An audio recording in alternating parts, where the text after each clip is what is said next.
The Pagan's Cup. By Fergus Hume. Chapter 1. A Modern Arcadia.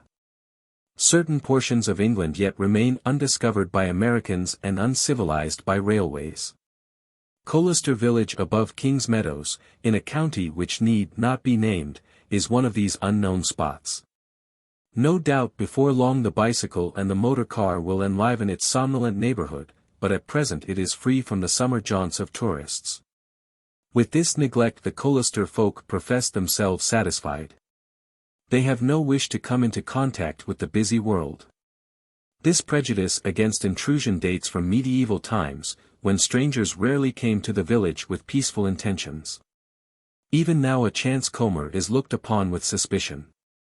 Mr. Richard Pratt said something of this sort to the vicar during a morning ramble, some 6 weeks after he had taken up his residence in the nun's house. With the parson and the gentry of the parish Mr. Pratt agreed very well, his respectability having been vouched for by Mrs. Gabriel, the lady of the manor. But the villagers still held aloof, although the newcomer did his best to overcome their churlish doubts. They did not credit his story that he had settled in Colester to pass his remaining years in peace, and even the money he scattered so freely could not buy their loyalty. Pratt had never met with such people before. In most countries an open purse invites an open heart, but the Colester villagers were above mammon worship. Such an experience was refreshing to Pratt, and introduced him to a new type of humanity. "The first place I ever struck in which the dollar is not all-powerful," he said, with his Yankee twang and pleasant laugh. "We are not sufficiently educated in that respect," replied Mr. Tempest in his simple way. "For my part, I am not ill-pleased that my parishioners should refuse to worship the golden calf." "There is no calf about me, I guess," said Pratt, grimly, "and very little gold. I don't say I haven't a decent income, but as to being a millionaire, no, sir. In the kingdom of the blind the one-eyed is king, Mr. Pratt. You are a millionaire in this poor place. But I fear you find it dull." "Why, no, Vicar. I'm glad to be out of the buzz. The world's made up of nerves and machinery nowadays. At 52 years of age I can't stand the racket. This Sleepy Hollow's good enough for me to stay in until I peg out. Guess I'll buy an allotment in that graveyard of yours." "Hollow," said the vicar, smiling, "and our earthly dwelling place is set upon a hill. Mr. Pratt, I suspect you have Irish blood in your veins."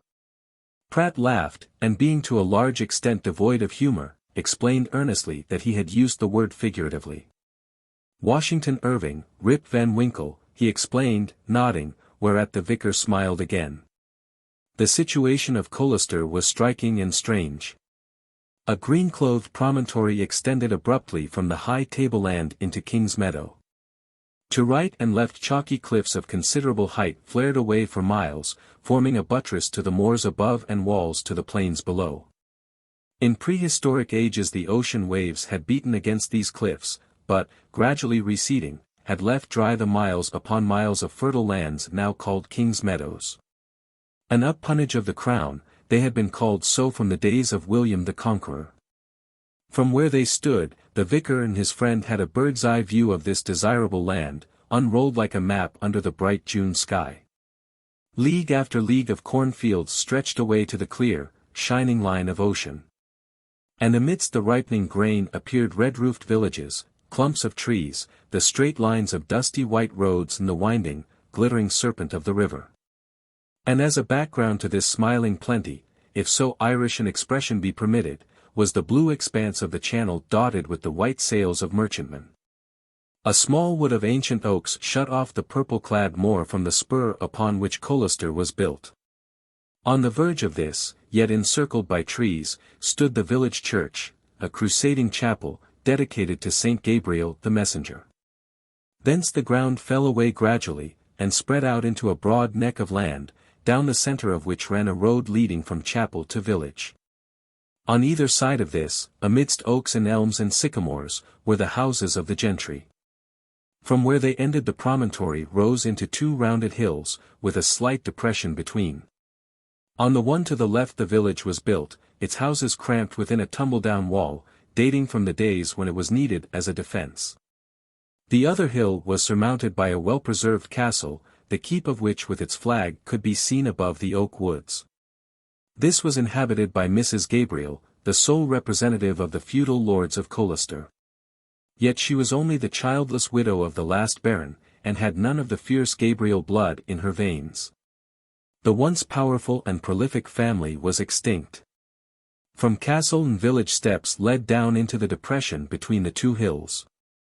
Down this continued the chapel road, sloping gradually with many windings to the plains below. The whole place had the look of some Rhenish robber-hold.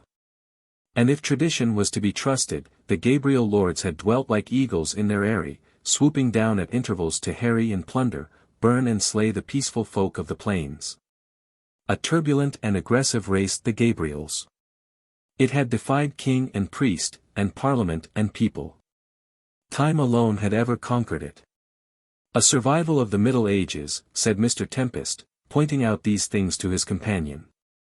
It was needful that the Gabriel barons should build strong defences. They were fierce and bloodthirsty, defiant of law and order. For many centuries they were a scourge to the inhabitants of the plains. These often complained to the king, and several times the place was besieged, but without result. The Gabriels kept their hold of it. The only thing they ever lost was their title. A bill of attainder was passed against them in the time of the second George. After that they became less lions than foxes. Just so, said Mr. Pratt. This place couldn't do much against artillery, I guess. And even in the bow and arrow days, a strong force coming over the moor and down the spur.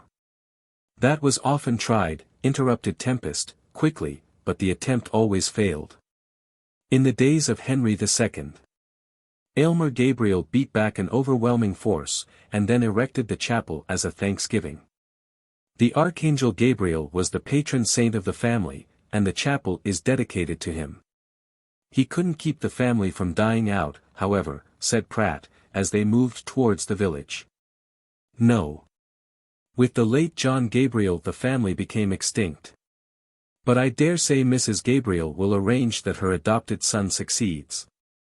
He can take the name and the coat of arms.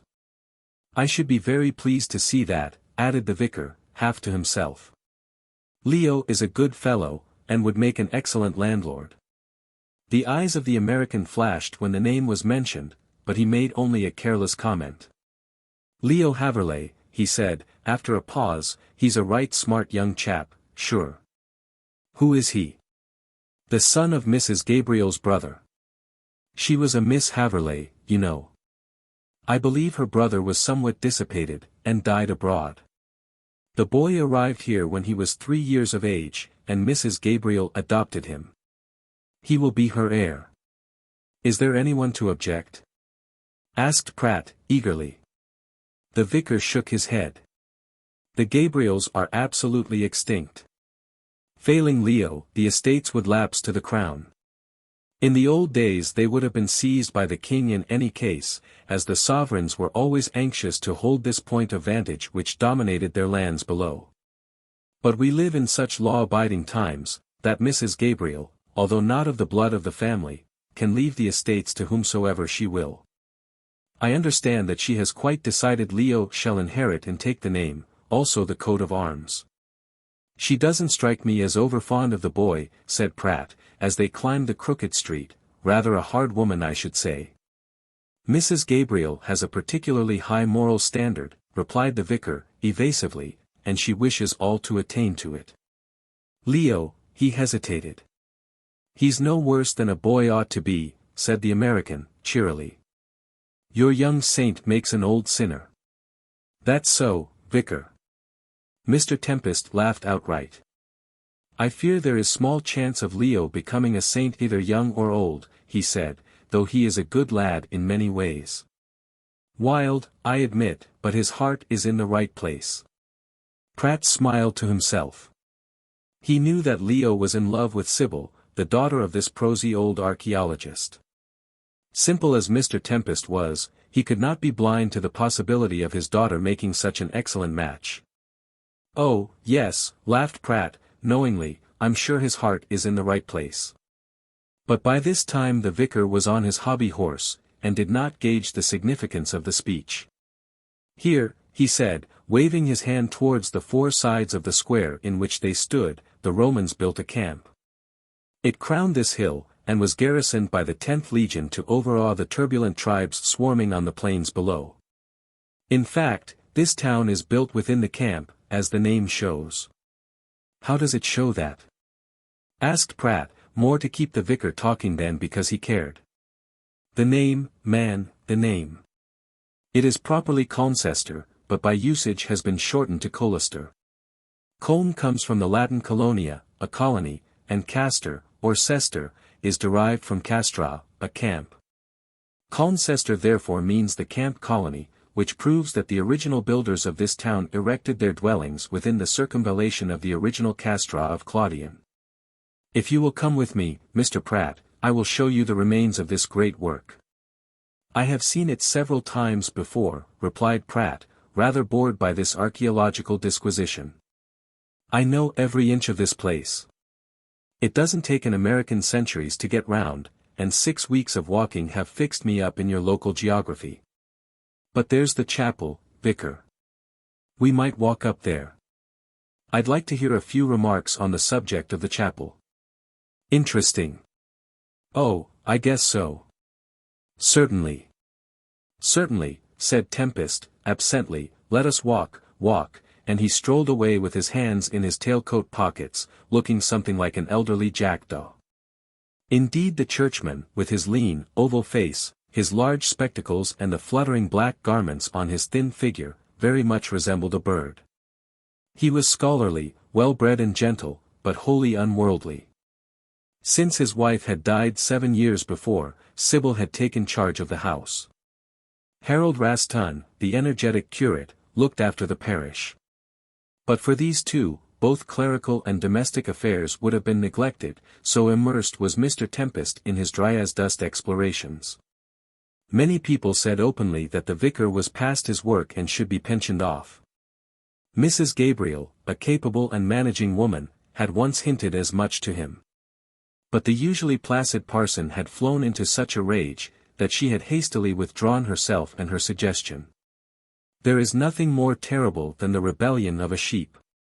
Mrs. Gabriel recalled this remark of Balzac's when Tempest, proving himself worthy of his name, swept her in wrath from his study. Pratt was quite another specimen of humanity. A neat, dapper, suave little man, undersized yet perfectly proportioned. He had black hair, black eyes, and a clean-shaven face, which constantly wore an expression of imperturbable good humor. His dress was too neat for the country. A blue serge suit, white spats on brown boots, a Panama hat, gloves and, what he was never without, a smoothly rolled umbrella. Spick and span, he might have stepped out of a glass case, and this was his invariable appearance. No one ever saw Pratt unshaven or untidy. He had been everywhere, had seen everything, and was a most engaging companion, never out of temper and never bored. But for all his smiling ways the villagers held aloof from him. Wishing to break down their barrier of prejudice, the sharp little American had attached himself to the vicar during the good man's usual morning walk. He thought that such a sight might dispose the villagers to relent. "I shall not vary my usual walk," remarked Mr. Tempest, positively. "We will stroll through the village, return to the chapel, and then, Mr. Pratt, I hope you will lunch with me." "Delighted, if it will not put Miss Sybil out." "No, no. My wife is always prepared for chance visitors," answered the vicar, quite oblivious to the fact that the late Mrs. Tempest was resting in the churchyard. "Ha, this is Mrs. Gill. How do you do, Mrs. Gill?" Mrs. Gill was in excellent health, and said so with a curtsy. A dumpy, rosy-faced woman was Mrs. Gill, with a pair of extremely wicked black eyes which snapped fire when she was angered. She had a temper, but rarely displayed it, for it suited her better to gain her ends by craft rather than force. 15 years ago she had appeared from nowhere, to settle as a midwife in Colester. Contrary to their usual fashion, the villagers had taken her to their bosoms. This was owing to the clever way Mrs. Gill had of managing them, and to her knowledge of herbs. She had cured many sick people whom the doctor had given up, and consequently was not looked upon with favour by Dr. James, who had succeeded to the family practice. But even he could not be angry at Rosie, laughing Mrs. Gill. "Though I don't like her," confessed Dr. James, "the devil looks out of her eyes. Dangerous woman, very dangerous." Pratt had no chance of proving this remark of the doctor's to be true, for Mrs. Gill never looked at him. She kept her wicked eyes on the kindly vicar and smiled constantly, punctuating such smiles with an occasional curtsy. "Pearl is not with you," said Mr. Tempest. "No, bless her poor heart," cried Mrs. Gill, "she is up at the chapel. Her favourite place is the chapel, as your reverence knows. She might have a worse place to haunt, Mrs. Gill. Poor soul, poor, mad, innocent child." "Do you call 18 years of age childish, Mr. Tempest?" asked the woman. "No, no. I speak of her mind, her poor, weak mind. She is still a child. I beg of you to look after her, Mrs. Gill. We must make her path as pleasant as we may. Then I beg your reverence will tell that Barker to leave her alone." "Barker, Barker. Ah, yes, the sexton, of course. Worthy man." Mrs. Gill sniffed. "He won't let her stay in the chapel," she said. "Tut. Tut. This must be seen to. Poor Pearl is God's child, Mrs. Gill, so she has a right to rest in his house." "Yes, yes, I'll see to it. Good day, Mrs. Gill." The woman dropped a curtsy, and for the first time shot a glance at Pratt, who was smiling blandly. A nervous expression crossed her face as she caught his eye. The next moment she drew herself up and passed on, crossing herself. Pratt looked after her, still smiling, then hurried to rejoin the vicar, who began to explain in his usual wandering way. "A good woman, Mrs. Gill, a good woman," he said. "For some years she has had charge of Pearl Derry, whom she rescued from her cruel father." "Is that the insane girl?" said Pratt, idly. "Do not talk of one so afflicted in that way, Mr. Pratt. Pearl may not be quite right in her head, but she is sane enough to conduct herself properly. If the fact that she is not all herself reached Port Front, the principal town of the county, it is possible that the authorities might wish to shut her up, and that would be the death of Pearl." "No, no," said the good vicar, "let her have a fair share of God's beautiful earth, and live to a happy old age. In this quiet place we can afford one natural. Like the village idiot we read about in Scotch tales," said Pratt. "Just so, Mr. Pratt. In Waverley there is such a one. Pearl Derry is quite harmless, and really has a very beautiful nature. Mrs. Gill is much to be commended for her charity." "She looks a charitable woman," said the American, but whether he meant this ironically or not it is hard to say. The women of Colester were mostly lace workers, and toiled at this fairy-like craft while their husbands worked in the fields below. During 3 seasons the mountain men, as they might be called, ploughed the meadowland, sowed the corn and helped to reap and harvest it. In the winter they returned to live on their earnings and take a holiday. But the women worked all the year through, and Colester lace was famous. As the vicar and Pratt walked down the street, at the door of every house sat a woman with her pillow and pins dexterously making the filmy fabric which was destined to adorn the dress of many a London beauty. They were mostly serious-looking, and some even grim. But all had a smile for the vicar, although they pursed up their lips when they saw the good-natured face of Pratt. Most unaccountable this dislike they had for the American. He was rather annoyed by his pronounced unpopularity. "I must really do something to make them like me," he said, much vexed. "Tut, tut," replied the vicar, "liking will come in good time, Mr. Pratt. It takes some years for them to fancy a stranger. I was an object of distrust to them for quite 3. Now they are devoted to me." "And have you been here long?" "About 40 years, said Tempest. "I have buried many and christened most. We have no Methodists in Colester, Mr. Pratt." Everyone comes to church and worships according to the rites of the Anglican communion, as is fit and proper. I suppose you are a prosperous community on the whole. So. Nothing to complain of. The lace made here by those clever fingers sells well in London and even abroad. Then the men earn a fair wage in King's Meadows. Mrs. Gabriel looks after the few poor we have amongst us. On the whole, we have much to be thankful for, Mr. Pratt. Thus talking, the good vicar led his companion round by the mouldering walls, where they could look down on to the plains. After a glance they re-entered the town and walked through the cobbled stone streets, between the quaint, high-roofed houses. Everywhere the vicar was greeted and Pratt frowned upon. He was quite glad when they descended from the village through the old gate, and after walking along the neck, which was the fashionable part of Colester, began to climb up towards the chapel. "A most delightful spot," said Pratt, politely, "but I guess the folk don't cotton to me. I must make them freeze on somehow. How do you find this book? Any thoughts about the book or the author? Any suggestion for improvement? Please take a moment to share your thoughts in a comment. If you like it, share it with your friends who might enjoy it as well. Subscribe to keep in touch. Visit CompleteAudiobooks.com for more quality content. Chapter 2. The Crusaders Chapel. The church dedicated to Saint Gabriel the Messenger was enshrined in a leafy glade. No churlish wall marked the limits of the sacred ground, and from the ancient building a soft green sward stretched on all sides to the circle of oaks which sheltered it from the rude winds. In this circle were two openings counter to each other. The lower one admitted those who came from Colester into the precincts, the upper gave entrance to a larger glade, in which the dead had been buried for centuries. This also was without a wall, and it was strange beyond words to come suddenly upon an assemblage of tombstones in the heart of a wood. From this sylvan God's acre a path climbed upward to the moor, and passed onward for some little distance until it was obliterated by the purple heather.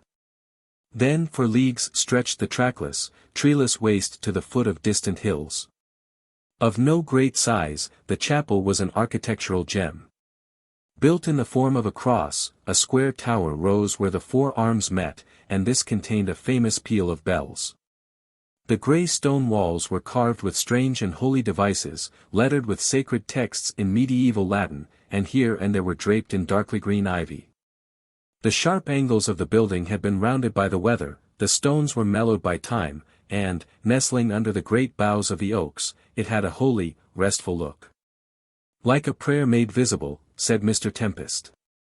With his companion he had paused at the entrance to the glade, so as to enjoy the beauty of the scene.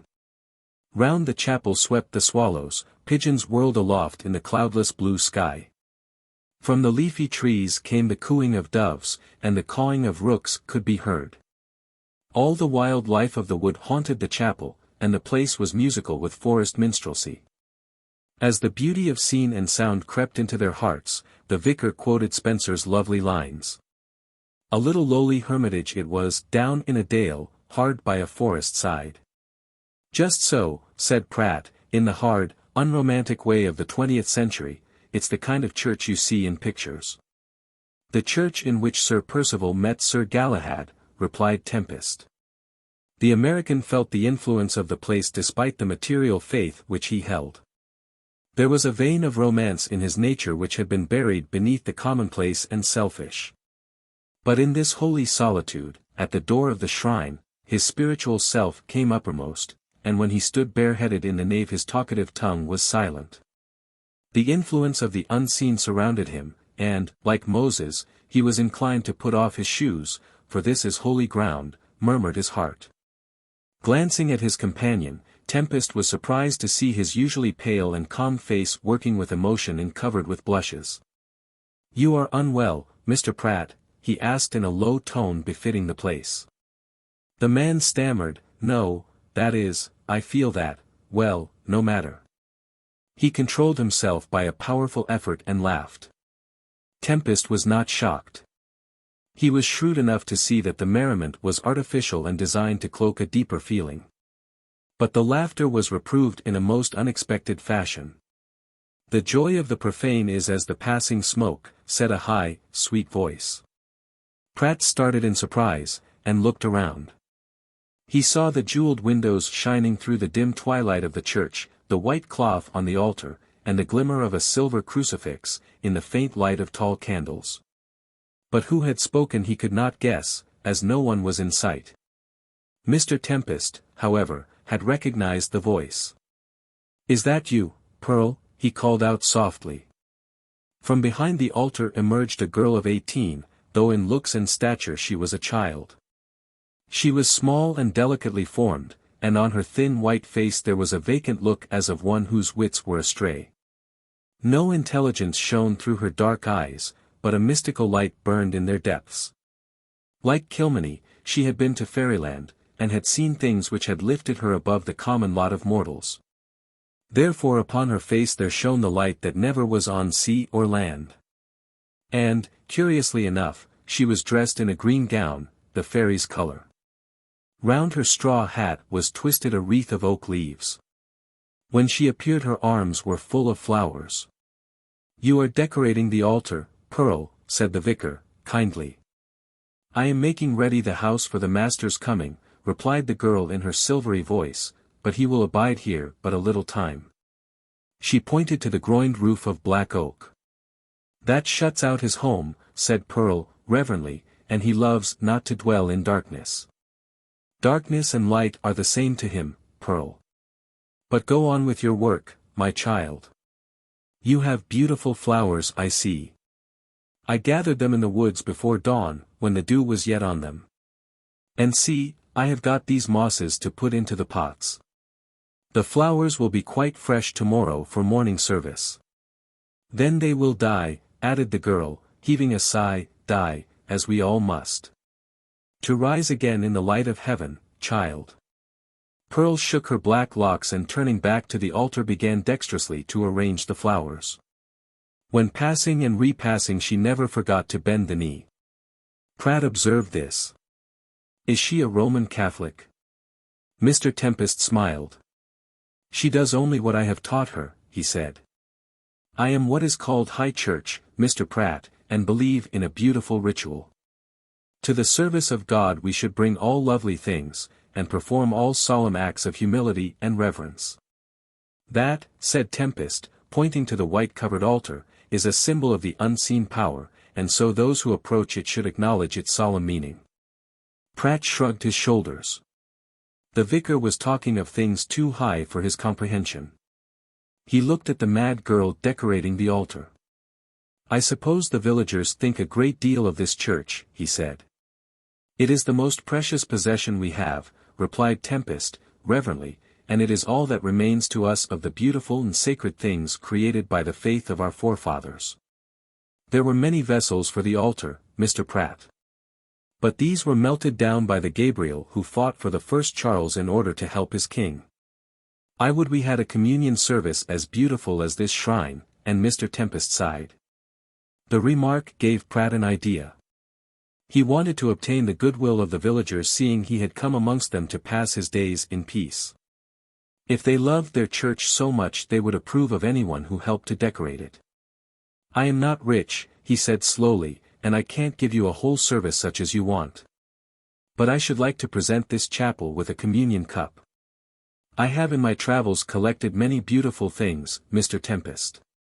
Amongst others a golden cup of Roman workmanship which I obtained in Italy. It is a splendid example of the jeweller's art, and would look well on that table." "On the altar," corrected Tempest, wincing at the sound of the word which he connected with the low church party. "It is more than good of you, Mr. Pratt. We must talk the matter over. I do not accept gifts lightly, especially for the service of the church. But come, let us look at the tombs. Then we can go to luncheon." Pratt said no more, but fully made up his mind that the cup of which he spoke should figure on the altar. He had a vague kind of idea that he could buy repentance if he gave so splendid a present.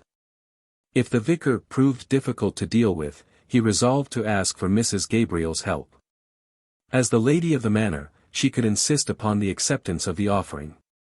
There was no reason why Tempest should refuse it, but Pratt knew that the old man was, as he phrased it, queer, and one never knew what objection he might make. If he thought that the cup was given only to secure the goodwill of the parish, he would certainly refuse it. A gift made in such a spirit could not be accepted by the church. Meanwhile he examined the tombs of the crusading Gabriels, which he had seen often before. But the vicar made the present visit more acceptable by recounting the legends connected with each recumbent figure. The tombs were 3 in number, and occupied what was called the Ladies' Chapel. Their sides were richly blazoned with the Gabriel crest and with decorations of scalloped shells to denote that those who rested below had been to the Holy Land. The figures of the brave knights were cross-legged, and their hands rested on the pommels of their huge swords. Considering the lapse of time, they were in a wonderful state of preservation. Pratt looked upon them with a sigh, and the vicar inquired the reason of his sadness. "I was thinking of the glory of having such ancestors," said Pratt, and Mr. Tempest noticed that his Yankee twang and mode of expressing himself had quite disappeared. "I would give anything to come of such a line, to have a dwelling that had been in the possession of my race for centuries, and to have traditions which I could live up to. I am a lonely man, Mr. Tempest," he added, with some pathos, "no one cares for me. I never had a home, or a family, or a position in the world. All my life I have had to fight for my own hand, and for years I have been a rolling stone. Money, yes. I have made money, but I would give it all," and he pointed to the Crusaders, "if I could call those my ancestors." Mr. Tempest looked surprised. "I did not expect to hear such views from the mouth of a Republican," he said, "for, as you are an American, I presume you hold by the political faith of Washington." "I don't hold by anything in particular," replied Pratt, recovering himself, as they left the chapel. "I am unfettered by sectarian prejudices. You can call me a cosmopolitan, Mr. Tempest. But we can talk of these things on some other occasion. You must come to see me. I have furnished the nun's house, and have got out my collection of rare and curious things. Will you and Miss Tempest dine with me next week?" "I rarely go out," replied the vicar, "however, I will see what Sybil says. If she is willing, I will come with pleasure." "Oh, Miss Tempest will be willing," said Pratt, significantly. "Leo Haverleigh is coming to dine also." "They are very good friends," said the vicar, simply. No thought of what Pratt meant entered his mind. At the vicarage they were met by Sybil and the curate, who had been talking to her about parish affairs for the greater part of the morning. At once Raston drew aside his ecclesiastical superior, and the two went into the library, leaving Sybil to entertain the American. She was not averse to doing this, as she liked Mr. Pratt and his merry conversation. Having recovered from the emotion caused by the atmosphere of the chapel, the man was more pronouncedly Yankee than ever. He described his walk with the vicar, and repeated his invitation to dinner. "Mrs. Gabriel and Mr. Haverleigh are coming," he said, "and I shall also ask Sir Frank Hale and his sister." Sybil smiled on hearing that Leo was to be present, but her brow clouded over when she heard about the baronet and Miss Hale. She did not like that young woman, and Pratt knew the cause. It was not unconnected with Leo. He was the prize for which these young ladies strove. Miss Hale was very much in love with the young man, and so was Sybil, but he cared more for the vicar's daughter than for Miss Hale. The two girls guessed each other's feelings, and disliked one another accordingly. This might not have been proper, but it was eminently human. However, Sybil was too much a woman of the world to show Pratt what she felt, and she accepted his invitation calmly enough. "I shall be delighted to come," she said, "but I can't answer for my father." "Oh, I have something to lure him," said Pratt, easily, "and I think you will be pleased also, Miss Tempest." And thereupon he told the girl of his proposed gift. "The cup is over 1,000 years old," he explained. "It belongs to the time of the Caesars." "From all I have heard of them," said Sybil, bluntly, "I don't think a vessel of their manufacture ought to serve for a Christian ceremony. On the contrary, the cup will be sanctified by being put to such a good use," said Pratt, "and you can set your mind at rest, Miss Tempest. I got the cup from the church of a little Italian town, where it served for a chalice. It has been used in the service of the Romish Church for ages. In that case I am sure my father will be delighted to accept it. He is anxious to get some vessels for the chapel altar. It is very good of you to give the cup, Mr. Pratt. Not at all. It is better put to such use than in my collection. However, you will see all my curios when you come. Mr. Haverleigh has already seen them. He told me about them yesterday. I only hope Mr. Haverleigh will be here next week. He said something about going away. Why is he going away? Pratt fixed his keen eyes on the girl. I think he is in trouble. That is, added Sybil, hastily, I gathered as much. But don't say I told you anything, Mr. Pratt. Ah, she broke off suddenly, here are my father and Mr. Raston. Pratt cast another sharp glance at her. He guessed that something was wrong with Leo, and that the young man had told her of his trouble. He wondered if the two were engaged when they were thus confidential. Pratt took an interest in Leo, as he had known him for some years, and rather sympathized with his outbursts of youthful folly. He thought that marriage would steady the lad's somewhat volatile nature, but he could not make up his mind as to whether Miss Hale or Miss Tempest was the best wife for him. However, it was useless for Pratt to worry over this, as he recognized very clearly. In the first place, it was none of his business, and in the second, Leo would certainly choose for himself. I am giving a housewarming, Mr. Raston, said Pratt during luncheon, and I should like you to come to dinner. Next Thursday. I suppose in this Arcadian spot it is not necessary to give written invitations.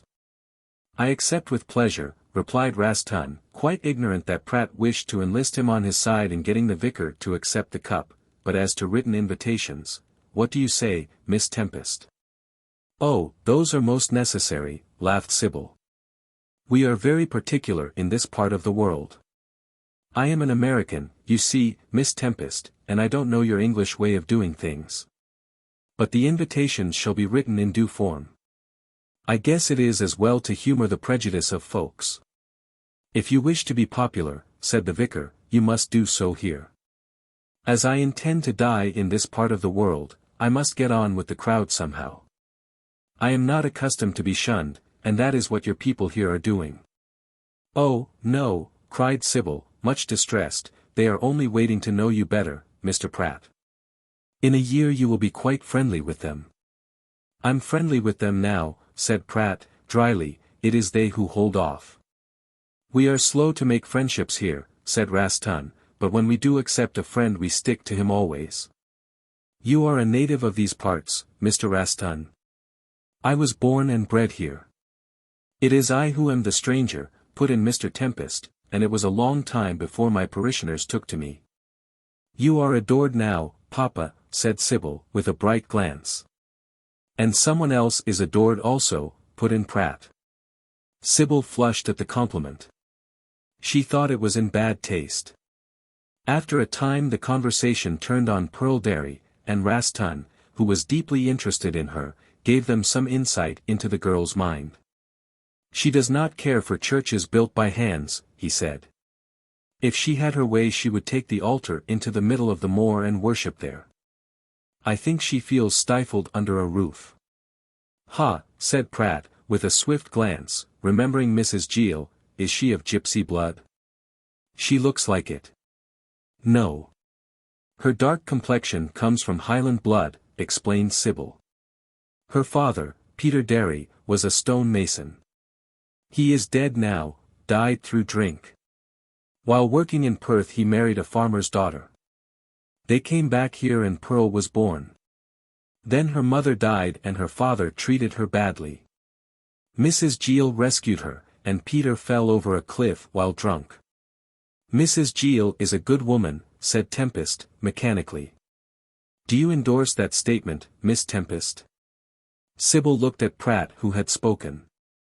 I think Mrs. Gill was very good to take charge of Pearl, she said evasively, whereat Pratt smiled to himself. He saw that Sybil did not like the woman, and privately admired her insight. Mr. Pratt was destined to deliver all his invitations verbally. On his way home after the vicar's luncheon he met with a rider on a roan horse. This was a fair, handsome young man with a clear skin, a pair of bright blue eyes and a sunny look on his face. He had a remarkably good figure, and rode admirably. Horse and man made a picture as they came up the road. Pratt waved his hands and the rider pulled up. "How are you this morning, Haverleigh?"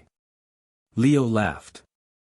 He did not wear his heart on his sleeve, and if he was worried, as Sybil averred, he did not show his vexation. "I am all right," he replied, with a smile. Who could help being all right in this jolly weather? "And how are you, Mr. Pratt?" "I am busy," responded the American, gravely. "I have been lunching with the vicar, and now I am going home to write out invitations for a dinner at my new house." "Will you ask me, Mr. Pratt?"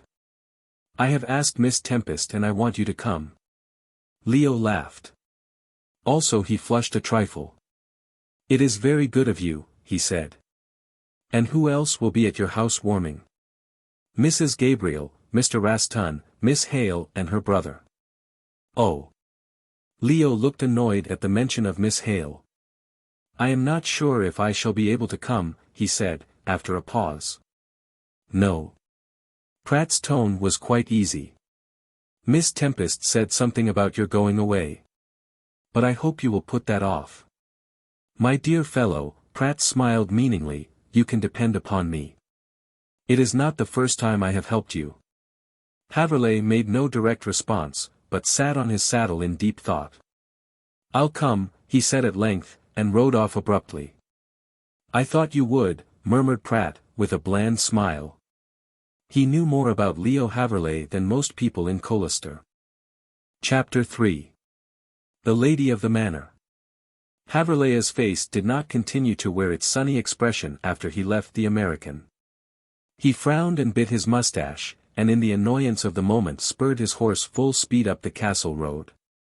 Only when he was within the avenue and nearing the porch did he slacken speed, for his mother, so he called her, might be looking out of some window. If so, she would assuredly accuse him of ill-using his horse. Mrs. Gabriel rarely minced matters in her dealings with Leo. He was never perfectly sure whether she loved or hated him. Mindful of this, he rode gently round to the stables, and, after throwing his reins to a groom, walked into the castle by a side door. As he had been absent all the morning, he was not very sure of his reception, and, moreover, he had eaten no luncheon. The butler informed him that Mrs. Gabriel had asked that he should be sent to her the moment he returned. At once Leo sought her on the south terrace, where she was walking in the hot June sunshine. He augured ill from her anxiety to see him. A memory of his debts and other follies, pardonable enough, burdened his conscience.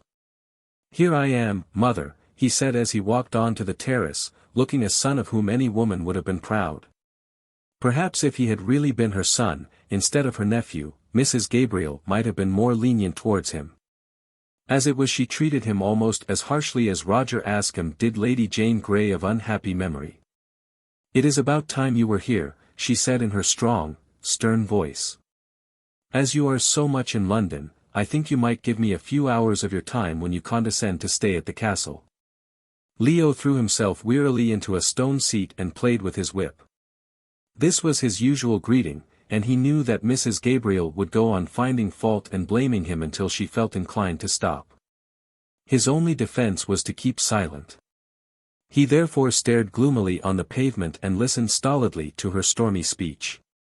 "No reverence for women, after all I have done for you, clownish behavior, etc." Some wit had once compared Mrs. Gabriel to Agnes de Montfort, that unpleasant heroine of the Middle Ages.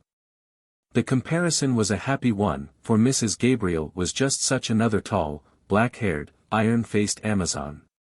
She could well have played the role of heroine in holding the castle against foes, and without doubt would have been delighted to sustain a siege.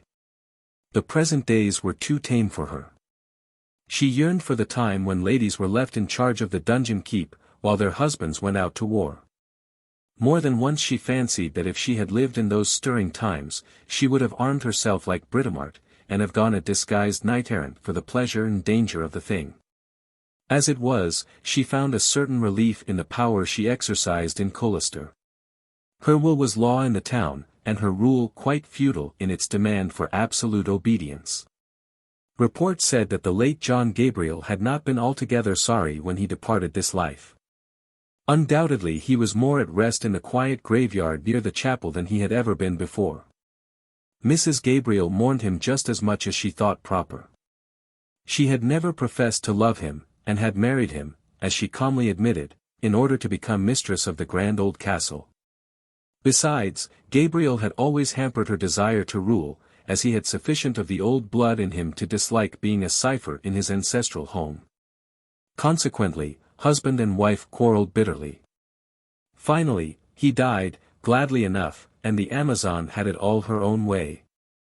It was about 2 years after his death that Leo came to live with her, and everyone was amazed that she should behave so kindly towards the child of her dead brother, whom, as it was well known, she hated thoroughly. However, Leo came, and from the moment he entered the house she bullied him. Spirited as the boy was, he could not hold his own against her stern will and powers of wrathful speech.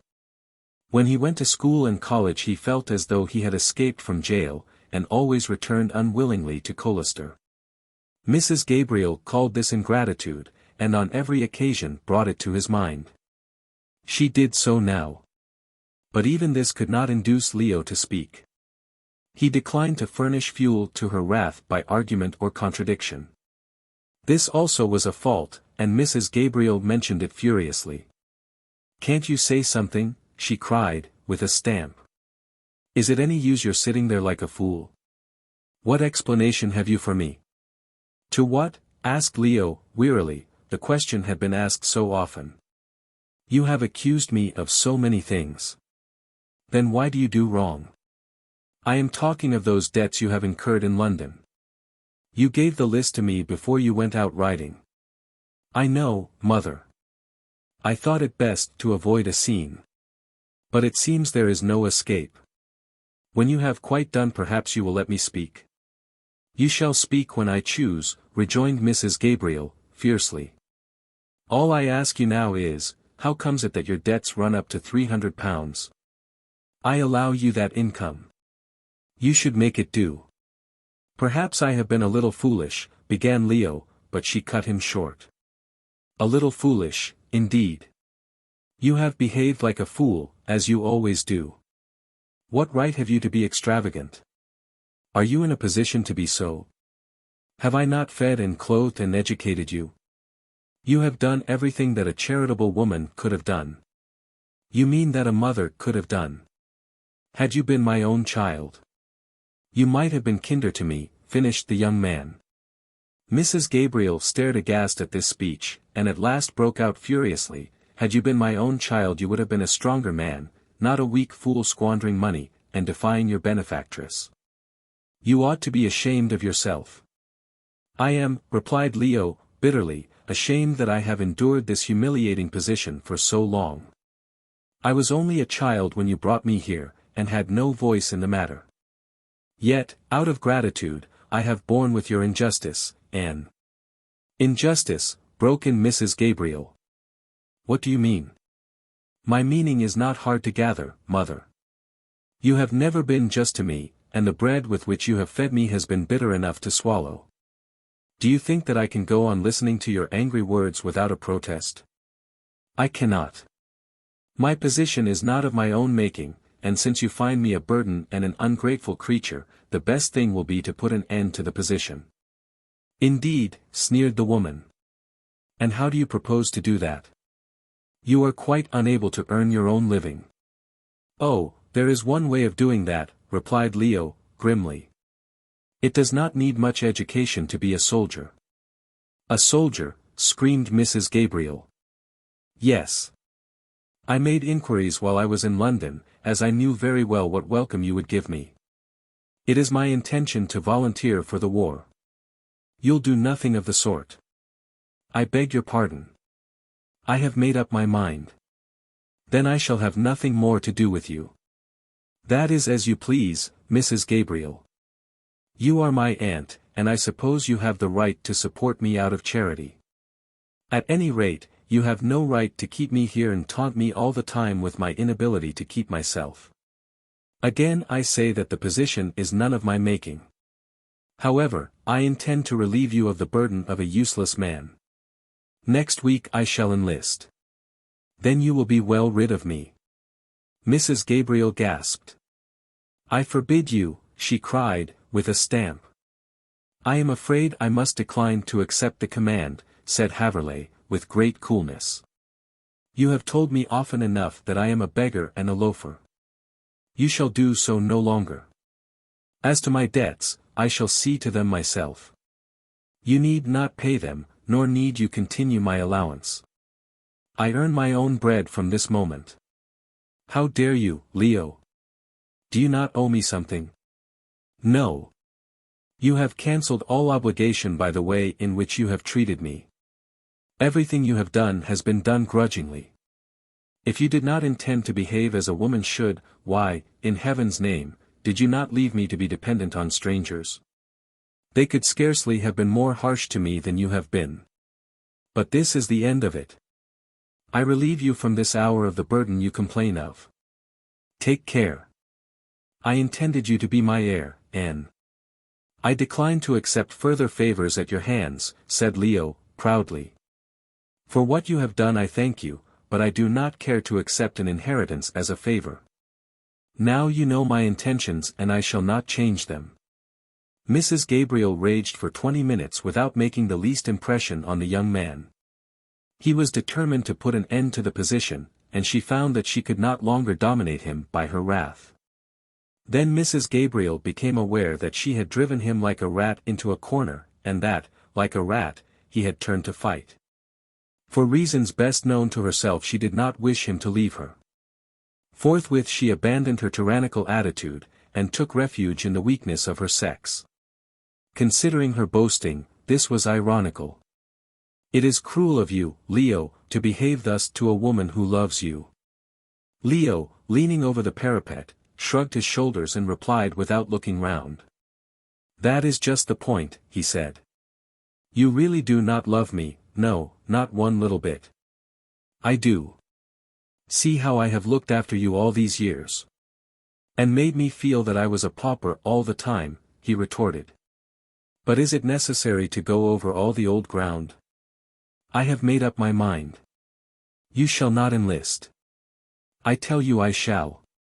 The two faced one another, both pale and both defiant. It was a contest of will, and the weaker would be sure to yield in the long run.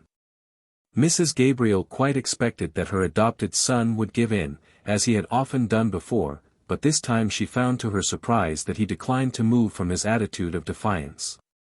Seeing that she was beaten, she suddenly calmed and proceeded to win the necessary victory in another and more crafty way. "Sit down, Leo," she said quietly. "It is time we had an explanation. You are behaving very badly, and I must request you at least to listen to me." Haverleigh had been doing nothing else for nearly an hour, so this speech was a trifle inconsistent. However, he could not be brutal, so with another shrug he resumed his seat. All the same he was resolved in his own mind that no argument she could use should make him alter the course he had determined upon. Leo could be obstinate on occasions. "I do everything I can for your good," said Mrs. Gabriel in a complaining tone, "yet you thwart me at every turn." Then she proceeded to recount how she had sent him to Eton, to Oxford, how she had permitted him to go to London and allowed him money, and how he had behaved foolishly. It was at this point the young man interrupted her. "I admit that I have been foolish, but that comes from want of experience. You can't expect me to have an old head on young shoulders." "Don't interrupt me, please," said Mrs. Gabriel, sharply. "Now that you have sown your wild oats, I want you to come here and take your position as my heir. I am no longer so young as I was, and I need someone to help me in administering the estate. Besides, I want you to marry." Leo rose from his seat. "You wish me to marry," said he, then, after a pause, he proceeded sarcastically, "and I suppose you have chosen me a wife." "Just so," said Mrs. Gabriel, coolly. "I want you to marry Miss Hale. Not if there was not another woman in the world." "That's all nonsense, Leo. She has a good dowry and she is an agreeable girl. You shall marry her. I don't love her, protested Leo. No matter, she loves you. Her brother told me so, and I am woman enough to see that she is deeply attached to you. I won't marry her, said Leo, doggedly. I have a right to choose a wife for myself, and Miss Hale is not my choice. Ah. Then what I have heard is true. What have you heard? He demanded, with a dangerous look in his blue eyes. Mrs. Gabriel was going too far. That you are in love with Sybil Tempest. That is true. She is a beautiful and charming girl. And a beggar. Burst out Mrs. Gabriel, savagely. Her father has nothing beyond his stipend, and that he spends on books. When he dies she will be a beggar. If you married her she would bring you no dowry. She will bring me herself, replied Haverleigh, and that is good enough for me. I love Sybil with my whole soul. And how do you propose to keep her? Sneered Mrs. Gabriel. Not as the heir to your property, said Leo, wrathfully. In some way or another I shall make my way in the world. Sybil is quite willing to wait for me. We are engaged. Ha! You seem to have settled the whole matter. We have. And it will not be unsettled by anyone. The young man looked so determined, there was such fire in his eye, such a firmness about his closed mouth, that Mrs. Gabriel felt that she was beaten. For the moment she retreated gracefully, but by no means gave up her point. By nagging at Leo she might be enabled to bring about things as she wished. Well, have it your own way, she said, rising. I have said my say, and you are behaving abominably. I am sorry you should think so, but I really cannot submit to this life any longer. You quite understand that next week I go to London. As you please. Mrs. Gabriel was outwardly calm, but inwardly furious. I hope you have well considered what you are doing. I have. My mind has been made up for some time. In that case, Leo, we may as well part good friends. I shall pay your debts and fit you out. Now do not contradict me. If you have any feeling of gratitude you will at least let me do this much. Haverleigh did not like the proposition, as he felt that Mrs. Gabriel was preparing some snare into which he might blindly fall. However, as he could not see his way to a refusal, and, moreover, was weary of this bickering, he merely bowed. Mrs. Gabriel had thus gained time, and in some measure had secured the victory. It remained to her to make the best use of it. She was determined that Leo should marry Edith Hale. Have you had luncheon, Leo? She asked, changing the subject. No. But I am not hungry now. Nonsense. A big man like you. Come in and have something to eat at once. As a refusal would only have meant another outburst, Leo accepted the inevitable, and moved towards the door with his mother. By the way, he said, I met Mr. Pratt down below. He intends to ask us to a housewarming. It might have been Leo's fancy, but he thought that Mrs. Gabriel started at the mention of the name. However, there was an emotion in her hard voice as she replied, I shall be rather glad to see the interior of his house, Leo. It is said that he has the most beautiful things. Will he ask us to dinner? Yes. Hale and his sister are coming. Ah, said Mrs. Gabriel in gratified tones. And the vicar and his daughter. Also Raston, the curate. The church party, said Mrs. Gabriel, disdainfully. She had no love for Tempest, whom she regarded as half insane, nor for Sybil, who was too beautiful for womanly taste, nor for Raston, who had frequently fought her on questions connected with parish affairs. By the way, said Leo, who had been meditating, why has Mr. Pratt settled in these parts? I should think he found it dull. Mrs. Gabriel smiled contemptuously. Mr. Pratt is not a foolish young man like someone I know, she said. He does not find pleasure in the follies of the town. For my part, I think he is wise to settle here in his old age. He is a delightful neighbor and a pleasant companion. He is all that, assented Leo, heartily. He liked Pratt. You have known him for many years, mother. For 10 or 12, replied Mrs. Gabriel, carelessly. I met him in Vienna, I think, and he called on me when I returned to London. Afterwards he came down here and fell in love with the place. For years he has been a rolling stone, but always said that when he settled down he would come to Colester. He is liked, is he not, Leo?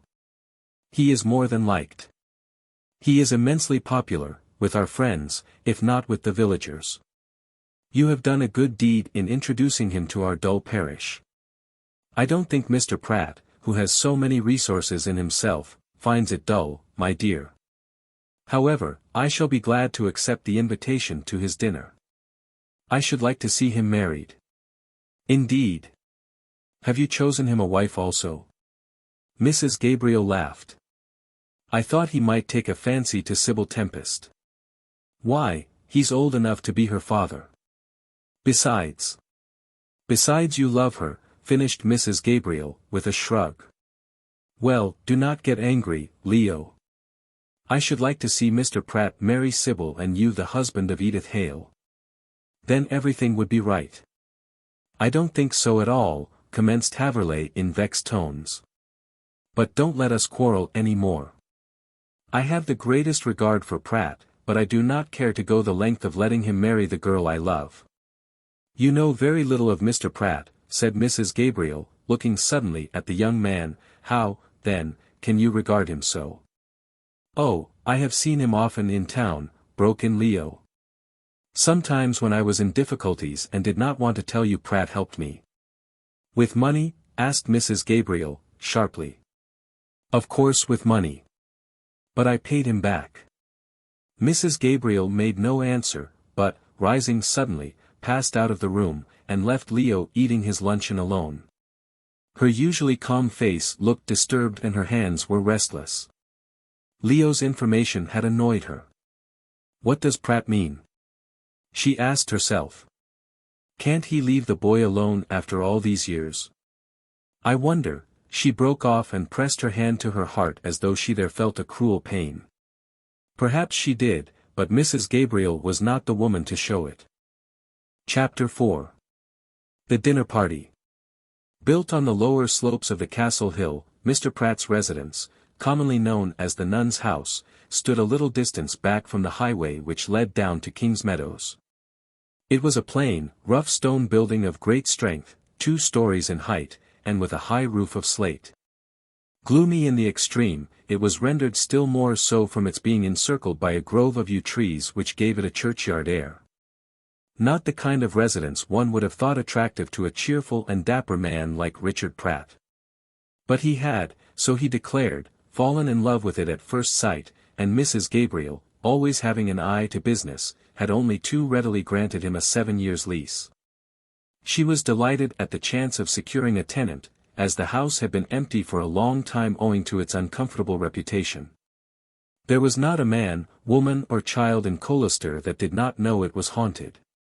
The name came from a tradition, probably a true one, that when the Colester convent had been suppressed by Henry VIII, the evicted nuns had found refuge in this dismal house, a dozen of them. In time they died, and the mansion was inhabited by other people.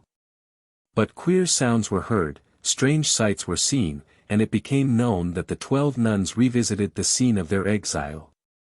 There never was a house so populated with ghosts. And the tenants promptly departed. Others, lured by a low rent, came, and after a month's trial departed also. Finally no one would stop in the ill-omened mansion until Mr. Pratt arrived.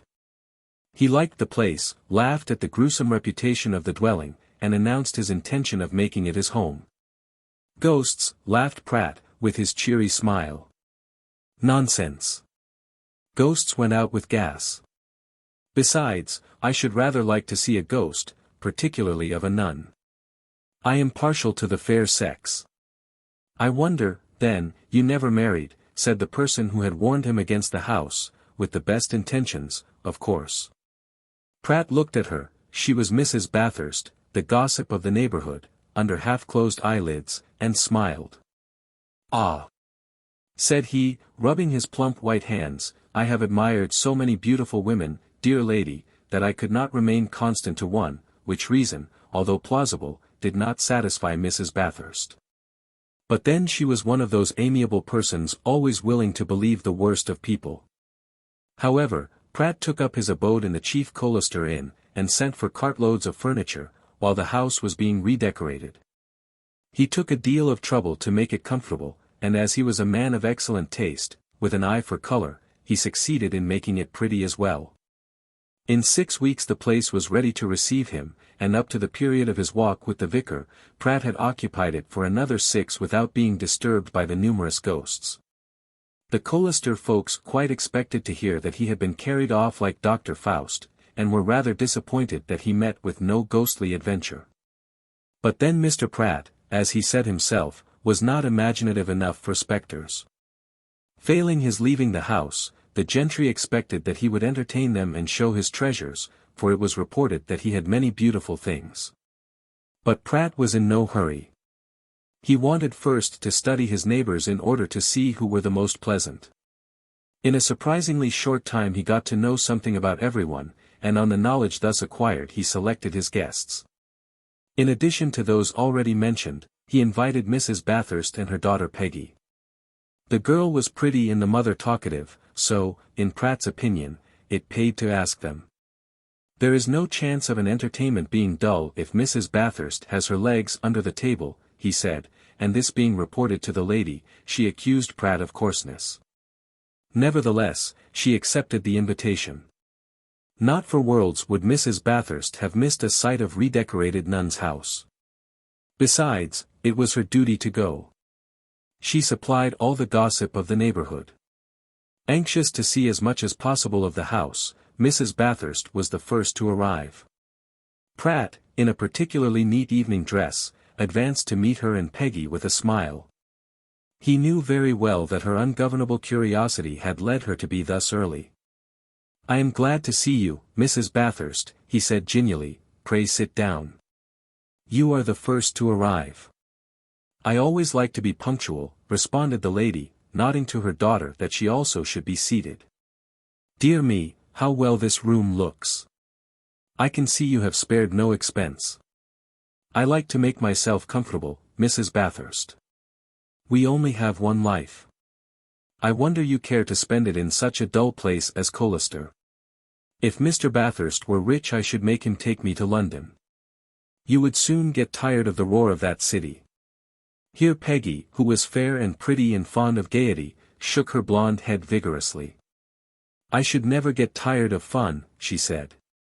"I could go to a dance every night and still want more." "Ah, Miss Peggy, you are young and active." "Well, dear Mr. Pratt, you are not old," said Mrs. Bathurst, flatteringly.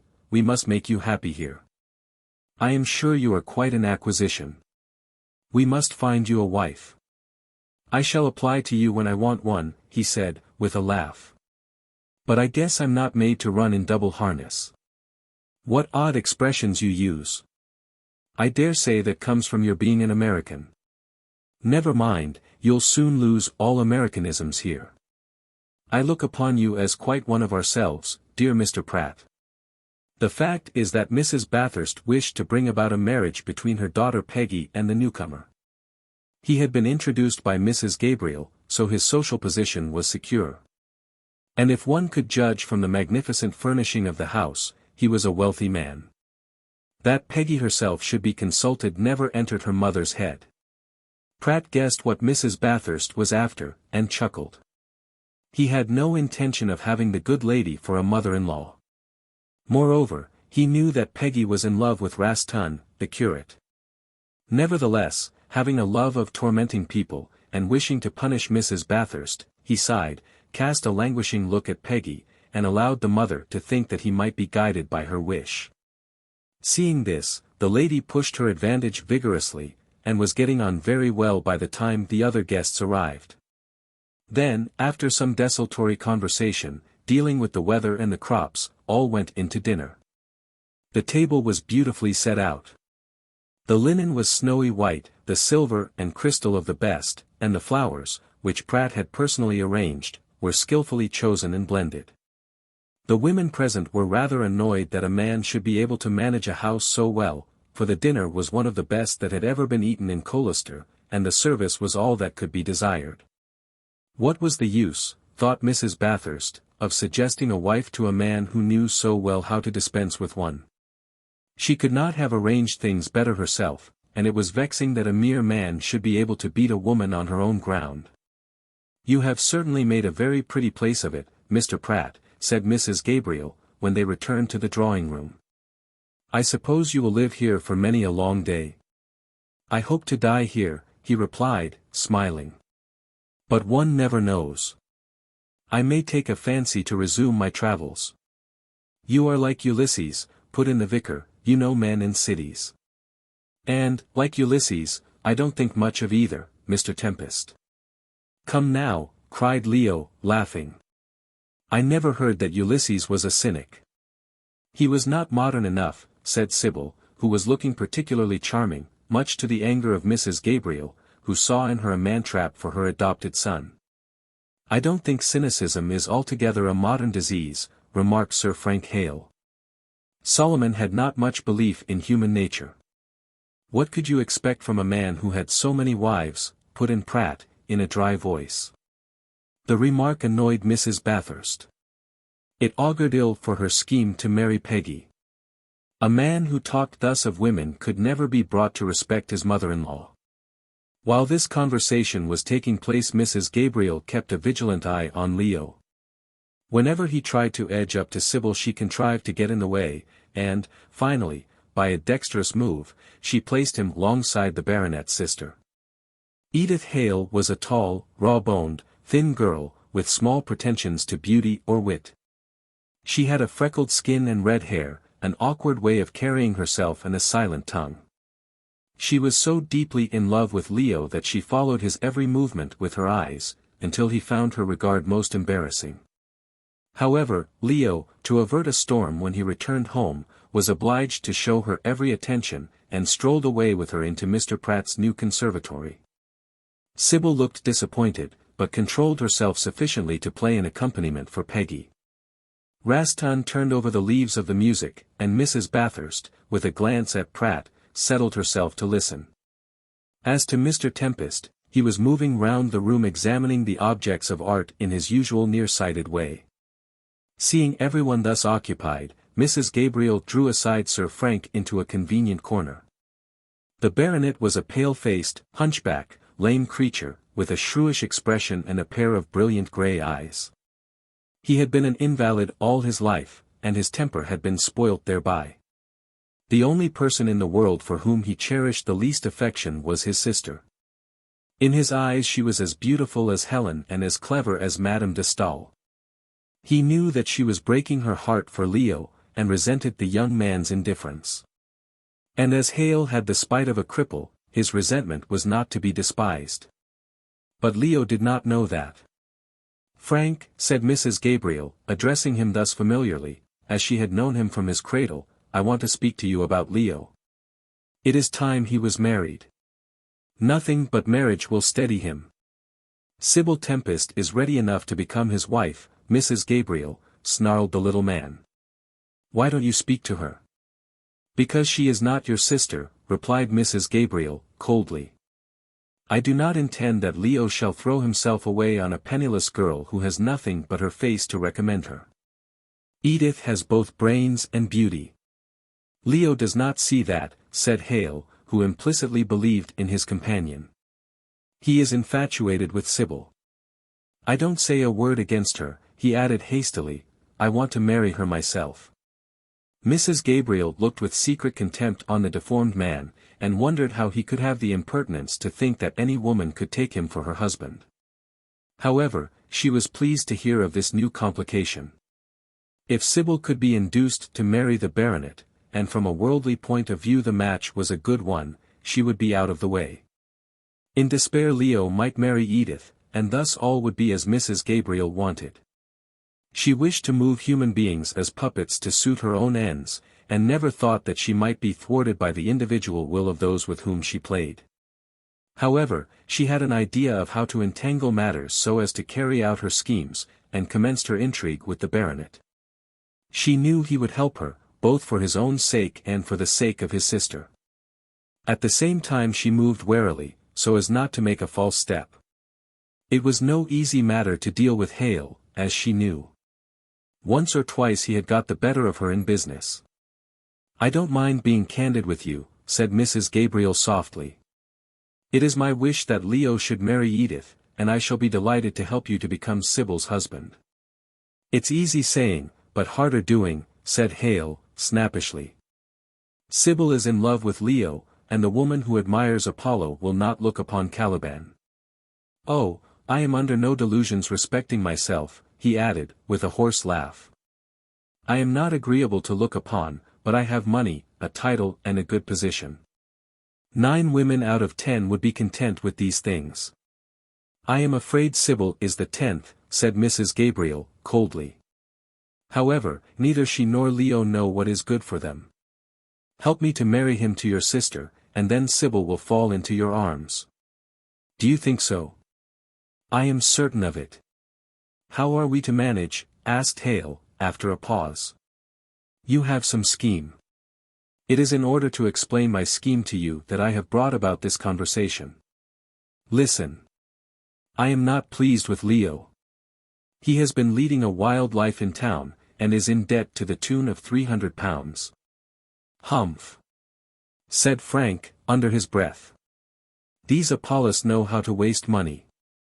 I shall see that Edith's dowry is settled on herself. And I shall tie up the Gabriel property so that Leo cannot waste it."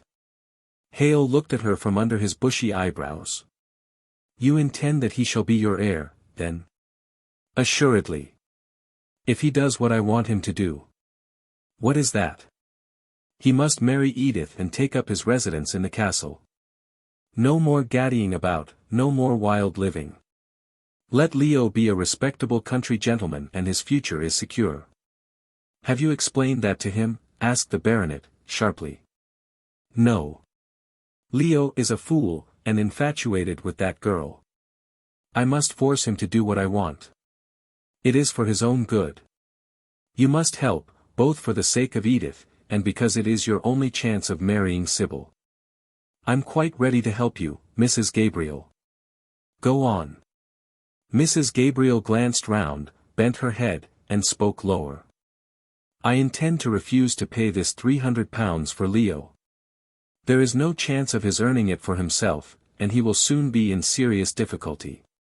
Now if you come forward as his old friend N." "I don't like lending money," said Hale, who was something of a miser. "If you want to gain Sybil and make your sister happy, you must lend Leo £300. When he is in your debt, well, the rest is easy." Hale nodded. "I see what you mean," said he, ponderingly. "The idea is not a bad one. But Leo, humph. £300. A large sum." "Oh, I will be your surety for it," said Mrs. Gabriel, impatiently. She did not want her plans upset by this miser. "But if you want to gain anything you must sacrifice something. You love Sybil." "With my whole soul," said the cripple, and flushed. "And your sister?" "I would give anything to secure her happiness."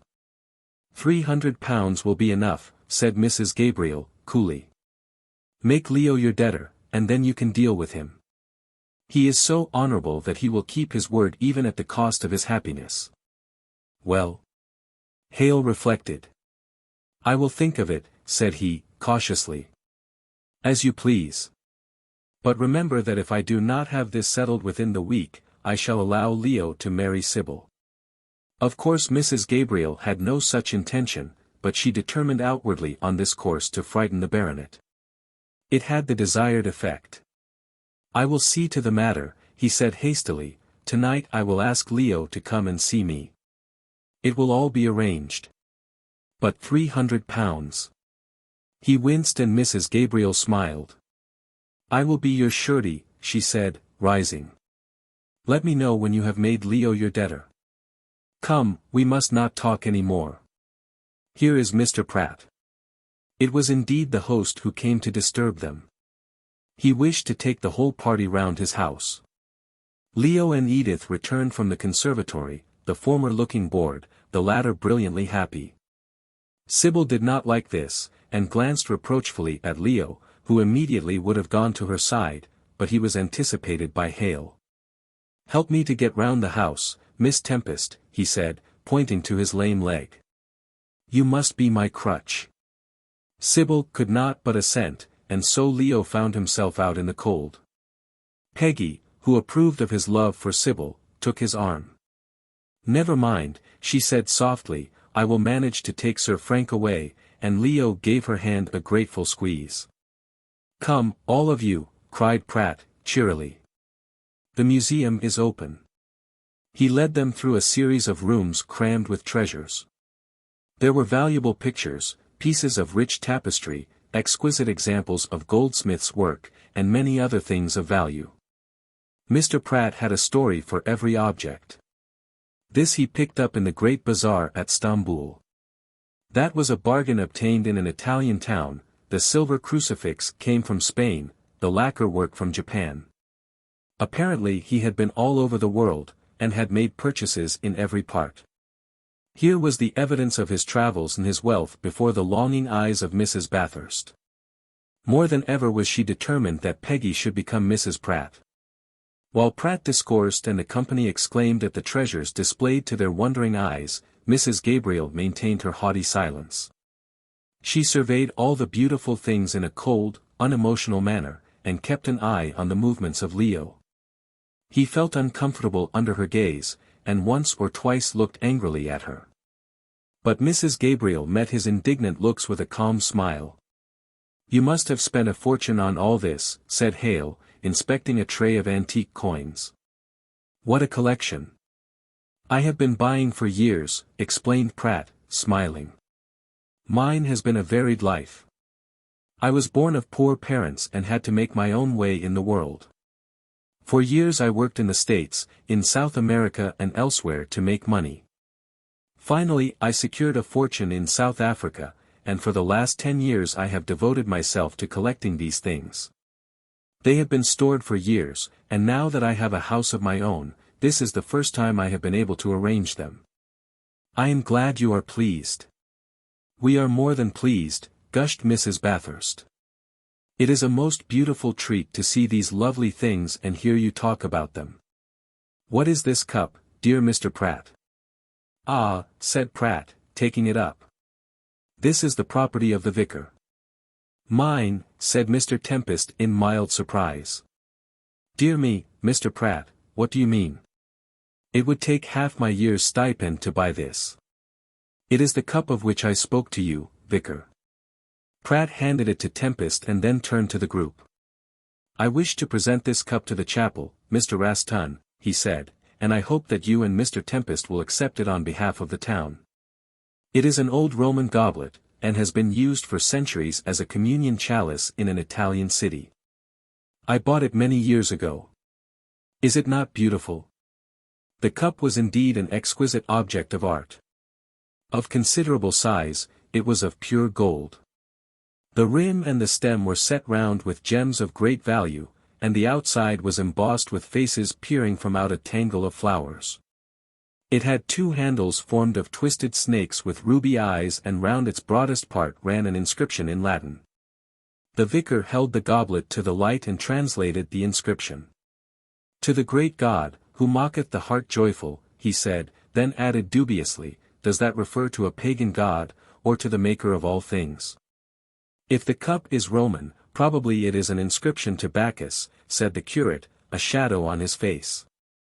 "If so, we cannot use it as a communion cup." Pratt laughed and raised his eyebrows at this scrupulous regard.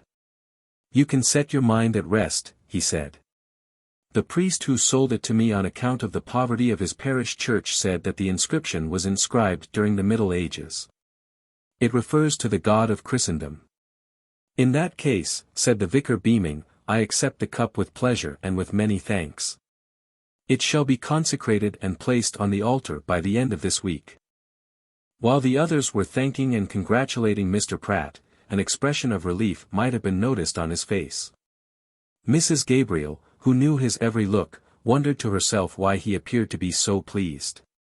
Evidently he was thankful to be rid of the cup. However, she said nothing, as she was a wise woman, but added her congratulations to those of the others. "Everyone will be delighted," she said coldly. "Such generosity is unusual in Colester." But her glance hinted unusual as regarded Pratt. He received the hint smilingly.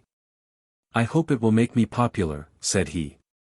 "I am weak enough to wish to be liked, and hitherto I have not secured the goodwill of the people." "You will have it now," said Rastun, "and particularly that of Pearl Derry.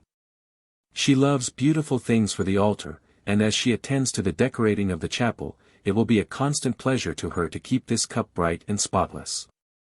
"I hope it will be safe with her," cried Mrs. Bathurst. "These insane people are like magpies, and steal anything glittering that attracts their weak fancies." "Are you sure she will not take it away, Mr. Rastun?" The curate was indignant. "Pearl would no more do such a thing than take her own life, poor soul," he said. "She is devoted to the church. Religion, so far as her own poor brain understands it, is her one consolation." "She ought to be shut up," said Mrs. Gabriel. "There I differ from you," said the vicar, mildly. "She is not harmful enough to be placed in durance. Let her enjoy liberty in sunshine, Mrs. Gabriel. It is little pleasure she has." "She seems to me harmless enough," said Pratt, "and if this cup will be an additional pleasure to her, I am the more glad that Mr. Tempest has accepted it. I shall have it wrapped up, Vicar." "Thank you. Be very careful, Mr. Pratt. So beautiful an object must not be carelessly dealt with." From which remark it will be seen that now the Roman goblet was the property of the church, it assumed quite a new value in the eyes of the priest. Formerly it was merely a beautiful example of the goldsmith's art, now it was sacred. After this the company repaired to the drawing-room, where Mr. Pratt told stories until quite a late hour for Colester. Never had there been so agreeable a host in the dull little provincial town, and one and all confessed themselves charmed with their evening. "Quite an acquisition," repeated Mrs. Bathurst as she departed. "Mind you come and see me, Mr. Pratt. Peggy will never forgive you if you do not." A foolish speech which sent poor Peggy away covered with blushes. But then Mrs. Bathurst's zeal always outran her discretion. As Mr. Pratt stood at his door waving a hearty good-bye to his guests, he saw that Hale was beside Leo and overheard a remark. "Come and see me in 3 days, Leo," the baronet was saying. "I want to speak to you most particularly." "Most particularly," echoed Pratt, thoughtfully. "Humph. What's up now?" Chapter 5. Love's Young Dream. The Colester folk were certainly pleased that Mr. Pratt had adorned their beloved chapel with so magnificent a gift. They unbent so far as to smile when they curtsied or touched their hats, but did not take him to their bosoms. However, Pratt saw that he had made a step forward in their affections, and professed himself well pleased. "Rome was not built in a day," said he, philosophically. Mr. Tempest installed the cup on the altar, where it glittered in front of the crucifix. It was an object of wonder and reverence to the simple villagers, and the vicar himself was no less pleased. Its weight, the beauty of the workmanship, and the splendor of the jewels, filled him with joy, and he came to regard the pagan vessel, as it undoubtedly was, as a kind of holy grail. Having made some such reference to it, the sexton Baker, an inquisitive octogenarian, wanted to know what the holy grail was. Forthwith Mr. Tempest prepared a lecture, compounded of Mallory's prose work and Tennyson's poetical interpretation. This he delivered in the village schoolroom, and had the sacred cup placed on the table before him, so that his hearers might have the significance of the gift borne home to them. Pearl heard the lecture, and so much of it as her poor wits took in led her to look upon the cup as the very vessel itself mentioned in the poem. To Pearl the pagan cup, as Frank Hale called it, was the veritable vessel from which the master had drunk at that last sad feast. And no argument could shake this belief when she once got it into her head. "So ridiculous," said Mrs. Gill, sniffing. "I dare say Mr. Pratt bought it in London. He is clever at inventing stories," whereupon Pearl flew into such a rage that the elder woman never ventured to hint a doubt of the cup. In her own queer way, and that was none of the most righteous, Mrs. Gill was fond of Pearl. It is true that she regarded her as a half-baked natural, but she would never let anyone but herself say so. Mrs. Gill was superstitious, and kept Pearl in her humble cottage as a kind of talisman against evil. Probably she felt it necessary for her to have some pure and innocent thing beside her. The Colester people never thought of this. They regarded Mrs. Gill as a hard-working, honest woman. She was certainly all that, and more. What the more was Mrs. Gill never explained. She was well able to hold her tongue. Meanwhile the cup stood on the altar, and Pearl frequently stared at it on her knees, dreaming heaven knows what dreams, as its beauty flashed in the sunlight. She attended to her duties as usual, and the vicar had no reason to complain that the decking of the altar suffered. But the insane girl passed hours before the cup, drinking in its lovely color and beauty of form. It was to her a kind of fetish, and she resented it being touched even when Mr. Tempest used it for the purpose for which it had been presented. Pratt, hearing this, laughed, and was a little touched. He was sorry for the girl, and pleased that he had been the means of introducing a new element of beauty into her life. One day while Pearl was on her knees with clasped hands, Sybil entered the chapel. She had come here to meet Leo, for owing to the vigilance of Mrs. Gabriel, a meeting was not easily arranged. Whenever Leo and Sybil were together, they would be joined by Mrs. Gabriel, by Frank Hale or by Edith. It was no use resenting this addition to the company, for the inconvenient third would never take the hint. Consequently Leo met Sybil by stealth, and as those who interfered rarely came to the chapel save on Sunday, it was the chapel they chose for their meeting place.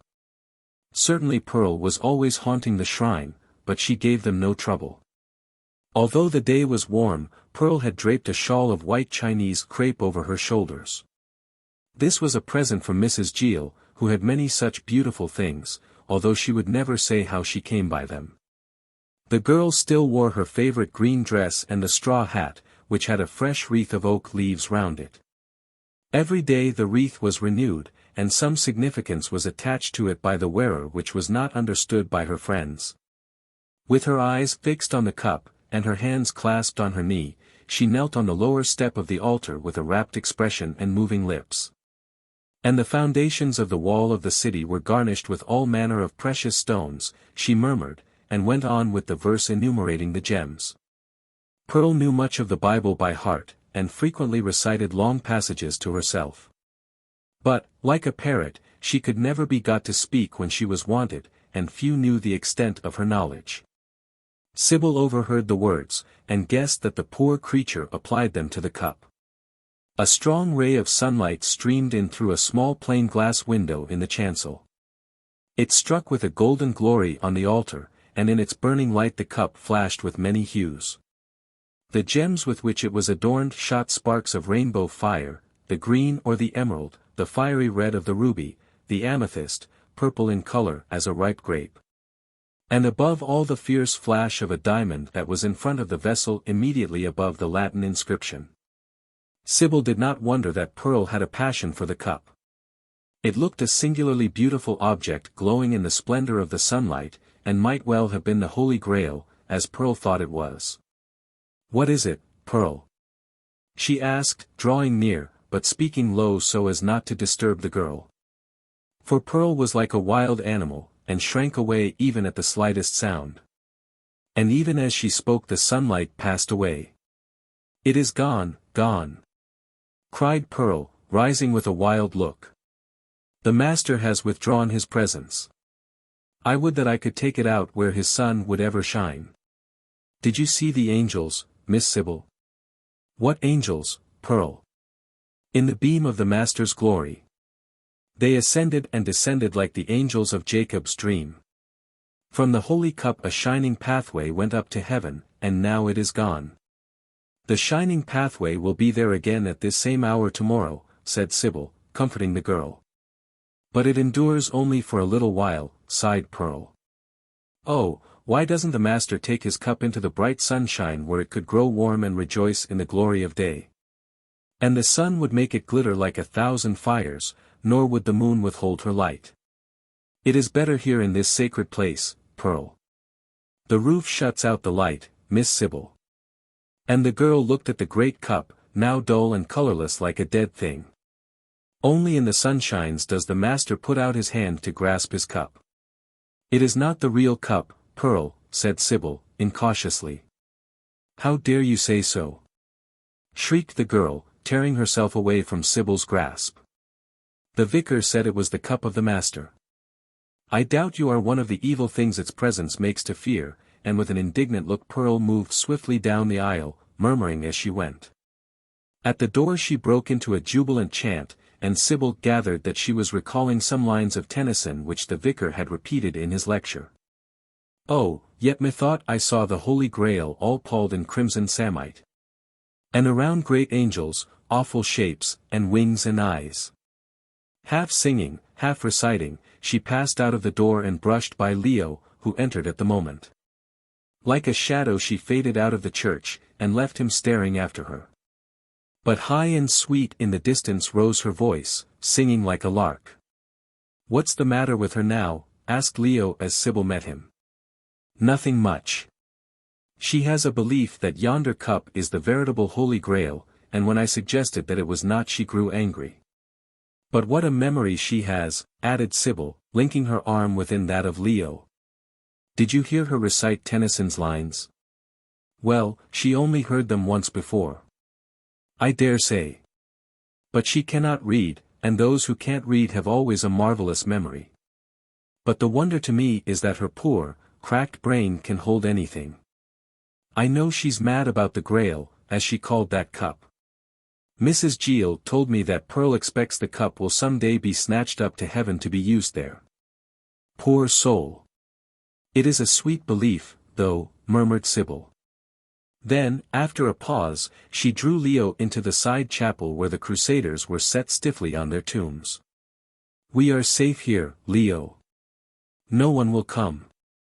Sit down beside this pillar and let us talk. We have much to say to one another. And nothing very pleasant, sighed Leo, as he sat down, and slipped his arm round the girl's waist. Oh, Sybil, how foolish I have been getting into debt and quarrelling with Mrs. Gabriel. It will end with my going away to the war. Indeed, I intended to have gone this week, only I could not leave you, and besides, here Leo hesitated. What is it? She asked, noticing that he looked nervous. There is a chance of my debts being paid. Mrs. Gabriel? No, indeed. At first she said she would pay. Now she has changed her mind. But Hale has offered to lend me the money. Sybil looked anxious. I don't like that, she said decidedly. It is not like him to be so generous. My dear, said Leo, taking her hand, you are too hard upon poor Frank. I have known him now for many years, and it is reasonable enough that he should be willing to help an old playfellow. It is not like him, insisted Miss Tempest. I hope he is not laying a trap for you, Leo. He is spiteful enough to do that. And when he has caught me in his trap, Sybil. She shook her head. It is easy laughing, but I don't like your accepting a favor from that cross-grained little man. You are uncharitable, my dear. I don't want to be. I am sure I am sorry poor Sir Frank is so afflicted, but I really wish he had a sweeter nature. Besides, her eyes fell and she began to play with a button on Leo's coat. He is, I think, too fond of me. Can anyone be too fond of you? Asked Haverleigh, not taking in the real significance of this remark. You do not understand, Leo. I mean that I think he intends to ask me to be his wife. Now don't be angry, for I am not sure if he will. It is only a kind of instinct I have that such is his intention. Haverleigh, confident in his good looks and virile strength, laughed good-humoredly. I am not angry, my dear. The idea of that wretched little creature thinking of marriage. Who is uncharitable now, Mr. Haverleigh? The young man laughed. Fairly hit, he said, but really, Sybil, I don't think you need trouble about Hale. No man of his build and weakness would insult a woman by asking her hand in marriage. He is a queer little creature, but for all his cross-grained temper his heart is in the right place. I am sorry for him, and I feel his kindness in offering to help me. To be sure he is well off, but the kindness is all the same. And what about his sister? She is in love with you. So Mrs. Gabriel says, responded Leo, coolly. But that is all nonsense, much the same as your suspicions of Hale. Why, the girl never opens her mouth to me, she only looks and looks. With her soul in her eyes. It must be a dull soul then, for I see no gleam in those eyes of hers. You are most unsuspicious, Leo, said Sybil at length. I have a kind of feeling that we are on the eve of some trouble. Have you noticed that until we found out this quiet spot Mrs. Gabriel or Sir Frank and his sister always joined us? I noticed that, but it meant nothing. Leo paused and then continued, I know that my mother wants me to marry Edith, but I told her plainly that I would not, and she has agreed to let me have my own way. That is not like her, said Sybil, after a pause. She always wants to have her own way. I think she is beginning to find me one too many for her, my love. It is this way, Sybil. I told her that if she went on treating me so badly I would enlist. That frightened her, and she has been kinder since. I don't trust her, no more than I do Sir Frank. Are you going to take this money? As a loan I am, but I hope to pay it back. How are you going to manage? Oh, Pratt has promised to make it right with my mother. He has a wonderful influence with her. You know he has been her friend for years, and she has great reliance on his judgment. I told him all my trouble, and he has promised to help me. It is not the first time he has done so, Sybil. Several times last year he lent me money. I know he is a kind man, said Sybil, but, Leo, I do wish you. He stopped her mouth with a kiss. I know what you are going to say, was his half-laughing, half-serious remark, and, indeed, my love, I am not worthy of you. But now I am a man, and I intend to put away all childish things, by which I mean the follies of youth. I have done nothing very wrong, Sybil. Indeed, my wickedness has been of the mildest description. I understood Mrs. Gabriel to say that I was her heir, and so I thought I had a right to spend money. I overstepped the mark, and I own my fault.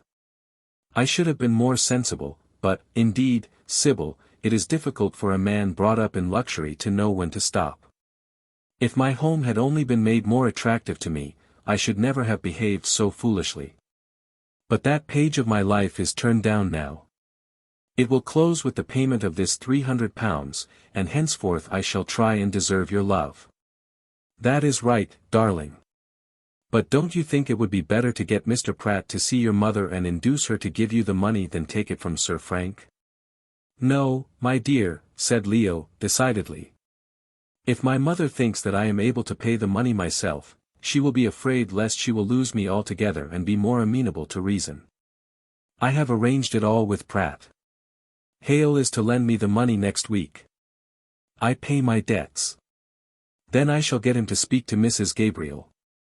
Does Mr. Pratt know that Sir Frank proposes to lend you the money? No, I did not tell him that at Frank's special request. I merely said that I would put off paying the matter for a month. In the meantime he will speak to my mother. It seems all wrong, said Sybil, with a sigh. I can't help thinking that you are behaving foolishly. I hope not, Sybil. But I must manage Mrs. Gabriel somehow. I cannot have her treating me so badly. Sometimes she really seems to hate me. When my debts are paid I shall look about and see what I can do to earn my own living. I am half inclined to enlist in the yeomanry. Leo. Leo. Don't do that. Sybil seized his arm. I should lose you. My dear, it is the only thing I am fit for. My mother would not let me have a profession, and I am not clever enough to make money.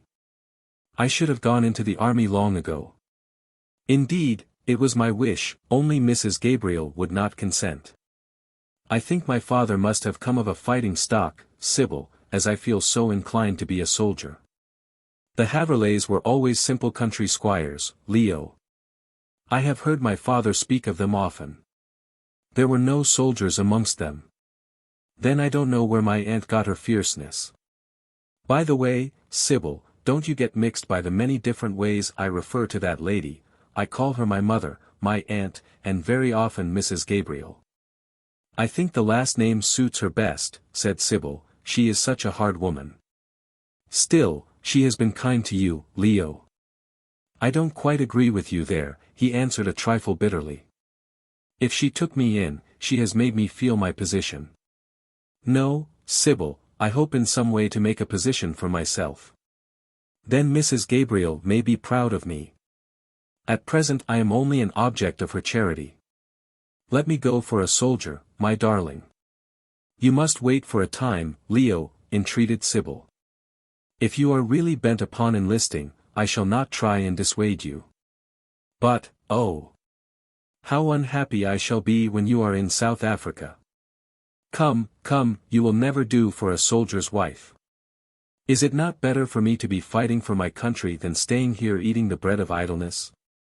I am sure you would be prouder of me dead on the battlefield than to see me a hanger-on here.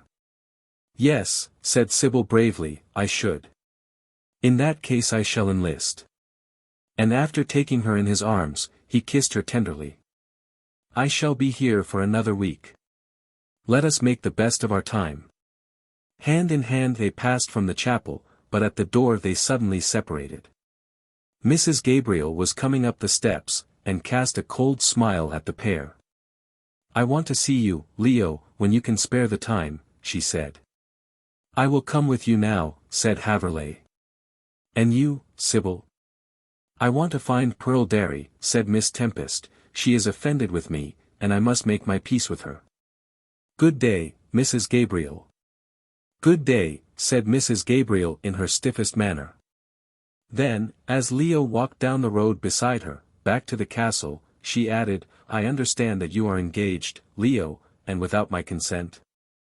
I am sorry you should be vexed, he said formally.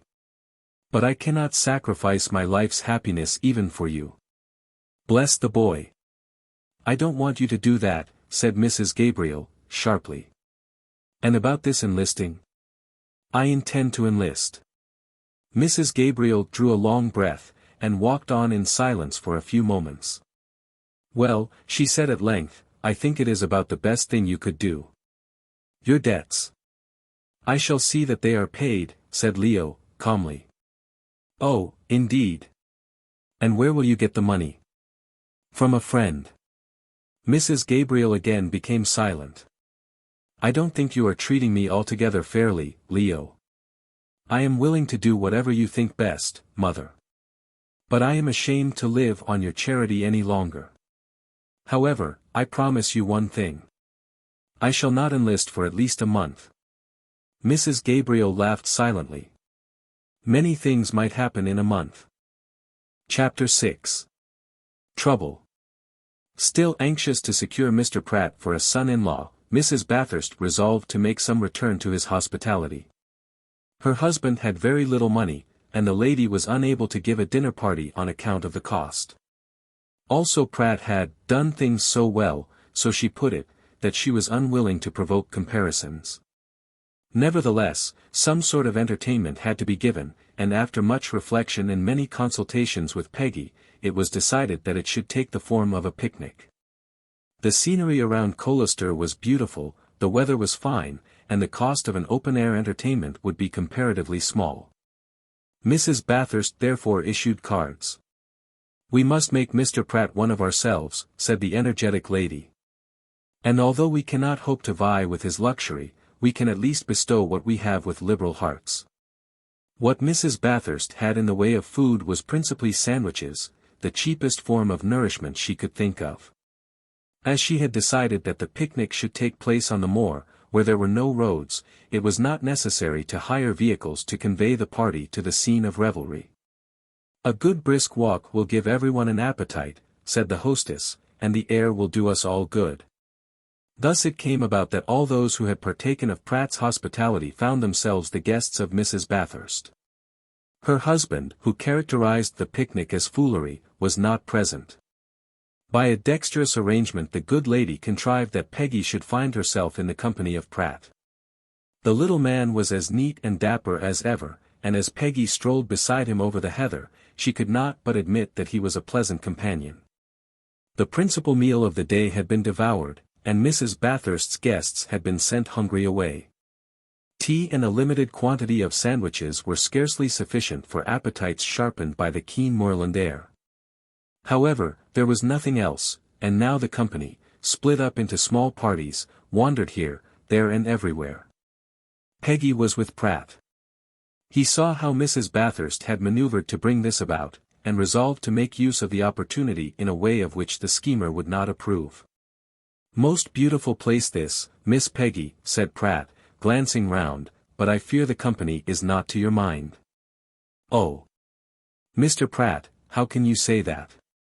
said poor Peggy, divided between a desire to keep him at a distance and to avoid giving offence to her mother. "I am very pleased to be with you." "Well, I don't know, Miss Peggy. I am not a parson, you know." Peggy laughed and blushed.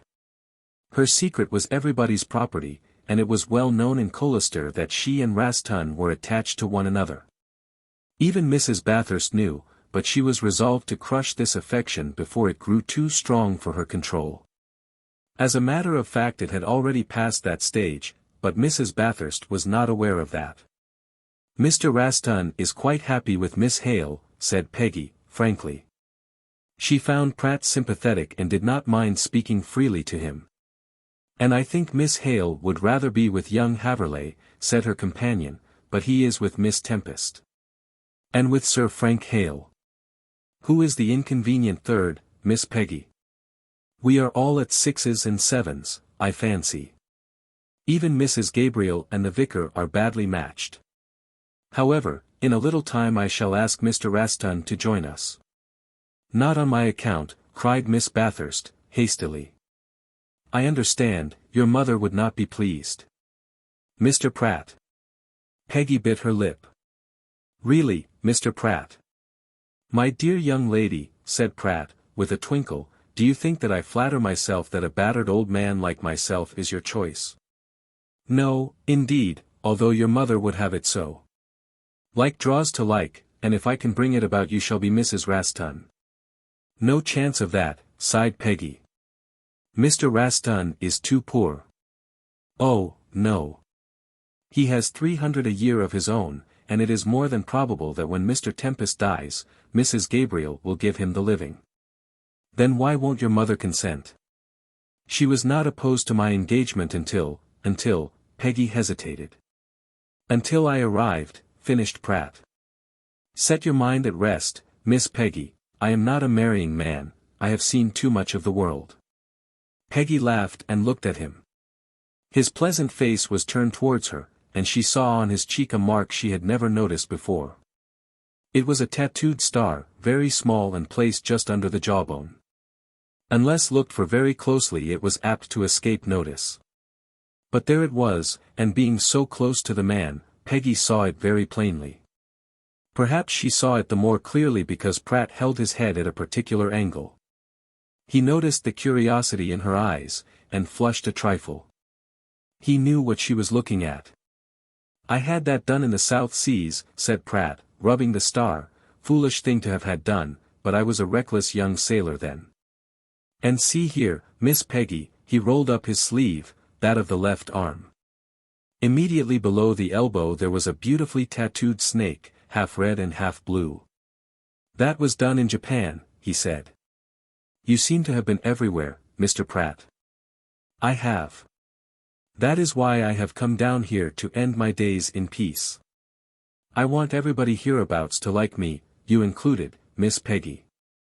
"I do like you, Mr. Pratt," protested Peggy. "Not, of course, like. I understand. Well, I shall speak to your mother about Mr. Raston."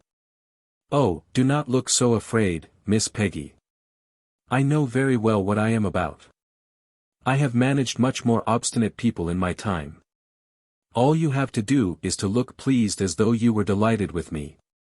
That will put your mother on the wrong scent." "Harold will not like it," objected Peggy, as they returned to join the others. "Harold is Mr. Raston." "I gathered that from your blush," said Pratt, with a chuckle.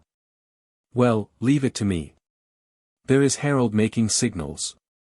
What is up now?" Mrs. Bathurst informed them as soon as they came within earshot. "Come here at once, Peggy," she screamed. "Mr. Pratt, come here. Mr. Raston is about to take a group with his kodak. It will be a memorial of my picnic." The American did not seem pleased. For the moment his usually active tongue was silent, and he seemed unwilling to form part of the group. "I do not care about having my likeness taken, Mrs. Bathurst," he said.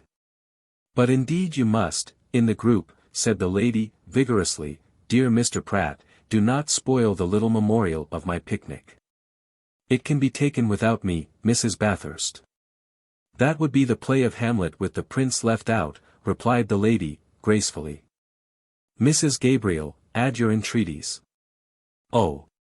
Mr. Pratt will not listen to me," said Mrs. Gabriel, severely. "I know him of old. He can be obstinate when he chooses." Pratt laughed but gave her a sly look which made her wince. Strong woman as she was, there was something about this artless, good-natured little man which made her turn white and draw her breath in quick gasps. "I consent to be taken," said Pratt, withdrawing his gaze, "if I am permitted to arrange the group myself." "Certainly," said Raston, brightly. He had been exchanging a few words with Peggy. "Arrange it as you please." Leo, who had Hale at his elbow, ranged alongside the American. "You know where to place me," he said softly, and Pratt nodded. It was mainly for that reason that he wished to arrange the group. The result of his efforts was that Leo and Sybil were together, much to the wrath of the baronet and Mrs. Gabriel. The others Pratt scattered anyhow, and placed himself at the back. Raston did not approve of this.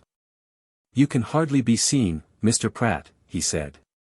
"Please come more forward." Pratt hesitated, but, catching sight of a cold smile on the face of Mrs. Gabriel, he gave her a defiant look and placed himself in the position indicated by Mr. Raston's outstretched finger. Then the curate adjusted his kodak and took 3 pictures. He also had to take a 4th, as Mrs. Bathurst wanted herself to be seen making tea, surrounded by her guests. "To recall a happy, happy day," she explained. "You are fond of photography, Raston?" said Pratt, when this was over. "Very. I have taken pictures all round the place. And the other day he took a picture of the cup you gave," put in Sybil. "I guess that's kind of him," said Pratt, gnawing his lip. "I suppose," he was addressing Raston, "that you send copies of these to your friends?" "Indeed I do not," replied the curate, cheerily. "I take only a few copies and place them in an album." "Certainly, I have given a few to Miss Bathurst." "Natural, very natural," said Pratt, gravely. "You must give me one of the group you took just now." And without waiting for an answer he turned away. Somehow he seemed relieved to hear that the photographs were not likely to be sent round the country. And all the time Mrs. Gabriel, who had listened to this conversation, heard it with a cold smile. She seemed rather pleased that Pratt should be upset, and upset he was, a remarkable thing in so calm a man. After a time Leo and Sybil slipped away, and were some distance across the moor before their absence was noticed. There was no chance of following them save in the most pointed manner, so Sir Frank, with a scowl, devoted himself to his sister. She was seated on the heather, staring after Leo with a despairing look. Frank patted her hand kindly. "He will come back, Edith," he whispered. "No," she replied, quietly, "he will never come back. Sybil has taken him away forever. Don't worry about me, Frank." "Oh. As to that," retorted Frank, savagely, "I approve of that no more than you do. If you want to marry Leo, I wish to make Sybil my wife." "I am afraid neither of us will get our wishes," said Edith, with a sigh. "We'll see about that," muttered Frank. "At all costs I'll stop that marriage. Sybil must become my wife." Mrs. Gabriel overheard him. "Make your mind easy, Frank," she said, "I can put an end to this. She cast a look at Pratt. I could have done so long ago but for, she stopped. But for what, Mrs. Gabriel? Nothing. Nothing, she said hastily. A matter which does not concern you, Frank. But it is time to adopt strong measures. Mr. Tempest, she went to the vicar, come for a stroll with me. I wish to speak to you. About parish matters? Asked the vicar, rather nervously, for he knew Mrs. Gabriel's tongue and temper. Won't you speak to Raston? It is not about parish matters, said Mrs. Gabriel. It is concerning your daughter and Leo. Mr. Tempest looked up sharply. Indeed? He said, with quite a new note in his voice. Nothing wrong, I trust. I shall leave you to judge of that, replied Mrs. Gabriel. Come, vicar, and she carried the old man away. Hale started after them distrustfully. What does she intend to do now? He muttered. I intend to take my own way in this matter, and I don't trust her. Too clever by half. Meantime Leo and Sybil, not thinking of the envy their happiness caused, were walking slowly along. Every now and then they would turn and look at one another and smile. The action seemed childish, but those who are deeply in love are often nothing but children. Then they came to talk of their future. When are you going away, Leo? Asked Sybil. I go to town next Monday, replied Leo. I start at 7 o'clock for Port Front, and there take the steamer that leaves at 10. And the money for your debts? That will be all right. Frank has promised to give it me this week. But the queer part is, Sybil, that he will not give me a check. Why not? She asked, stopping abruptly. I don't know.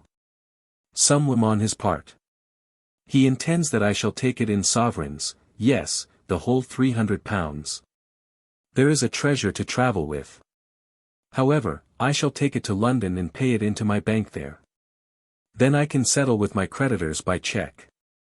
Does he give any reason why he wants you to take it in gold? No. But he is a queer chap, although a kind one. I must take the money as he chooses to give it. But do you know, Sybil, I believe Hale has the instincts of a miser, and likes to look at gold. I should not be surprised if he had a chest of sovereigns in his house. I expect that is why he gives me specie instead of a check or notes. I don't like it at all, said Sybil, decisively. There you go with your distrust. Said Leo, good-humoredly. You will not make allowance for the queerness of poor Frank. Never mind, I will take the money as he chooses to give it. When my creditors are paid I shall see about enlisting. You have made up your mind to that? Fully. Mrs. Gabriel understands as much. And I do not think, Sybil, said Leo, bending down, that you will seek to dissuade me. Sybil paused for a moment. No, she said at length, and her voice was firm, it is a good thing for you to take up the burden of life, Leo. Even if you die in South Africa it will be better than that you should live on the charity of Mrs. Gabriel. I admire your spirit. Leo shook his head sadly. Don't admire anything about me, dear, he said. Long, long ago, I should have earned my own living. I have been a fool too long. But now, Sybil, I intend to work my hardest for you. I am sure to get my commission, as there are plenty knocking about, and when I return, your father will consent to our marriage, and Mrs. Gabriel will forgive me. I don't think my father would ever object, Leo, said Sybil. He would not care if you had little money. All he asks from anyone who marries me is that they come of a good stock. He has much family pride, you know. Then he will easily be satisfied with the Haverleighs. They have been established in the place down yonder for centuries. I did not know, though, that he attached much value to pedigree, Sybil.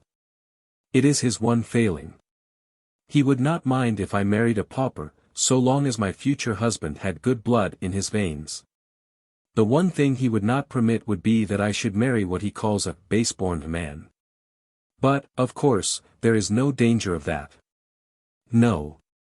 I think my pedigree will satisfy Mr. Tempest. But it is strange that he should attach such value to race. I'm not so sure of that, said Sybil, slowly. I have a great opinion of race myself, Leo. But, come, she broke off, there is my father waving to me. I wonder what he wants. To go home, I expect. Mr. Tempest did, indeed, want to go home, and, moreover, he seemed by no means anxious for the company of Leo. Quite different to his usual self, he was stiff and cold towards the young man. Mrs. Gabriel saw this, and smiled. Not in vain had she adopted the stronger measures of which she had spoken to Sir Frank. However, she gave Leo no time to talk to the vicar, but took possession of him and threw him into the company of Miss Hale. Leo was obliged to talk to the girl, for, although she bored him greatly, she was too unoffending a creature to hurt. Frank saw how dexterously Mrs. Gabriel had managed, and came up to her. "What have you been doing?" he asked in a low voice. "Talking Mr. Tempest over to my views about this marriage. Set your mind at rest, Frank. Leo will never become the husband of Sybil now." Sure enough, matters seemed to be quite in Mrs. Gabriel's favor. On arriving home Mr. Tempest had a scene with his daughter, and forbade her to think any more of Leo. "Had I known of this before, it would not have gone so far," said the vicar, "but I have been blind. Fortunately, Mrs. Gabriel has opened my eyes. It must stop." "I am engaged to Leo Haverleigh," said Sybil, firmly. "Nothing of the sort," retorted the vicar. "I won't have it, I tell you. I do not consider that Leo is a fit husband for you." "And what is your reason, father?" "I decline to give it you. Later on I may do so, but not now. Please do not argue, Sybil. I won't hear a word. You are neither to see Leo again nor are you to talk to him. I won't have it." "But, father." "That's quite enough, Sybil. Not another word." And, as the girl knew of the rages into which her father was capable of falling, she said nothing more at the time lest she might provoke one. But this sudden change of front on the part of her easygoing father bewildered her. Leo was also at his wits' end to understand the new state of things. From the day of the picnic he never had a chance of seeing Sybil alone, nor was he asked, as formerly, to the vicarage.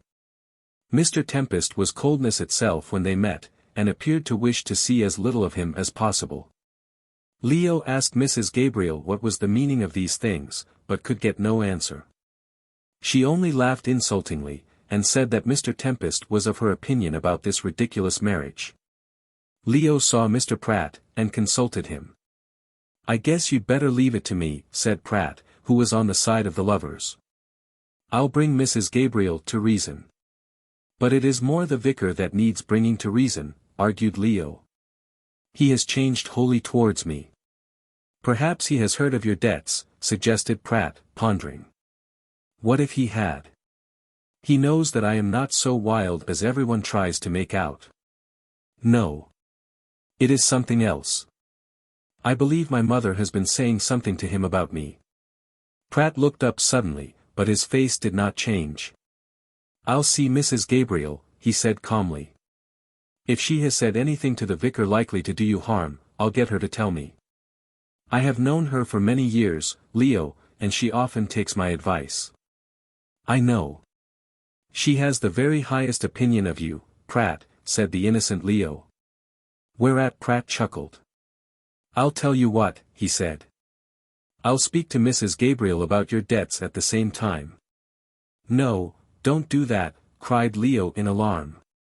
"You will only weaken my position with her.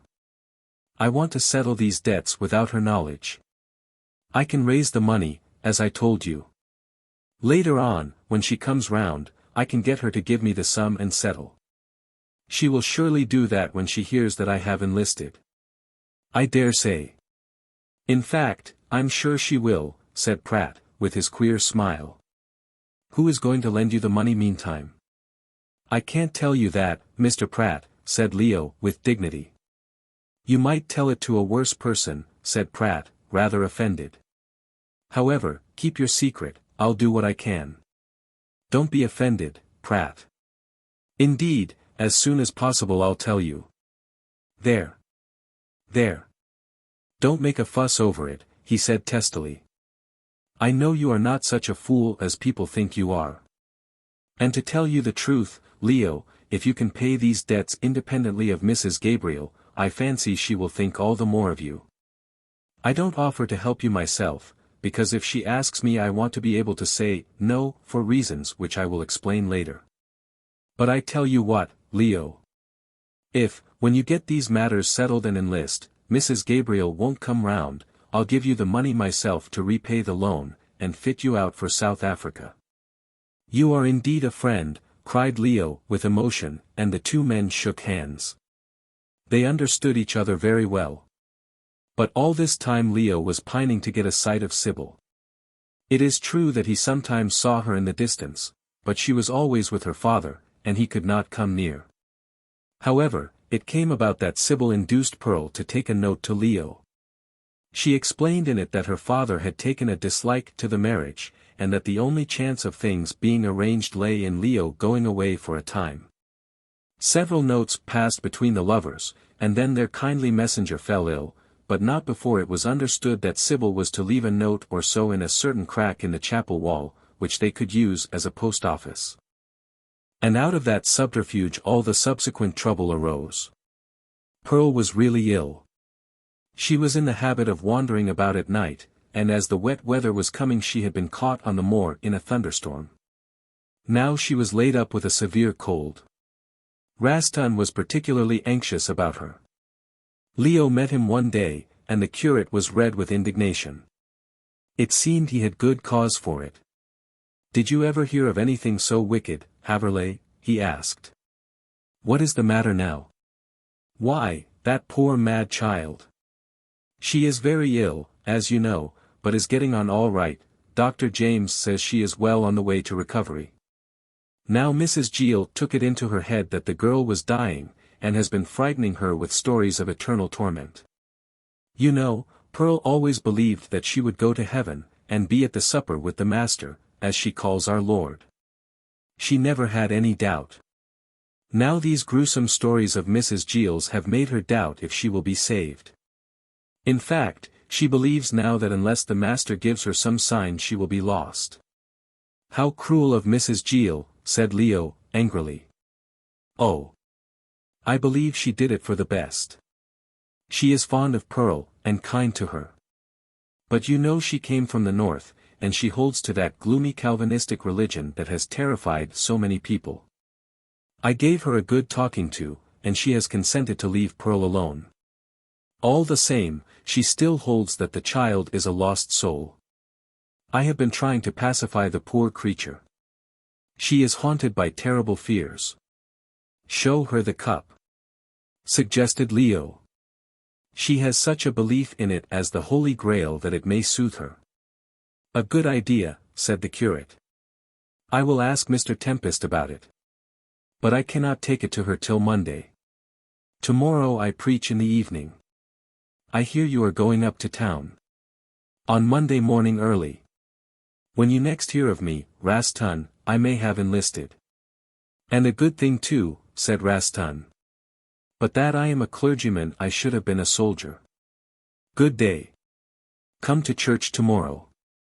And to church Leo went to see Sybil in her pew. He also went to the evening service. On Monday he departed for London. But no one heeded his going. The village was excited by a rumor that the cup had been stolen. On hearing the report Mr. Tempest went to the church. It was true. The cup was gone. Chapter 7. A 9 Days' Wonder. Ill news spreads like circles on water when a stone is thrown in. Barker, the old sexton, a white-haired, crabbed sinner, was the first to discover the loss. He had gone to the chapel at 7 in the morning to make ready the church for early celebration, and on going to the altar he had noticed that the cup was missing. Nothing else had been touched. At once the old man had trotted off to see the vicar, and in a quavering voice related what had taken place, finishing with a hope that he would not be blamed for the loss. "You locked the chapel up last night?" asked Mr. Tempest, sorely distressed, for indeed this was sacrilege and not a common robbery. "Deed and I did," replied Barker, sturdily. "And I took the key home with me. My wife saw me place it on its nail just inside the door." "Was the church door locked?" "Fast locked, sir. And all the windows fastened. I went round the chapel to see if I could find any sign." "When did you leave the church last night, Barker?" "At 9 o'clock, after I made everything right for the night." "It was after evening service, if you mind, Mr. Tempest." "Then I went home and put the key in its place. My Joan and I went then to a neighbor for a bit of supper. We got home again about 11. And the key was still on its nail." "Well, sir," said Barker, scratching his white locks, "I didn't look. But it was there this morning, so it could not have been taken away. Besides, my Joan locked the door of our cottage. No one could have got in." "The cup was on the altar when you left the church last night?" "On the altar where it ought to be. But this morning it's nowhere to be seen. I hope you don't think it's my fault, sir." "No," replied Mr. Tempest. "I cannot see that you are to blame. But this is a very serious matter, Barker. I did not know that there was anyone in Colester who would have committed such a crime." "It's terrible," sighed the sexton. "And what that poor lass Pearl will say I don't know." "She must not hear of it," said Raston, who entered at the moment. "She thinks so much of the cup that in her present state of health its loss may do her much harm." "Is she very ill, Raston?" "Yes, sir. Much worse than she was last night. But Mrs. Gill is giving her all attention, and I have sent Dr. James. But about this loss, sir. We had better go to the chapel, Raston, and see with our own eyes." Followed by Barker, still protesting that it was not his fault, the vicar and the curate went up to the church. It was surrounded with a crowd of people, for the news had spread quickly. Some looked in at the door, but no one had ventured to enter, as each one was afraid if he did an accusation might be levelled against him. Mr. Tempest told Harris, the local policeman, to keep back the crowd, and entered the chapel followed by his curate. All was as Barker had said. There was the altar covered with its white cloth, and with the withered flowers still in the vases. The gilded crucifix was also there, but not a sign of the cup. It had vanished entirely. Tempest sighed. "A terrible thing for the man who stole it," he muttered. "This is no common robbery. Raston, let us examine the church." The two went round it carefully, but could find nothing for a long time likely to enlighten them as to the cause of the robbery. Then in the leper's window, a small opening at the side of the chancel, Raston discovered that some of the stones had been chipped. "I believe the church was entered through this window," said Raston, but the vicar was inclined to doubt. "The window is so small that no grown man could have got through," he said. They went outside, and certainly against the wall and immediately under the window were marks, and scratches of boots, as though someone might have climbed the wall. Also the sides of the window were broken, as though a way had been found through. The leper's window was so small that no care had been taken to put in glass or iron bars. Besides, no one had ever expected that the chapel would be robbed. In all its centuries of history nothing up till now had ever been taken from it. And now the most precious thing of all had vanished. "And during my occupation of the vicarage," said Mr. Tempest. "It is really terrible." However, in spite of the loss, he held the service as usual, and as a great number of people, attracted by the news of the robbery, had come, the chapel was quite full. Service over, Tempest returned to the vicarage, and found Mr. Pratt waiting to see him. "This is a nice thing," said Pratt, looking annoyed, as well he might, seeing that his magnificent gift had disappeared. "I did not know that you had thieves in the parish, Mr. Tempest." "Neither did I," groaned the vicar, sitting down. "Hitherto we have been singularly exempt from crime. And now one of the very worst sort has befallen us. Not a mere robbery, Mr. Pratt. Sacrilege, sir, sacrilege. The American turned rather white as Tempest spoke. He had not regarded the robbery save as a common one. The idea that it was sacrilege placed it in a new light. Yet Mr. Pratt was sharp enough to have guessed this before. The wonder was that he had not done so. "What are you going to do?" he asked, after a pause. "Raston has sent for the police at Port Front. I expect the inspector will come over this afternoon." Pratt shrugged his shoulders. "I don't think much of the police," he said. "The metropolitan detectives are stupid enough, but the provincial police, oh, Lord. I beg your pardon, Mr. Tempest. I forgot myself." No matter," said Tempest, wearily. "I can think of nothing save our great loss. And your gift, too, Mr. Pratt. Terrible." "Well," said the American, cheerfully, "if this cup can't be found, I guess I must find you another one." "The cup shall be found," cried the vicar, vehemently. "The culprit must belong to this parish, else he would not have known the leper's window in the chapel. We shall find the guilty person yet, Mr. Pratt." "I hope so," said Pratt, with another shrug, "but he seems to have got away very cleverly." "I shall see you this afternoon when you interview the inspector, Mr. Tempest. I should like to have a hand in the discovery." "Certainly, certainly. Who but you, the giver of the cup, should wish to help? Come here this afternoon, Mr. Pratt." As Pratt left the vicarage he met Sybil, who looked sad. "Don't take on so, Miss Tempest," he said, "we'll find the cup yet." "I was not thinking so much of that," explained Sybil, "but this morning my poor dear Leo went away." "When is he coming back?" "Towards the end of next week." "I wonder who can have taken the cup." Pratt sneered, an unusual thing for so good-natured a man. "No doubt the Port Front police will tell us," he said. "But I haven't much opinion of law officers myself, Miss Sybil.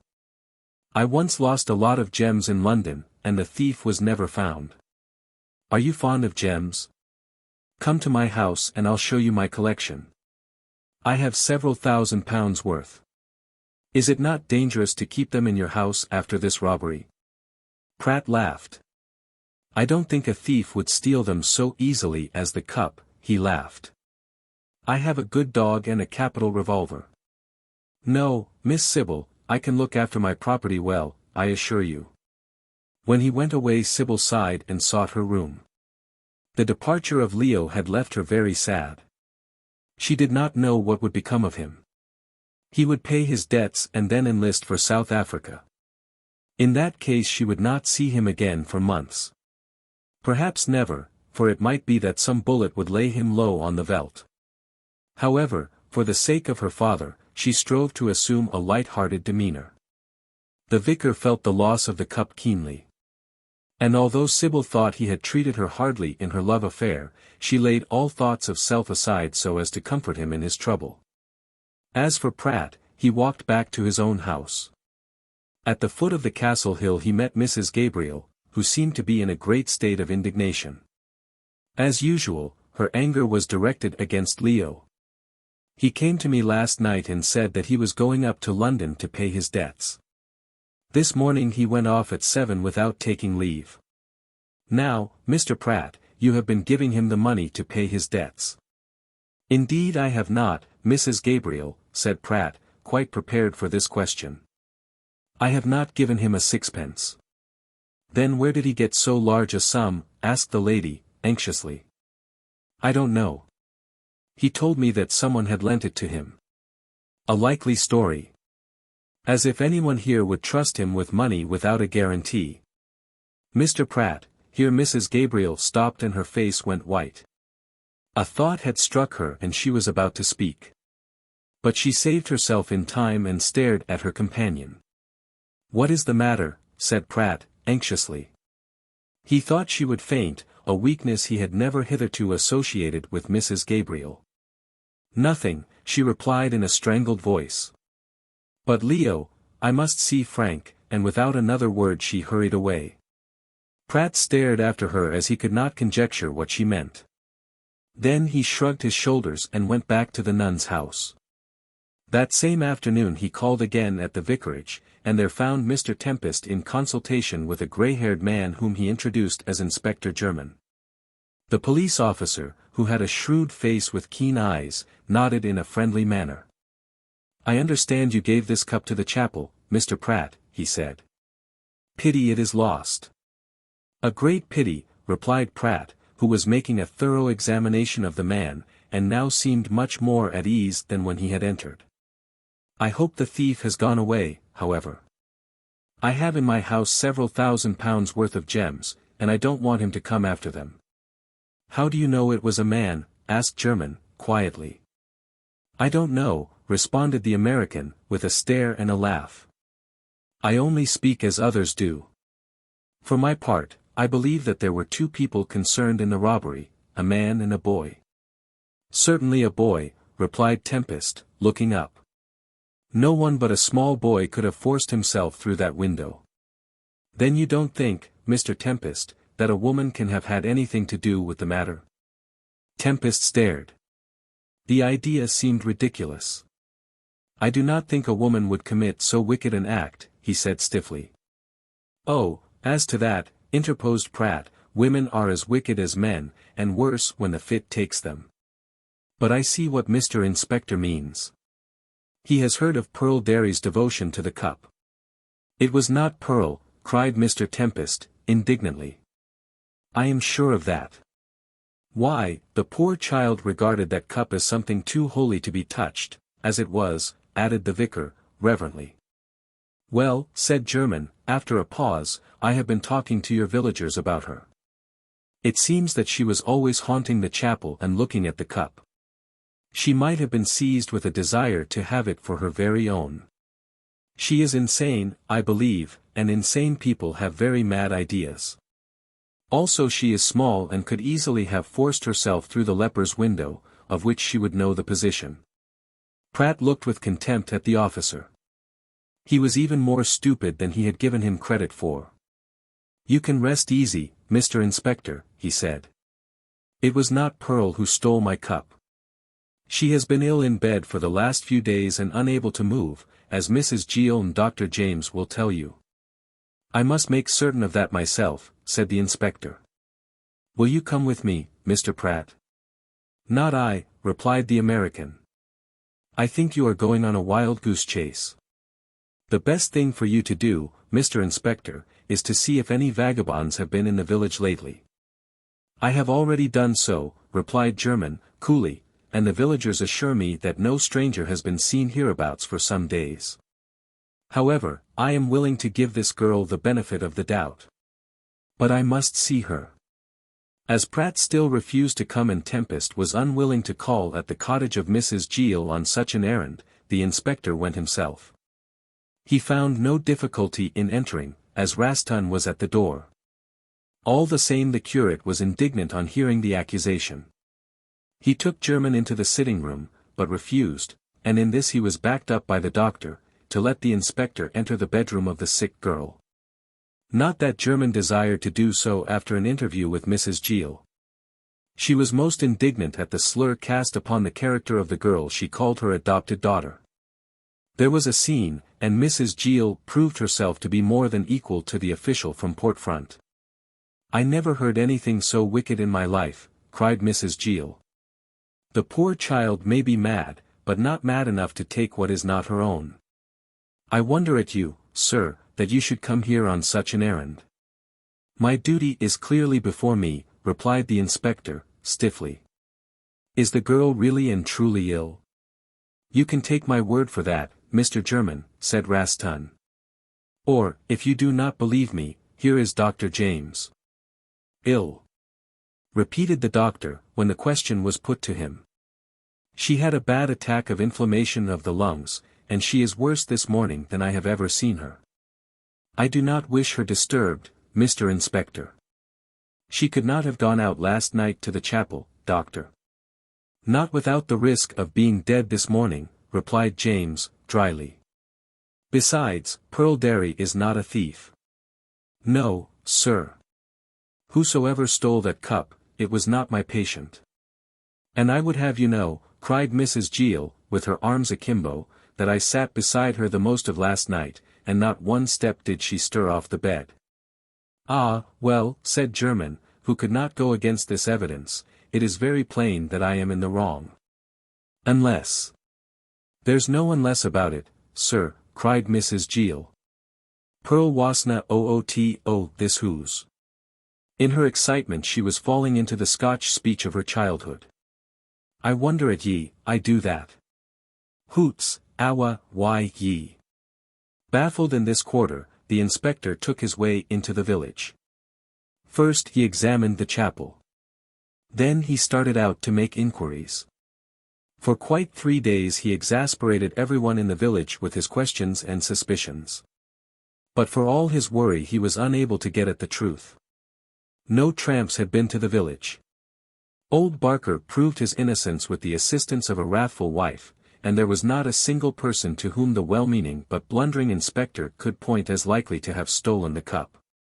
Finally, he was obliged to state that he could do nothing, and withdrew himself and his underlings from Colester, much to the relief of the villagers, whom he had grievously offended by his unjust suspicions. The cup had vanished as though it had been swallowed up by the earth, and no one was able to say who had taken it. A grievous loss, sighed Mr. Tempest, when he became resigned.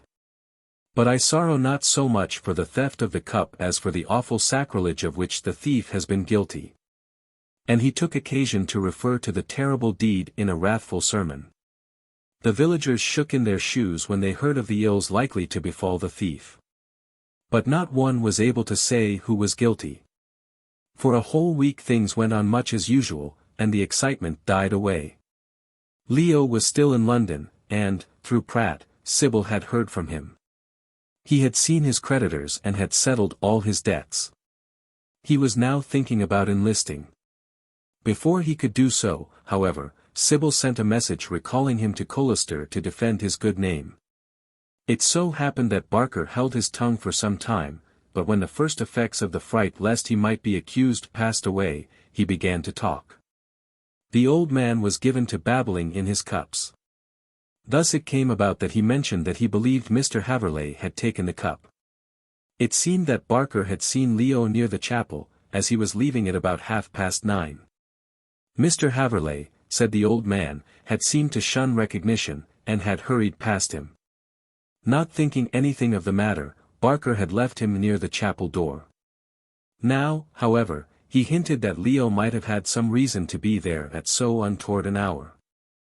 Also, he had gone away the next morning early. It was well known in Colester that the young man was in debt, and that his mother had refused to pay his debts. What, then, was more likely, people argued, than that Leo should have stolen the cup, should have taken it up to London before the loss was discovered, and should have sold it to pay his debts.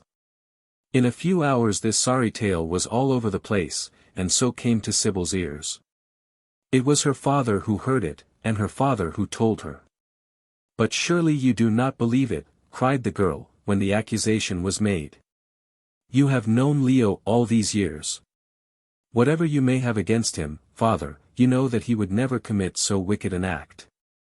I say nothing until I hear what he has to say, replied the vicar, who, for some reason, seemed to be biased against Leo. But you must admit that it was strange he should be near the chapel at so late an hour. And we know that he is deeply in debt. Mrs. Gabriel told me herself that he owed £300. In a moment of madness. I won't hear a word against Leo, interrupted Sybil, pale but resolute. Not if an angel came down to accuse him would I believe him guilty. How could he have got the key? And if he did not get the key, how could he have forced himself through that small window? I say nothing until I hear his defense, said the vicar, obstinately, but the whole affair is highly suspicious. I never knew you to be unjust before, father, cried Sybil. Mrs. Gabriel has infected you with her dislike of Leo. I shall say nothing myself, although I could say more than you think. But I shall send at once to Leo, and he shall come back to rebut this wicked accusation. Without listening to another word, Sybil ran off to see Pratt, who was equally indignant. It is disgraceful, he said furiously. Leo never would do such a thing, never. Be comforted, my dear. I'll ride over to Port Front this very day and send a wire to him. And this he did without delay. More than that, he defended Leo heartily when he returned, so did Rastan. Hale kept silent. But the majority of the villagers were against the young man. Leo returned in disgrace. Chapter 8. Haverleigh's defense. Thanks to the care of Dr. James, and the nursing of Mrs. Gill, the sick girl took a turn for the better. In a remarkably short space of time she began to improve, and when Leo arrived back in Colester she was on a fair way of recovery. Although the doctor did not like Mrs. Gill, he could not but admit that no mother could have been kinder than the midwife. She waited hand and foot, day and night, on Pearl, and refused to let anyone take her place, even when she was worn out with watching. In the middle of her trouble she was called away to London. One day shortly after the theft of the cup she received a telegram from town informing her that her father was seriously ill, and that she was to come up at once if she wanted to see him alive. Now, if there was one strong feeling Mrs. Gill possessed it was love for her father, of whom she often spoke. Much as she liked Pearl, she was not prepared to stay beside her in the face of such a summons. The old man might die if she delayed. "I can get Joan Barker in to nurse Pearl," she said to the doctor, "and go at once to London. I may be away a week or two." "Humph," said James, running his eye over the telegram. "I suppose you must go, the matter seems urgent. Mrs. Barker is not so good a nurse as you, though." "But Pearl is much better, doctor," said Mrs. Gill, anxiously. "Yes, I'll pull her through." "Well, pack your traps, Mrs. Gill. Myself and Mr. Rastan will attend to Pearl with the assistance of Mrs. Barker. You must leave me some address, though, in case anything goes wrong during your absence. Not that I think anything will, Pearl is mending rapidly." Mrs. Gill gave an address in a humble Battersea Street, and in a few hours was ready for the road. She took a tender leave of Pearl, to whom she appeared to be sincerely attached, and that same morning left for Port Front by a carrier's wagon. When she departed the village was still filled with anxiety regarding the loss of the cup. As has been said before, no railway had yet opened up the solitudes of Colester and Kingsmeadows. But those who wished to get quickly to London took the steamer from Port Front, and in a few hours came to Worthing, at which place a train was easily procurable. Mrs. Gill took this route, and having started early she arrived in town that same night. She sent a wire telling of her arrival to Dr. James. He showed it to Sir Frank Hale. "Quick work," said James, "yet we are far enough away from the world here." "That's true," replied the baronet. "So Mrs. Gill has gone to town. I saw her at Port Front when I was there yesterday morning. It is not often she goes to town. I suppose she does not wish to lose the money." "The money, Hale? What do you mean?" "Why, it seems, from what Mrs. Gill told me, that her father is not badly off, and if he dies she will come into a tidy bit of money. There are other relatives, though, and she was afraid lest they should get the old man to leave the fortune to them." "Fortune," said James, with a smile, "a large word for a small legacy." "I don't know so much about that," responded the cripple, snappishly. "From what the woman told me, her father is well off.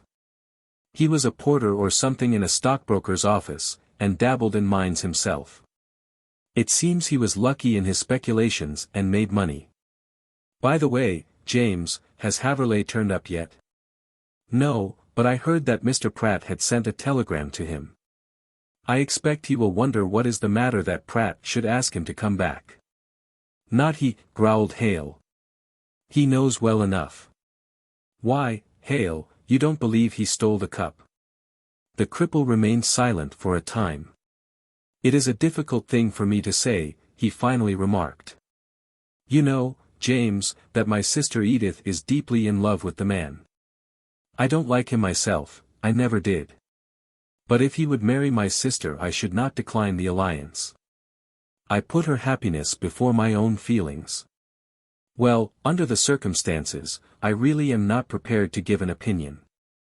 I know that Leo was in debt, and it is common talk that Mrs. Gabriel refused to pay his debts. Yet she informed me that he went up to London to settle them. Now, he must have got the money from somewhere, and who would trust him? It looks black against him, I confess, replied James, shaking his head. Still, I cannot believe that Haverleigh would sink to being a common thief. You will see when he returns that he will be able to explain. If he ever does return, growled Hale, doubtfully.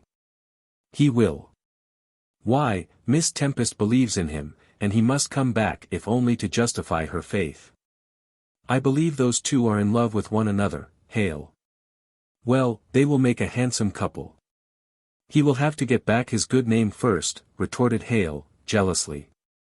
And as to there being anything between them, I don't believe it. Good day, James. Don't go spreading cock and bull stories. As the baronet walked off, the doctor looked after him with a smile of contempt. He knew that Hale was madly in love with the vicar's daughter, and that he regarded Leo as a too successful rival.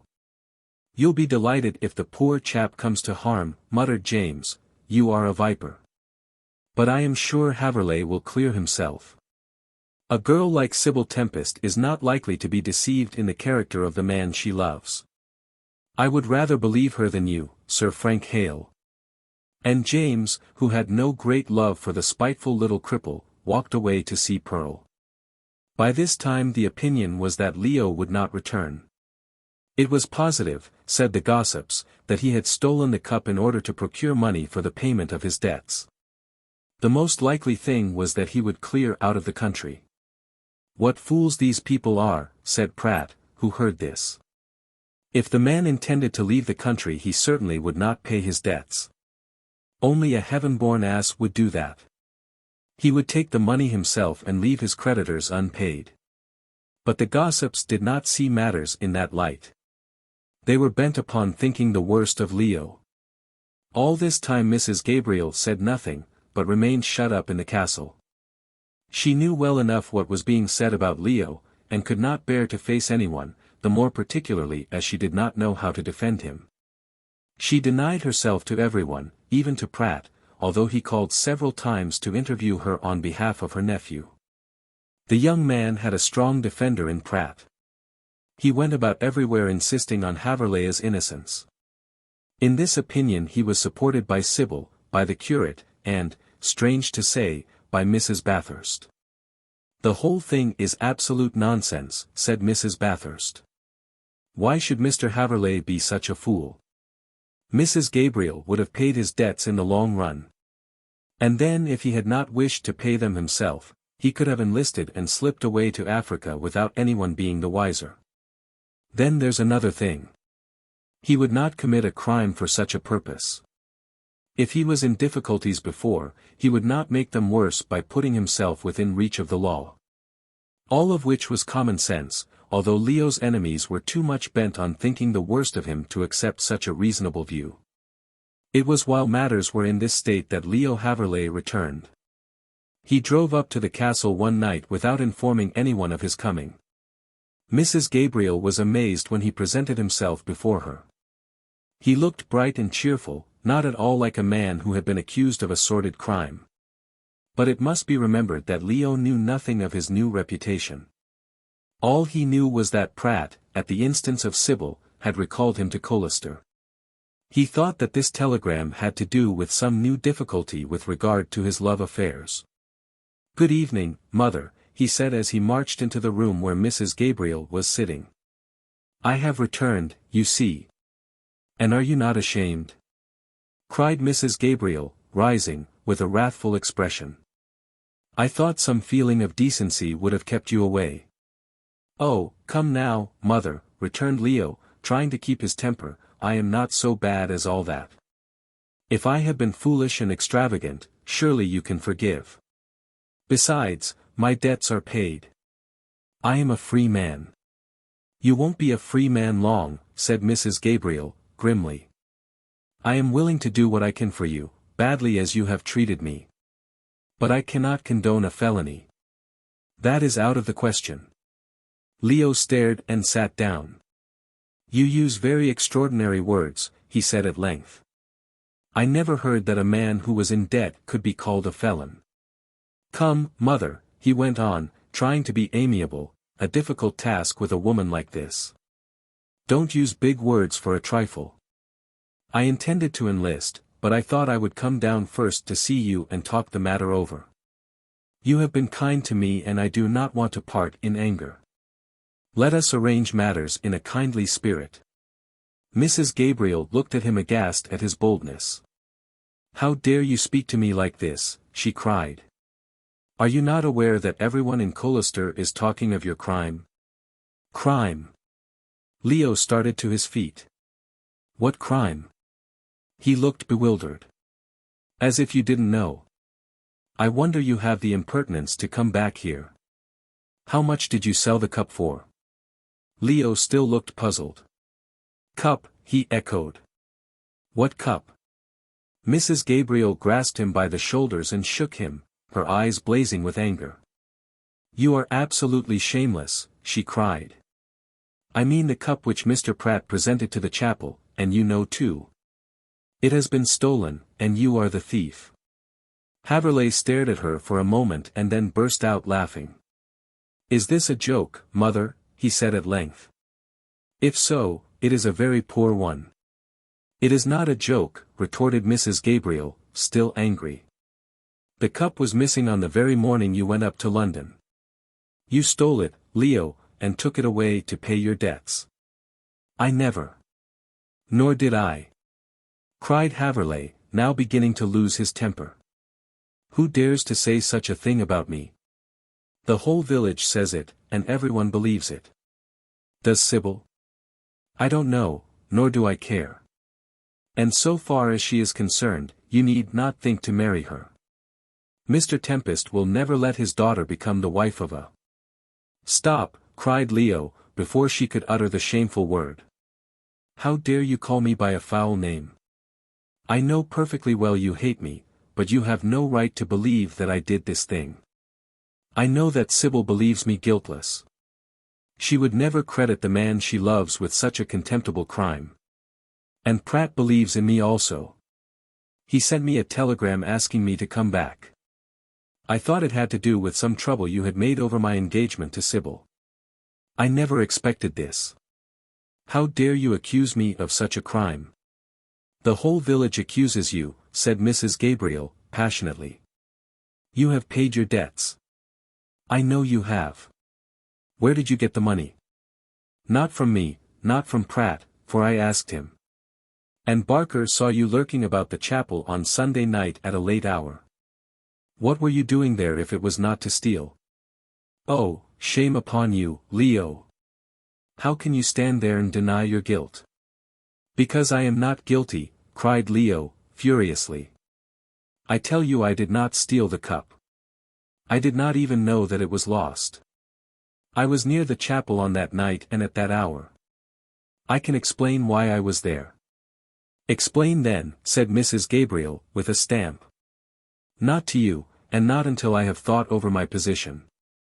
Everyone seems to have judged me guilty without giving me an opportunity of defending myself. You cannot, muttered Mrs. Gabriel. You dare not. The scorn of her speech carried Leo beyond all bounds of prudence. He had not intended to defend himself until he had consulted with Pratt. The situation was so unpleasant and dangerous that he wanted an older and wiser head than his own to deal with the matter. But Mrs. Gabriel's taunt made him forget his resolutions. I dare, and I can, he burst out. I went to the chapel to meet Sybil. Her father would not let us see one another, so we had to do so by stealth. I was going away on Monday morning, and she wished for a meeting, as I did myself. In her pew she left a note, and she let me know by signs during the service that she had done so. I looked in the vicar's pew after the service was over, and found that she asked me to meet her at the door of the chapel shortly after 9. I was there, and I saw old Barker going away. I think he saw me, but as I did not wish to attract attention, I kept out of his way as much as possible. Sybil came about 9:30, perhaps later, and we had a talk. Then I took her back to the vicarage, and returned here to sleep. I was on my way to Port Front by 7 in the morning. That is all I know. A likely story, sneered Mrs. Gabriel. I do not believe one word of it. Leo looked at her with great dignity.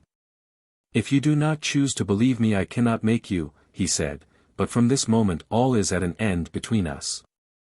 God knows why you hate me so. I have done nothing to deserve it. What I have told you is the truth.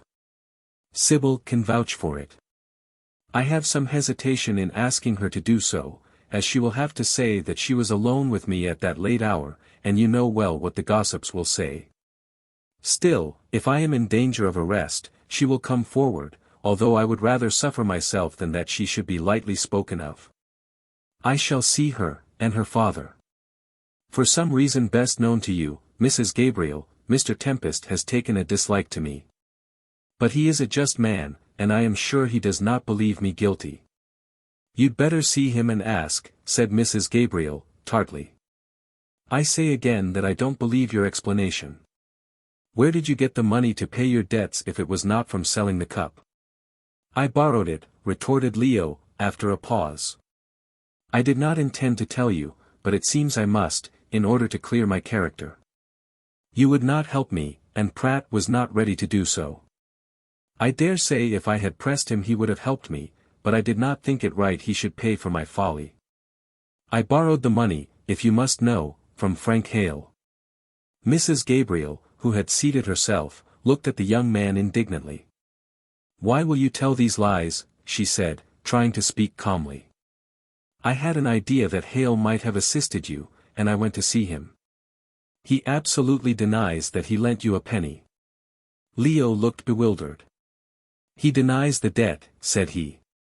Why, he has my acknowledgement. He gave me the £300 in gold on Sunday morning. I packed it in a Gladstone bag, and took it to London with me. There I paid it into my bank, and gave my creditors checks for. In gold! Burst out Mrs. Gabriel, contemptuously. Is it likely that in these days a man would pay such a large sum otherwise than by check? Why, if you said notes it would be more reasonable, but gold, bah! I tell you he did, said Leo, now thoroughly angry. I wondered myself at the time, and I mentioned to Sybil how inconvenient it was. I asked Hale for notes, for a check, he refused both, and said I must take the money as he chose to give it, or not at all. He gave it to me in 3 bags, each containing 100 sovereigns. I paid that into my London bank. Oh, I dare say you did, sneered Mrs. Gabriel. But you should have got a better price for the cup. You still believe me guilty, cried Leo, recoiling. I do. Hale denies that he paid you the money. I shall see him about it tomorrow, said Leo. He will not dare to deny what is the truth. And I leave the castle this very night, Mrs. Gabriel. I shall never call you mother again. You are cruel and wicked. Tell me why you hate me so. Mrs. Gabriel's eyes flashed. If I told you that, she began, then closed her mouth and turned away. Then you do hate me? Yes. With all my soul. She turned on him like a fury. I have hated you from the moment you came into my house. All these years I have been on the point of turning you out. Go now, and never darken my doors again. I was a fool to have anything to do with you. Go. Go. For a moment Leo stood bewildered at her furious speech. He thought she was mad, for he could not conceive why she should speak so. It was useless to talk or to remonstrate, or to seek an explanation. He looked at her for a moment, then, without a word, he walked away. In another quarter of an hour he had left the castle, bag and baggage. Thank God, cried Mrs. Gabriel when alone. I am rid of him at last. Chapter 9. A bad reputation. Pratt sat alone in his library. He was not reading, for although he had many books he rarely looked into one of them. He collected rare editions, he indulged in gorgeous bindings, and placed all his gatherings on shelves behind glass doors. It was the look of the thing Pratt liked. If his collection had been so many volumes of blank pages he would have been just as well pleased. As the evening was cold there was a fire in the steel grate. The room looked comfortable and luxurious. It was decorated in dark red, with bookcases of rosewood, and many busts of celebrated men. On the desk stood a reading lamp, and this was the only light in the room. Before the desk sat Pratt. He was playing with a small pile of precious stones which he had shaken out of a leathern belt. The jewels gleamed in the light with rainbow hues, and Pratt fingered them with loving care, recalling where each one had been bought and found. He was crazy about his gems, but never showed them to anyone. Moreover, in addition to his liking for such things, it was a portable way of carrying about his wealth. The door opened softly and a servant entered. Pratt did not turn his head, for he knew the footstep. But, when he heard that Leo wished to see him, he poured the jewels back into the belt, flung it into a drawer and told Adam, that was the man's name, to admit Mr. Haverleigh. Adam was a tall, soldierly-looking man, of the fair Saxon type. He had been with Mr. Pratt for years, knew all his secrets and was absolutely devoted to him. As well he might be, for Pratt had once saved his life. Adam never forgot the obligation, and was Pratt's devoted slave. "Hello, Leo," said Pratt, rising, when the young man entered the room. "Where did you come from?" "From London, if you want to be precise," said Leo, after shaking hands. "My bag is in the hall, Pratt." "What? Have you not been to the castle?" "I have been there, and I have come away. In fact, Pratt, she has turned me out at last. I always knew that it would come to this." As Leo sat down Pratt frowned, and when he frowned he did not look pleased. "Ah," said he, calmly, "so she has turned you out, on account of this theft, I suppose?" "Yes. It is the first I ever heard of it," said Leo, looking up. "Your wire said nothing about such an accusation. I don't suppose you could very well have mentioned it in a telegram. However, Mrs. Gabriel insisted that I had stolen the cup and sold it in London in order to pay my debts. We had a few words on the subject and parted. I am now here to ask you for a bed. My dear fellow, you shall stay here as long as you please. Let me ring for Adam to bring you some supper," and Pratt touched the bell. "A few sandwiches and a glass of port will be sufficient," said Leo. "I am not in the humor to eat. By the way, as Adam entered, I see he has got back." "Who? Adam?" "Yes. Where did you meet him?" "At Port Front," said Leo, with a nod to Adam, who smiled. "He told me he had been up to London on your business. I gave him a lift part of the way. Didn't I, Adam?" "I shouldn't have got home otherwise, sir," said Adam, respectfully, and departed to get food for his benefactor. Pratt seemed pleased that his servant was so friendly with Leo. He had a great opinion of Adam's intelligence. Also, Adam was a power in the house, but Leo did not know that.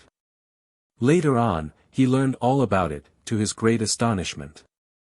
"Come now," said Pratt, when Leo had eaten and had finished a glass or two of port.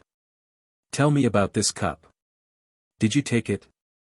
"I certainly did not," said Leo, stiffly. "I wonder at your asking me such a question, Pratt. I am not a thief." His host laughed somewhat nervously. "I only wanted to be sure, my dear lad," he said. "Don't get angry with your best and only friend." "I have another friend," said Leo, looking up from the cigar he was cutting, "and that is Sybil. She does not believe that I am guilty."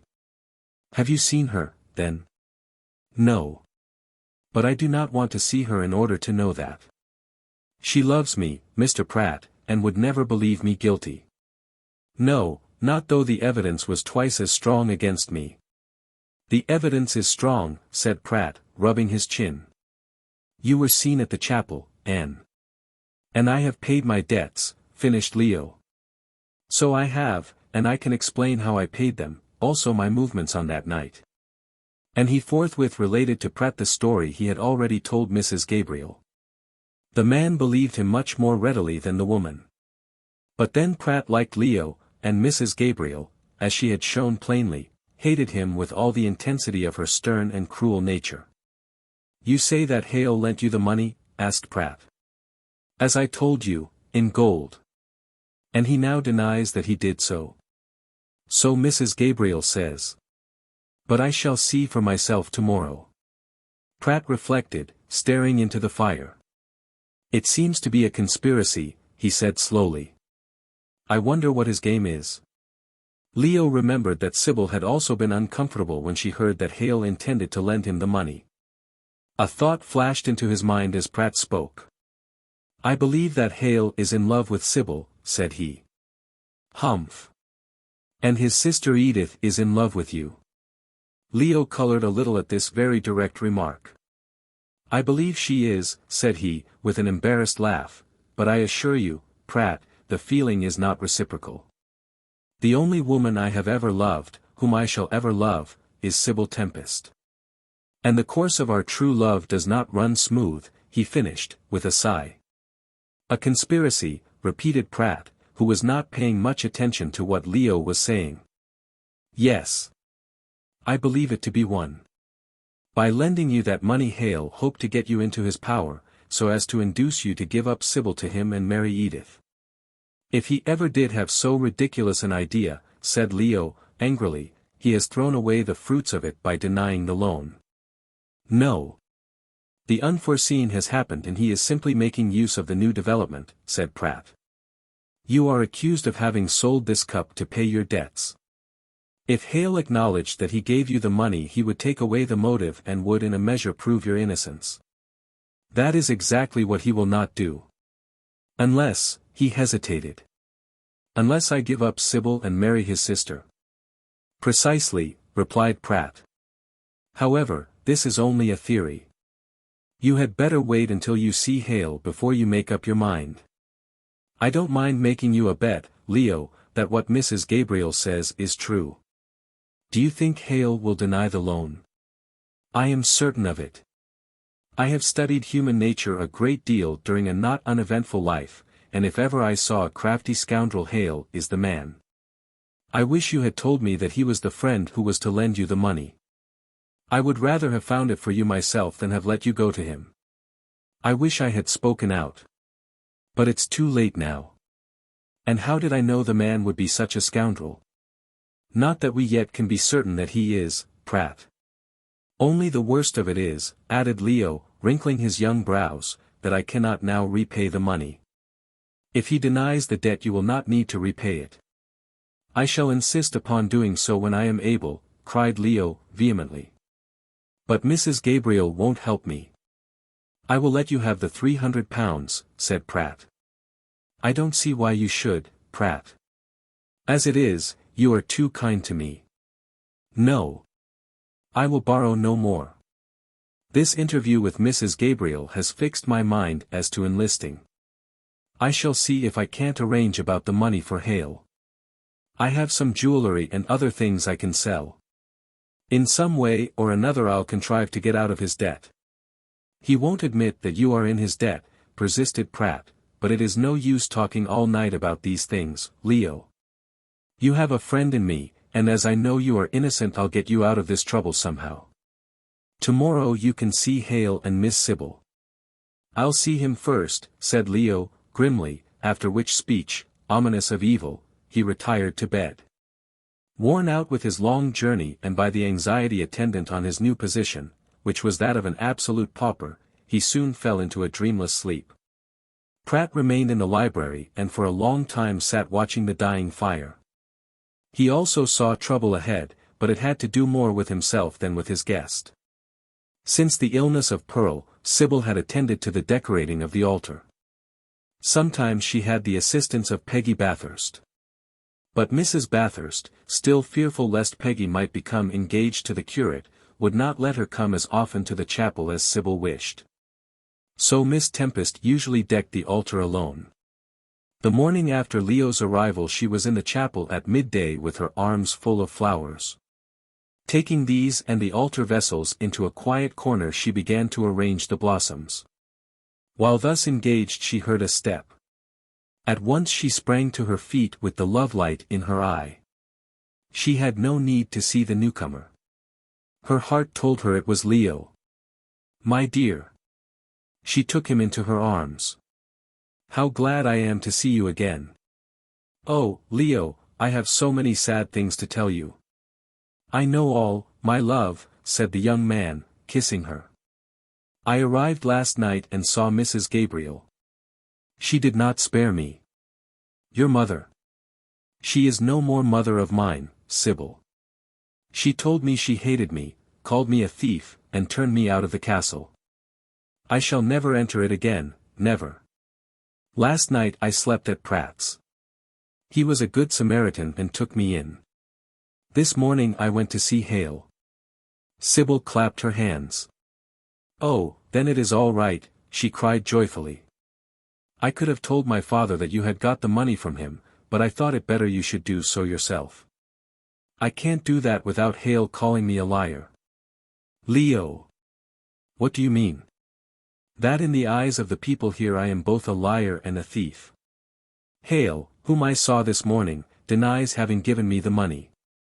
"Has he spread that all about the town?" asked Sybil, scarcely able to believe her ears. "No, he is too clever for that. Now I know, Sybil, why he gave me the money in gold. So that he might be able to deny the debt if occasion arose, as it has done. Had he given me a check his signature would have given him the lie. But what does he mean by denying that he lent you the money?" "Well, I'll give you Pratt's theory. I believe it is the true one," and the young man rapidly repeated the conversation he had had with the American on the previous evening. "So you see you were right, Sybil." "I knew it," said Sybil in low tones. "Do you remember how I told you on the day of Mrs. Bathurst's picnic? What is to be done now?"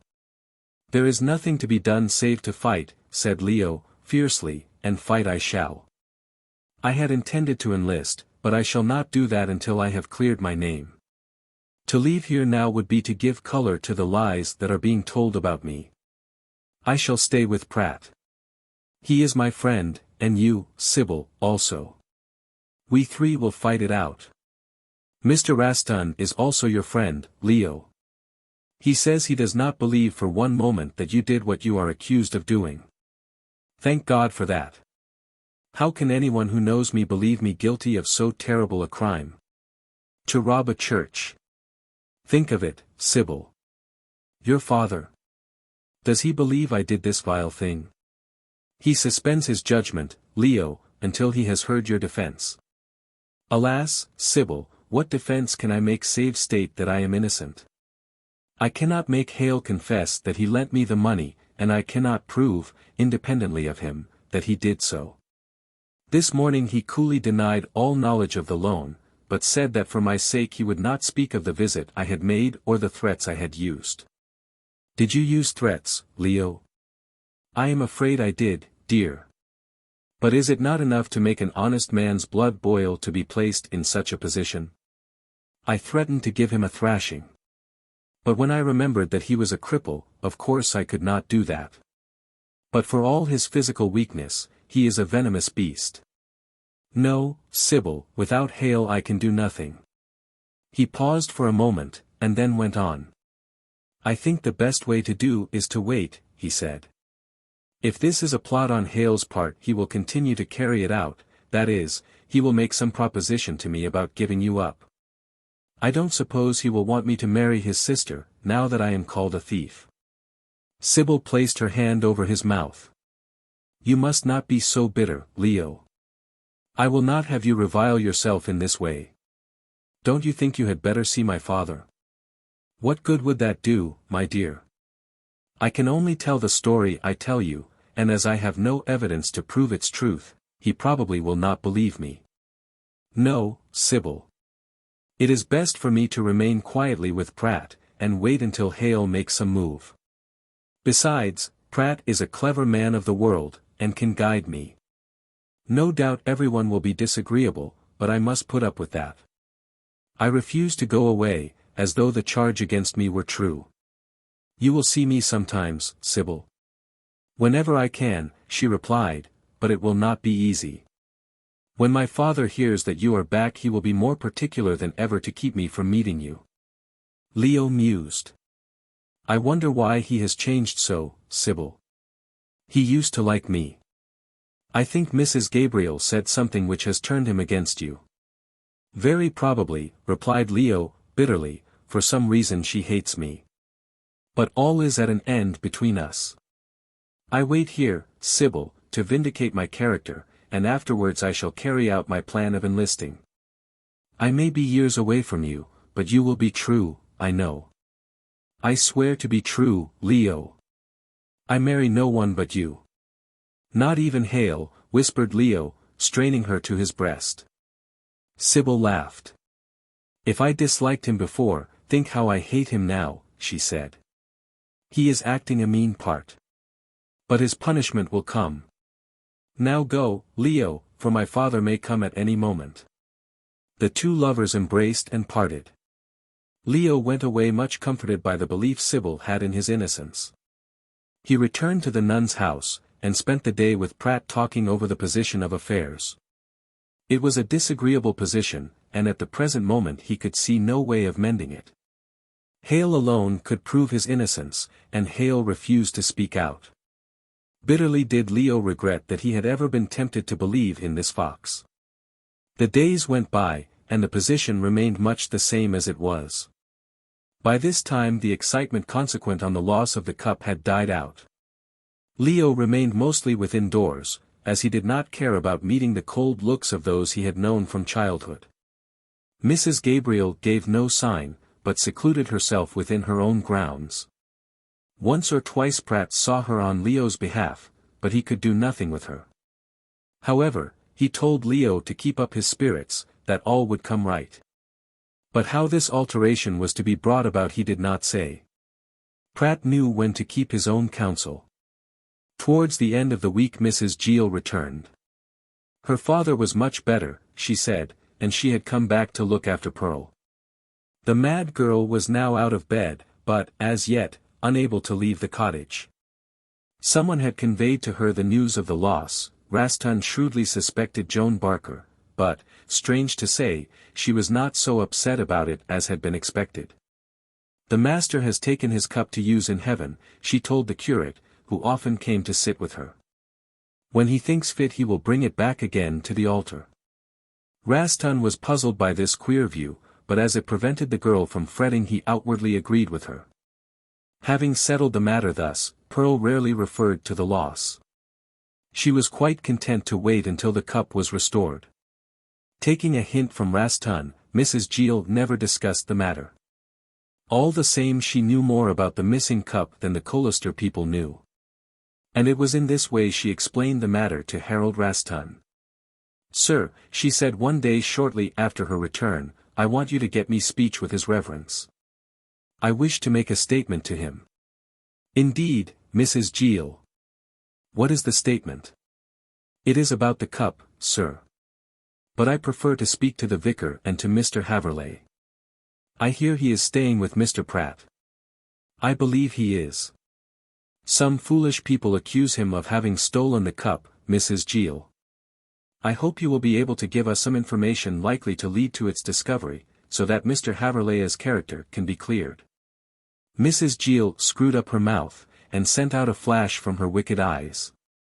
She absolutely refused to speak save in the presence of Mr. Tempest and Leo. Therefore, after a consultation with the vicar, Raston went to see Leo, and asked him to come to the vicarage. Leo was surprised at the summons, and not very willing to obey it. He resented the way in which he had been treated by Mr. Tempest. Still, from what was hinted by Mrs. Gill, he fancied that she might be able to clear his character, so he accompanied Raston to the place of meeting.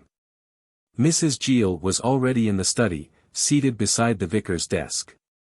She was dressed in her best, and looked demure as any cat. Tempest reddened when he saw Leo, and held out his hand. Leo refused to take it. No, sir, he said coldly, you have not treated me well. I thought you were my friend, but I find you believe me to be a thief. Pardon me, replied Tempest, suddenly growing hard, I do not say that you took the cup. I refuse to believe anything against you until I hear what you have to say in your own defense. I make no defense, Mr. Tempest, rejoined Leo. Sybil believes me guiltless, so does Pratt. Rastan also is my friend. I can only wait until I am vindicated by time. Or perhaps Mrs. Gill will prove to you that I did not steal the cup, and Leo looked at the crafty face of the woman. Mrs. Gill, at a nod from the vicar, rose and folded her hands. I can prove that you did steal it, Mr. Haverleigh, she said. I saw you pawn the cup in London. Chapter 10. The Price of Silence. For a few moments there was a dead silence. Tempest looked gravely shocked. Mrs. Gill triumphant, and the curate much disturbed. He had been so certain of Leo's innocence that this precise evidence took his breath away. Leo was thunderstruck, and passed his hand across his eyes to make sure that he was not dreaming. You saw me pawn what I never had in my possession, he said quietly. Mrs. Gill shrugged her plump shoulders. I can say no more than I know, she said. Of course, I quite expected you would deny my story. I have not heard it yet, replied the accused man, slowly, and I shall be glad to hear it.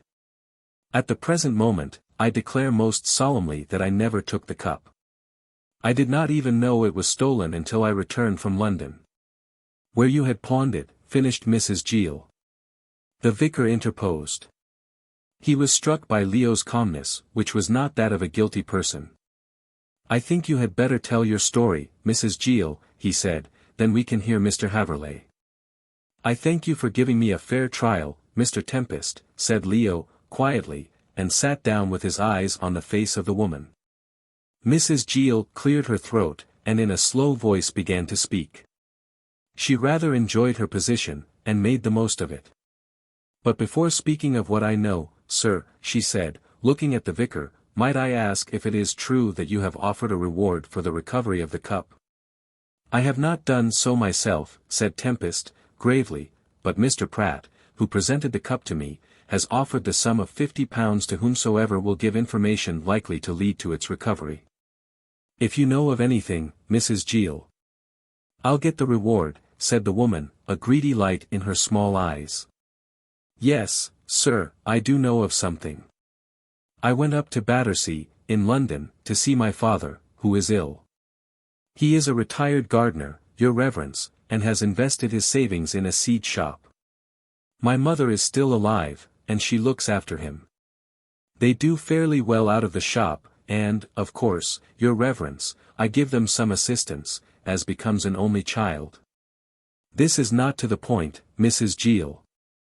I am coming to the point shortly, said the woman, with a look at Leo, who made no remark, but it is necessary that your reverence should understand how it was that I came to see Mr. Haverleigh taking the cup to old Penny's pawnshop.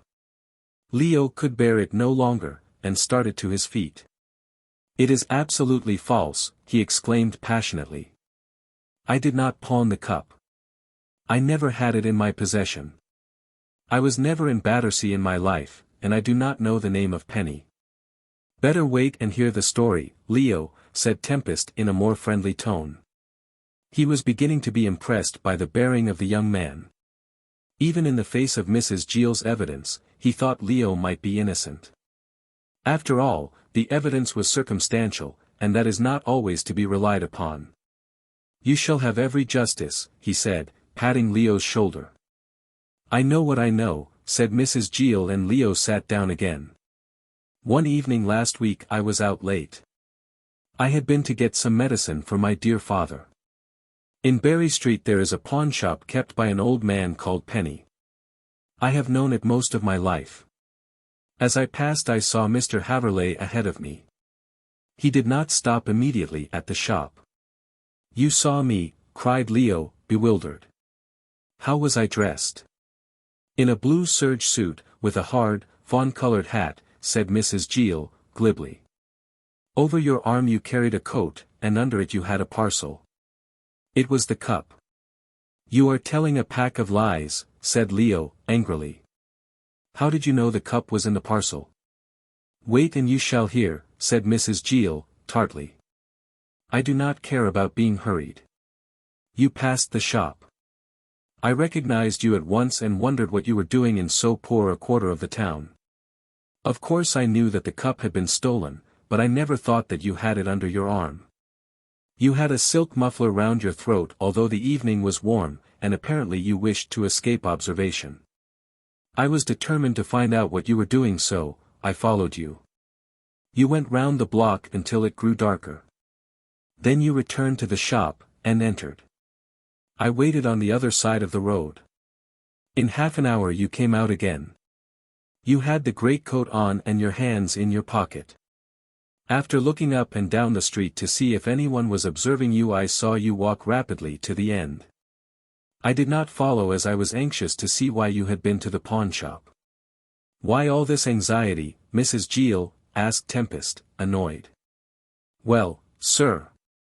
Of course I know that Mrs. Gabriel does not approve of Mr. Haverleigh's behavior. That has nothing to do with the matter, interposed Mr. Tempest, sternly, and Leo gave him a grateful look. All you have to do is to state facts. Mrs. Gill dropped an ironical curtsy. Very good, sir, said she, but I must say that I thought Mrs. Gabriel had cut off Mr. Haverleigh's allowance and that he was pawning some jewellery to keep himself in bread. I never pawned anything in my life, said Leo, disgusted at the plain spite of the woman. Go on, Mrs. Gill. You saw this man Penny, no doubt.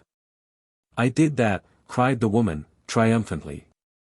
I have known him for many years. I went into the shop and into his back parlour. On the table I saw the cup. Yes, gentlemen, you no doubt are surprised. But it was the very cup I had so often seen on the altar of the chapel. It is wholly false, cried Leo, rising. I never pawned the cup. Someone must have impersonated me. It was yourself, Mr. Haverleigh, insisted the woman. I had a talk with old Penny, but of course I said nothing about having seen the cup before. I did not mention that I knew you. Penny told me that he had given you 400 for the cup. It was worth much more, he said, and he was chuckling over the bargain he had made. I left the cup in his possession and returned home.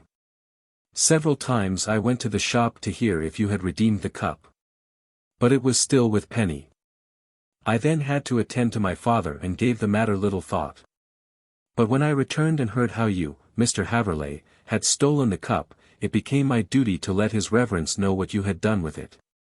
And I hear, added Mrs. Gill, with a malignant smile, that your debts have been paid. Who told you so? Asked Raston, who hitherto had been silent. Mrs. Gabriel. I went to tell her what Mr. Haverleigh had done. She said that she expected as much, as she had refused to give him the money to pay his debts. So that is all I know. I am prepared to take my oath in a court of law that this is true. There was a pause. Then Tempest observed quietly, if that is all you have to tell, Mrs. Gill, you can go. I will speak to Mr. Haverleigh. But will I not? You will do nothing, interrupted the vicar. Go away and hold your tongue, lest you get into trouble. You're going to let him off, I see, said Mrs. Gill, with a toss of her grey head. Well, I have done my share. Good day, gentlemen, and she sailed out of the room quite satisfied that she had ruined Leo. When the three were alone, Tempest addressed Leo, who sat silently beside the table. Leo, he said sadly, I do not want you to get into trouble. If you will confess to me that you did what Mrs. Gill says, I will see about getting the cup back and say nothing more about the matter. I will give you money to leave the town. I tell you I am innocent, cried Leo passionately. Why do you want me to confess a crime of which I am not guilty? I shall not leave Colester. Here I stay until my innocence is acknowledged. But the evidence against you, urged the vicar, sorely perplexed. You were seen about the chapel on the night the cup was stolen. Your debts are paid, yet Mrs. Gabriel did not give you the money, and you have none of your own. And now Mrs. Gill says she saw you pawn the sacred vessel. I admit that the evidence is strong, said Leo, recovering his calmness. All the same I am guiltless. I was at the chapel on that night. I was to meet Sybil since you had forbidden me to meet her. Please leave my daughter's name out of this, said Tempest, an angry spot on each cheek. He was annoyed at the mention of the meeting, but in the presence of Rastan he controlled himself out of pride. I can't leave Sybil's name out of it, said Leo, sadly. I would if I could, but she is as anxious as I am that I should recover my good name. I did meet Sybil, and she will tell you that I left her at the door of the vicarage before 10 o'clock. I therefore could not have stolen the cup. I got the money to pay my debts from Frank Hale. From Hale? Then he will say as much, cried the vicar. This will go far to prove your innocence, Leo. I don't think Hale will help me much, said Leo, coldly. However, we can talk of that later, or you can see Hale for yourself, Mr. Tempest. But I declare most solemnly that Hale lent me the money. As to pawning the cup, I said before, and I say again, that I did no such thing. I did not take the cup. I was never in Battersea, and I do not know the man Mrs. Gill calls Old Penny. If you want to have me arrested, Mr. Tempest, you will find me at Mr. Pratt's. Far from wishing to run away, I court an investigation. Leo, stammered the vicar, restlessly, I do not want to get you into any trouble. If I can help. I am in the deepest trouble, returned Leo, and more will not matter. You can have me arrested if you like. I know that Sybil believes me to be innocent, so does Pratt. I do not care for anyone else's opinion. I think you are treating me cruelly, Mr. Tempest, and some day you will be sorry that you showed so little charity. I go now, and I shall not see you again until such time as you give evidence against me in court, and with this last bitter speech Leo walked out of the room with his head in the air. The two clergymen looked at one another. They did not know very well what to say. Tempest sat down with a sigh. I do not know what to think.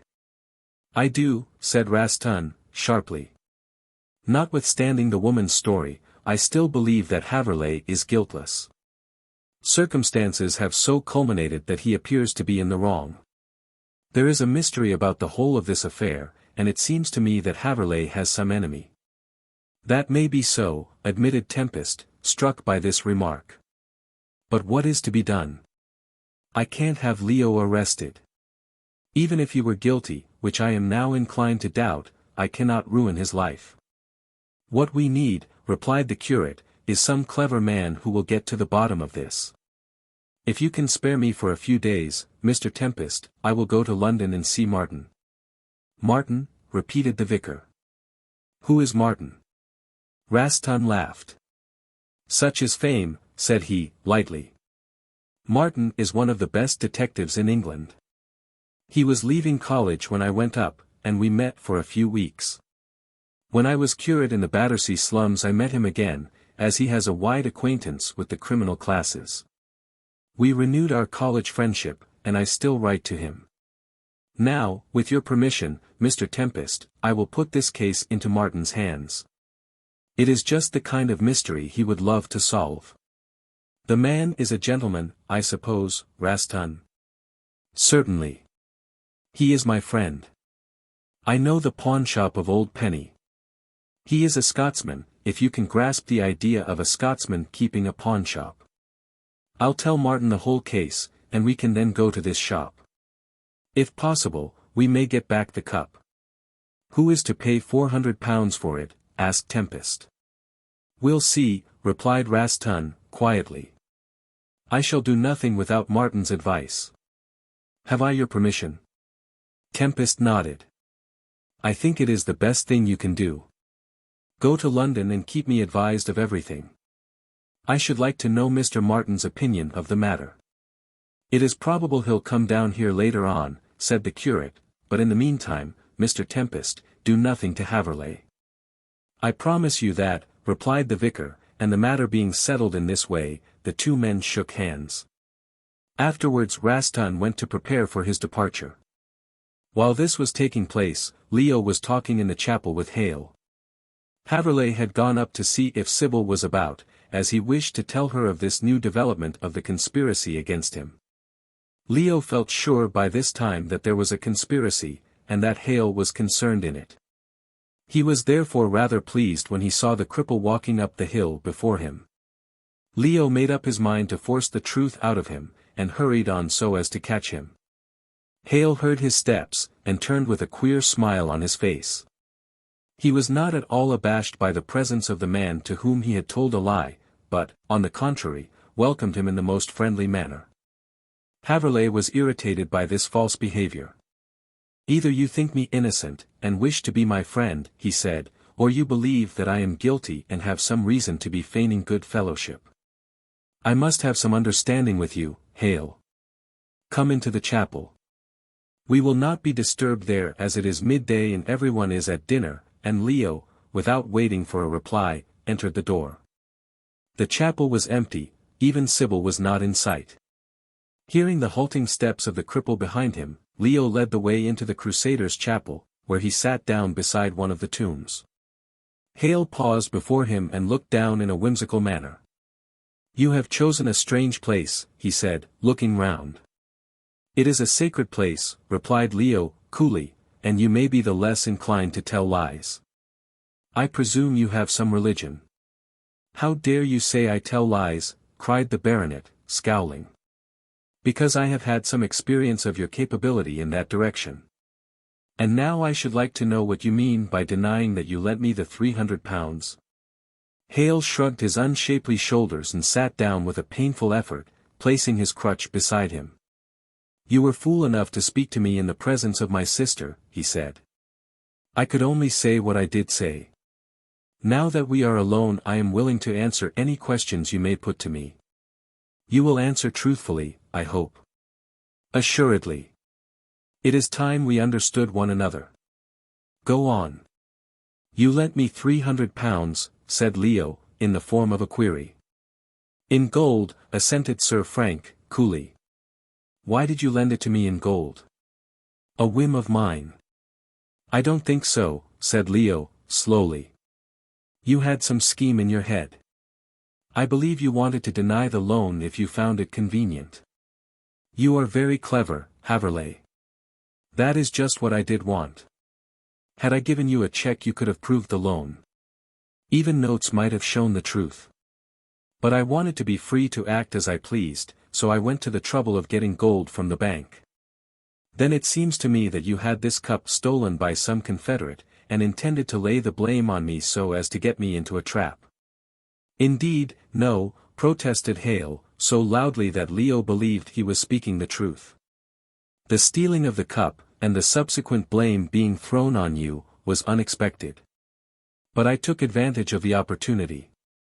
You can prove your innocence only by my help, Haverleigh, and I give my evidence only on conditions." "I was prepared for such a speech," said Leo, calmly, "but it won't do, my friend. You must go to Tempest and tell him that you gave me £300 to pay my debts. Perhaps then he may disbelieve this ridiculous story of my being a thief." Hale sat up alertly. "Then you didn't steal the cup?" "Certainly not. How dare you suggest such a thing? I suspect you know more about the loss of the cup than I do." The baronet looked down on his crooked leg and smiled ironically. "Do you mean to infer that I thrust this misshapen body through that window?" "No. But you have plenty of money to pay for any rascality." "I am not so fond of parting with money," said Hale, dryly. "I know nothing about the cup. But I really thought you stole it." "Mrs. Giel's tale." "Ha!" Leo started up. "She told you that?" "Why?" "Because she is a woman who is fond of money," said Hale, quietly. "Knowing that my sister is in love with you, Haverleigh, she came to threaten me. She declared that she would proclaim you a thief if I did not pay her. It was her belief that such a course would break my sister's heart. And what did you do?" "I told her I would inform the police if she dared to speak to me in that manner again. I believe she then went to the vicar. But if I come forward, Haverleigh, and state that I lent you the money, it will go a long way towards clearing you. Of course, I do not understand this pawning business. The woman says she saw you." "She saw my double, or someone dressed up to resemble me," said Leo, vehemently, but she did not see me. I was never near the shop. So you say, said Hale, smiling cruelly. However, you must see that I can help you. I will do so on one condition, no, on two. I can guess the two, said Leo, looking at his mean face. You want me to surrender Sybil so that you may marry her, and to make your sister my wife? Is that not so? Hale smiled again. You save me the trouble of an explanation, he said. Then I absolutely refuse to do what you want, Hale. I respect your sister, who is a kind and good-hearted girl, but I do not love her, and not for all the gold in the world would I marry her. On the other hand, nothing will induce me to give up Sybil. She shall never become your wife. I wonder you have the impertinence to propose such a thing to me. If you don't do what I ask, said Hale, very pale and venomous, I shall refuse to help you. I shall deny that I lent you the money. Deny what you please. Leo walked to the door of the chapel. Everything is in your favor, and you can have me arrested if you choose. But I decline to sell my love to buy my safety. Good day, Hale, and he marched away. Chapter 11. The London Detective. Sybil had seen Leo go into the room where her father was waiting with Mrs. Gill, and wondered what the woman had to do with her lover. She was called out to see a sick woman on behalf of her father, and on her way home bethought herself how she could see Leo. The girl was in a perfect fever of nervous fear for the young man. Then it struck her that the best thing to do would be to call at Mr. Pratt's. No sooner had she made up her mind to brave her father's anger in this respect than she went at once to the nun's house. She feared if she delayed that her courage might evaporate. The door was opened by Adam, who explained that Mr. Pratt was from home. He went into Port Front today, miss, said Adam. I only hope he will be able to get back this night, as there is a sea fog coming up the channel. There is no danger of his losing the road, Adam, said Sybil, cheerfully, but I don't want to see Mr. Pratt. It is Mr. Haverleigh who. He is in the library, miss, replied Adam, and admitted her into the house. When Sybil found herself alone with Leo she had a qualm. What would her father say should he ever come to know that she had paid such a visit? Leo was seated at the desk, his face hidden in his arms, looking most dejected. He lifted his head as she entered, and, at the sight of his face, Sybil forgot all about her father and the impropriety of the visit. At once she ran to her lover, and drew his head down onto her breast with a look of almost divine pity. My darling Leo, she said, I knew that you were miserable, and I have come to comfort you. How good of you, dear, replied Haverleigh, stroking her hair, but your father? I did not think he would let you come to me. My father does not know that I am here, said Sybil, blushing, as he placed a chair for her. But I knew you had been to see him, and I could not rest until I heard all about the interview. Was he very angry? No, I think he is inclined to believe in my innocence in spite of Mrs. Gill's story. And heaven knows she has painted me black enough.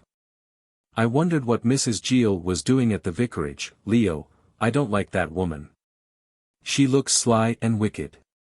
But what story can she have to tell about you, dear? Sybil, she says that she saw me pawning the cup in London, and while Sybil, filled with surprise, sat looking at his agitated face, Leo told all that Mrs. Gill had said. So you see, dear, he continued, that there is some sort of conspiracy against me. I believe Hale is in it too. It is a strange story, she said musingly. I wonder who it was could have impersonated you. Did the man give your name? By Jove, cried Leo, starting up, I never thought of asking. Yet the rascal must have given it for the pawn ticket. Sybil, I can't help thinking that Hale knows something about this. He saw me in the chapel an hour ago and said that he would make a statement to the effect that he had paid me the money if I would give you up and marry his sister. Sybil's eyes flashed. How dare he, she cried. He wants to drive you into a corner, Leo. What did you say? I refuse to have anything to do with him, dear. He can join with your father in having me arrested for all I care. I would rather that than give up my Sybil. But you see the position. What is to be done? Can't you go to London and see this man Penny? No. I dare not leave the place. Your father and the others would think that I was seeking safety in flight. I might be arrested before I got as far as Port Front. I don't say that your father would go so far, but there is always the chance. I am sure Mrs. Gabriel would not counsel mercy. For some unaccountable reason she hates me thoroughly. My poor Leo. Sybil stroked his cheek. Fate is very cruel to you. But never mind. In spite of everything I will be true to you. And what is more, Leo, I'll help you to prove your innocence. How can you do that, my love?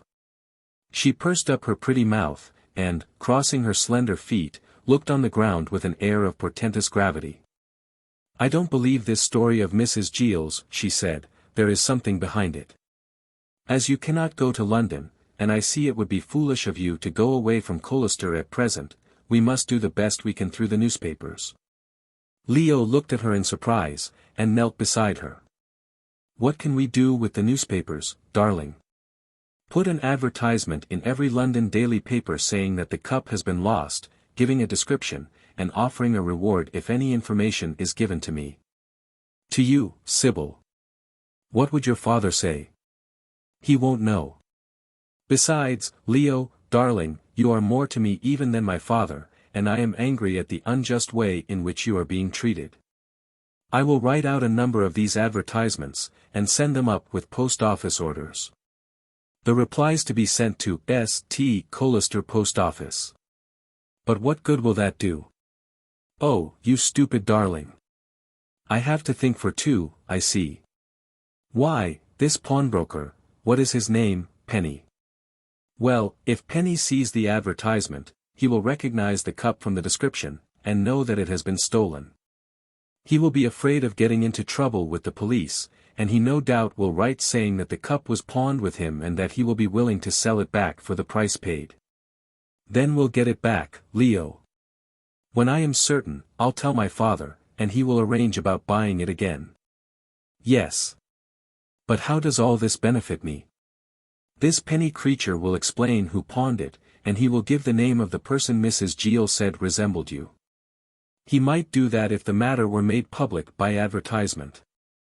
If we approach him privately he will very likely deny everything. We can't be too careful, Leo. But the reward, said Haverleigh, puzzled. I have no money, you have no money. What will you do? When the cup is back, or if information is given likely to recover it, I am sure my father can arrange about the money with Mrs. Gabriel. Now do not say a word, Leo. She has nothing to do with you now. And, after all, added Sybil, naively, I don't see why any money need pass. This is a trap I am laying for that pawnbroker. That is if Mrs. Giles' story is true, which I am inclined to doubt.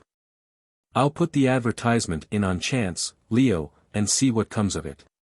But it is such a mad idea, remonstrated the young man, who could not follow all these feminine arguments. Let me tell Pratt about your suggestion.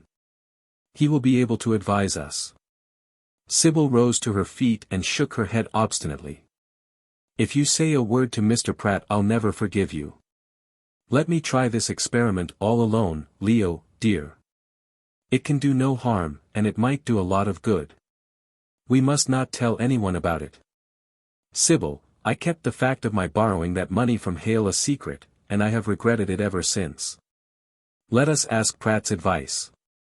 No, Leo. Sybil was still obstinate. I want to try this myself. If it fails it can do no harm, and if it succeeds I shall have the joy of knowing that it was I who got you out of this trouble. Now promise not to tell. At first Leo refused. He did not want Sybil to mix herself up in this disagreeable case even for his sake. But she used such endearments, and kept to her point with such pertinacity, that he gave in. It was useless to contend against Sybil when she set her heart on getting anything. She never would give in, however discouraged. Therefore, before she left the library, she had drawn out an advertisement with the assistance of Leo, in which the appearance of the cup and its Latin inscription were carefully set down. A reward of £50 was offered, and the answers were to be sent to St. at the Colester post office. "There," said Sybil, when this document was completed, "I have set my trap. Now we shall see who will fall into it. I'll make a dozen copies at once, and have them sent off by tomorrow. Not a word, Leo, about this. I will be silent, as I have promised. All the same, I do not feel comfortable about your experiment. To tell you the truth, Sybil, I can't see the sense of it. Now, don't look angry, dear. I know it is all done out of love for me." "I am not sure that you deserve my love," pouted Sybil as he escorted her to the door. "You place all kinds of obstacles in my way." She was rather angry, for her heart was fully taken up with the magnificence of her scheme. However, Leo managed to calm her, and gain her forgiveness. He was quite unaware of what he had done wrong. But Sybil said that he had behaved disgracefully, so he apologized. Then she said that she was a wicked girl, and after kissing him ran away. All this was very foolish, but very sweet.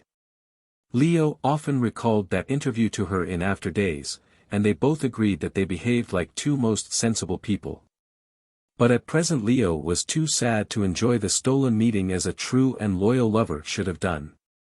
That same night the sea fog rolled up thick and white. Mr. Pratt did not return home, at which non-arrival Adam was not surprised. Mr. Pratt was too fond of his creature comforts to drive 20 miles through a damp and clinging mist. Leo had the whole house to himself, and Adam, who thought a good deal of him, did his best to make him comfortable. He consulted with the cook and gave Leo a capital little dinner, together with a bottle of superfine Burgundy. Then he supplied him with cigars of the best and coffee of the finest, and left him comfortably seated before the drawing-room fire. Under these circumstances Leo felt happier than he had expected, seeing at what a low ebb his fortunes were. The position of the unfortunate young man was undeniably hard. Here he was, deserted by his aunt, Mrs. Gabriel. She had taken him up, brought him up to expect a large fortune, and then, for no cause at all, had suddenly cast him out on the world to earn his own living as best he could. And in addition to this, although it was hardship enough, poor Leo's character was gone. He was accused of a sordid crime, and might have to answer for it to the law. He did not see what defense he could make. Certainly, if he acceded to Hale's terms, he could vindicate his position in some measure by accounting for the sum of money he had used to pay his debts. But in this case Sybil would be lost to him. And what would life be without Sybil? Altogether, Leo was in low spirits, in spite of the fire and the Burgundy, and the memory of that charming interview. But it was no use lamenting, as he very truly observed to himself, so he tried to shake off the feeling of depression and went to bed. He was young, the world was large, and he hoped in some way or another to sail out of these troubled waters into a peaceful haven. Hope was the silver lining to his cloud of black despair. Meanwhile, Rastan had written to his friend Martin a full account of the loss of the cup, of the accusation by Mrs. Gill of Leo, and of the suspicions entertained by the villagers concerning the probity of the young man. For some days he heard nothing. Then one evening Martin himself arrived unexpectedly at Colester. He went at once to the curate's lodgings and was received with great surprise. "My dear Martin, this is an unexpected pleasure," said Rastan, assisting his distinguished visitor to pull off his coat. "I thought you would have written to me about your visit to Penny." "I didn't go there," replied Martin, with a laugh. "The fact is, Harold, I cannot quite understand this case. You have not explained matters clearly enough in your letter. I have set a detective to watch Penny and Penny's shop, and I have come down to hear all details from your own worshipful lips. But what a foggy sort of place you have here. I have been driving in your mail coach through a kind of cotton wool. The guard thought we would never reach Colester. I felt like a character of Dickens in that coach. You are a primitive people here. Do you know I rather like it." Martin was a tall, slim, black-haired man, neatly dressed in a tweed suit. He constantly smoked cigarettes, and maintained a perfectly calm demeanor. No one ever saw Martin excited. His face was clean-shaven, and his grey eyes were sharp and piercing. He looked what he was, a thorough gentleman, and a remarkably shrewd, clever man. His fame as a detective is so well known that it need hardly be mentioned. "I must get you something to eat," said Rastin.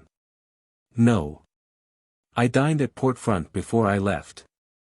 Give me a glass of port, and I can smoke a cigarette. This fire is comfortable after the fog. I have some excellent port, Martin. My dear mother is under the impression that I am delicate, and keeps me well supplied from my father's cellar. I don't know what he says to it." "Being a clergyman, you had better not know," said Martin, dryly. "Your father had a vocabulary of, there, I'll say nothing more. I want my port, my cigarette, and a full account of this case. It seems to be an interesting one. I shouldn't have come down otherwise, even for your sake, my dear Harold. I have just twice as much business on hand as I can do with. The detective life is not a happy one." Rastin poured out a glass of port and placed it at Martin's elbow. He watched his friend light a cigarette, and himself filled his well-worn briar. Then, when they were comfortably established, he related all that he knew about the case. Martin listened with his eyes on the fire, but made no observation until the recital was finished. Indeed, even then he did not seem inclined to talk. "Well?" said Rastin, rather impatiently. "What do you think?" "Wait a bit, my friend. It is a difficult case.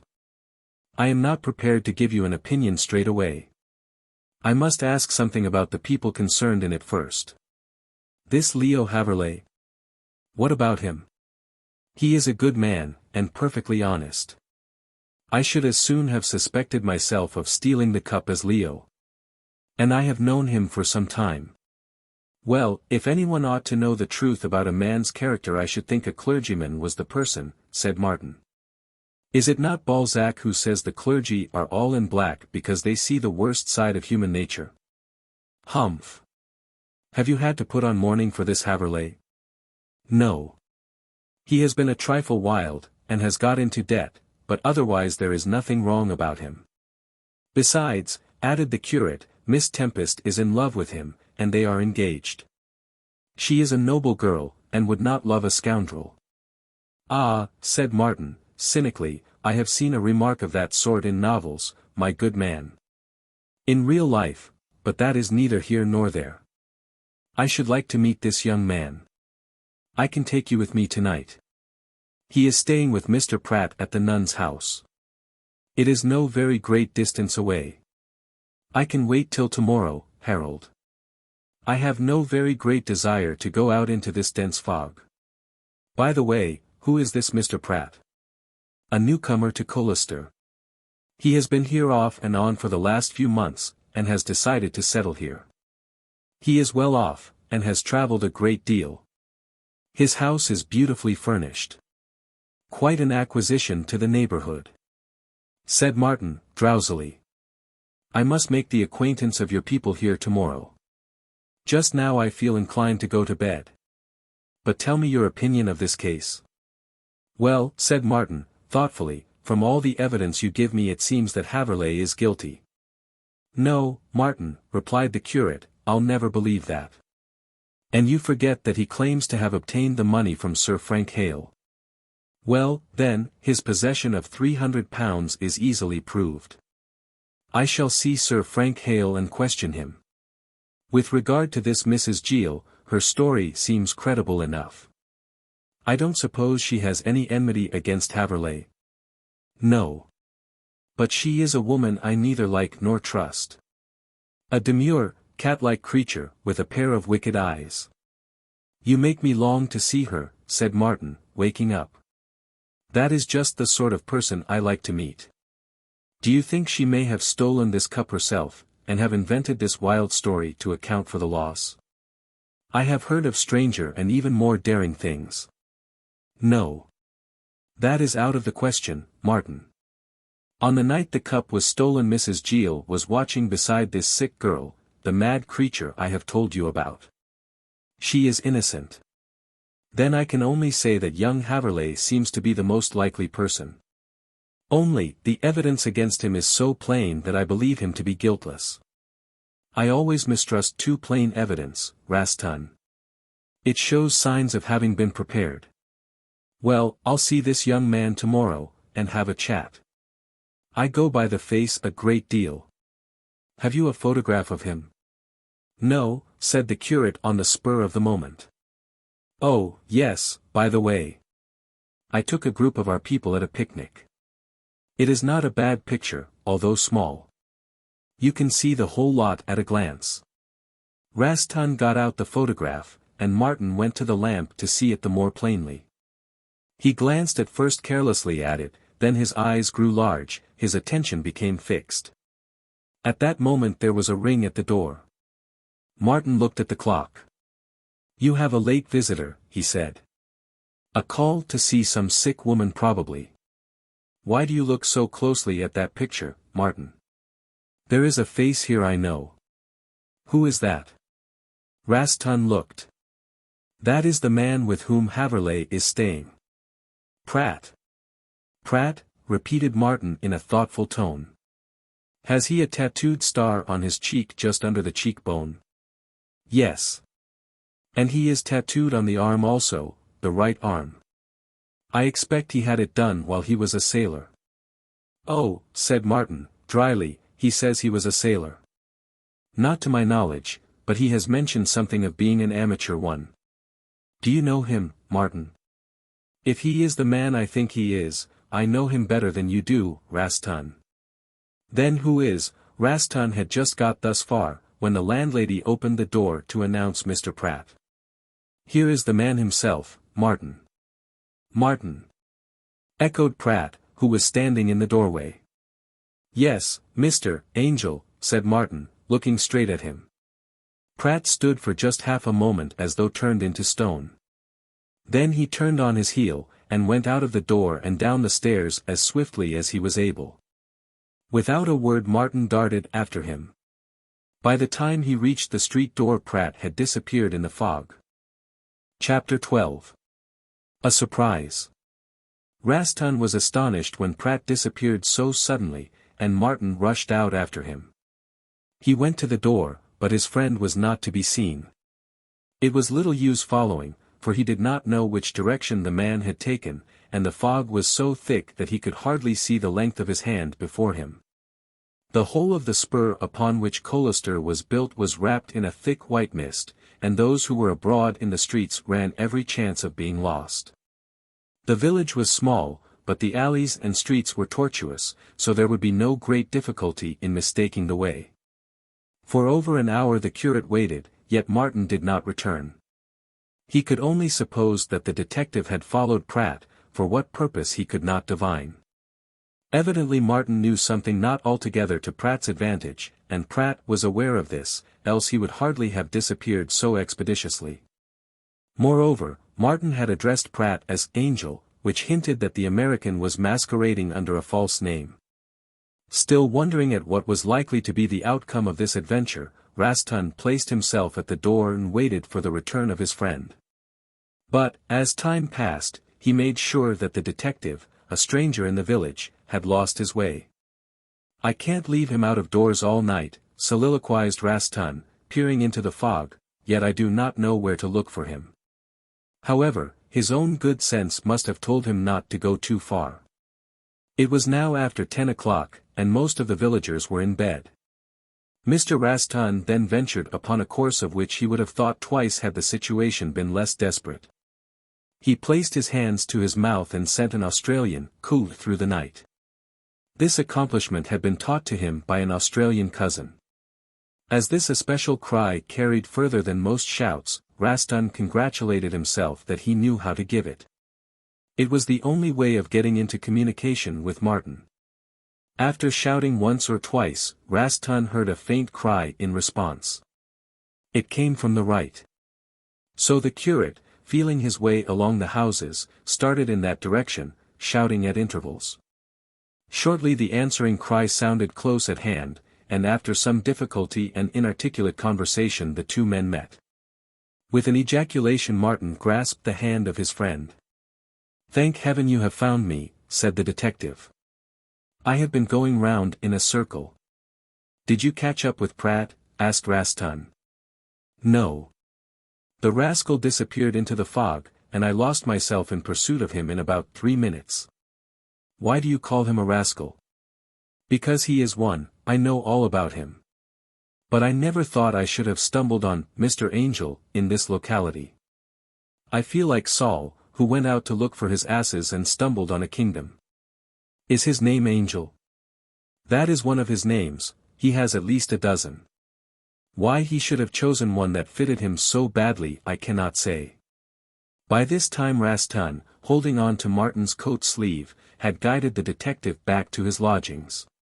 The man was shivering with cold, for he had gone out without coat or hat. He hastily swallowed a glass of port, and began getting his things to go out. "You're not going into that fog again," protested Rastan.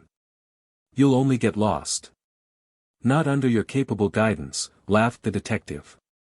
"You must guide me to the house of this Mr. Pratt."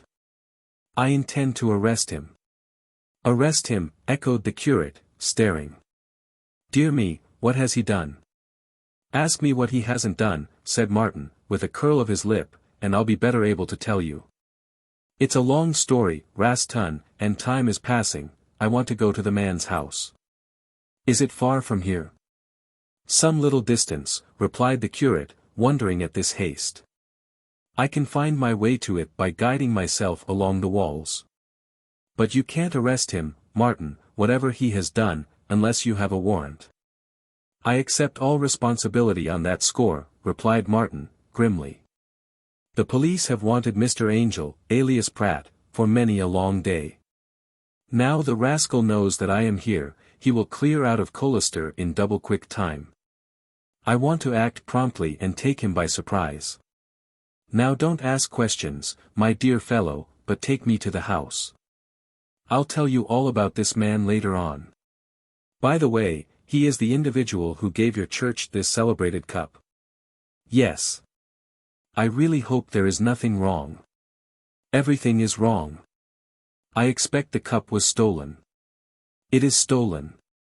"Pshaw. I don't mean this time. Pratt stole it himself. I wonder he dare present his spoils to the church.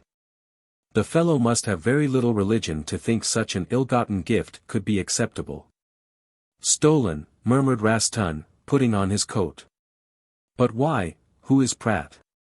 "Simply the cleverest thief in the 3 kingdoms. Come along." Rastan gasped, but he had no time to ask further questions. The detective had him by the arm and was hurrying him to the door. When outside he made the curate lead, and followed close on his heels. Rastan, rather dazed by this experience, turned in the direction of the nun's house, and, guiding himself along the walls and houses, managed to get into the street in which it stood, that is. He and Martin found themselves on the highroad which led down to King's Meadows. It was fully an hour before they got as far as this, for the fog grew denser every moment. Finally, Rastan stumbled on the gate, drew his friend inside with an ejaculation of satisfaction, and walked swiftly up the path that led to the house. On the ground floor all was dark, but in the center window of the second story a light was burning. Martin did not wait for the curate, but ran up the steps and knocked at the door. He also rang, and he did both violently. For a time there was no response, then the light disappeared from the window above. In a few minutes the noise of the bolts being withdrawn was heard, and the rattle of the chain. The door opened to show Leo in his dressing gown standing on the threshold with a lighted candle in his hand. He looked bewildered and angry, as though he had just been aroused from his first sleep, which indeed was the case.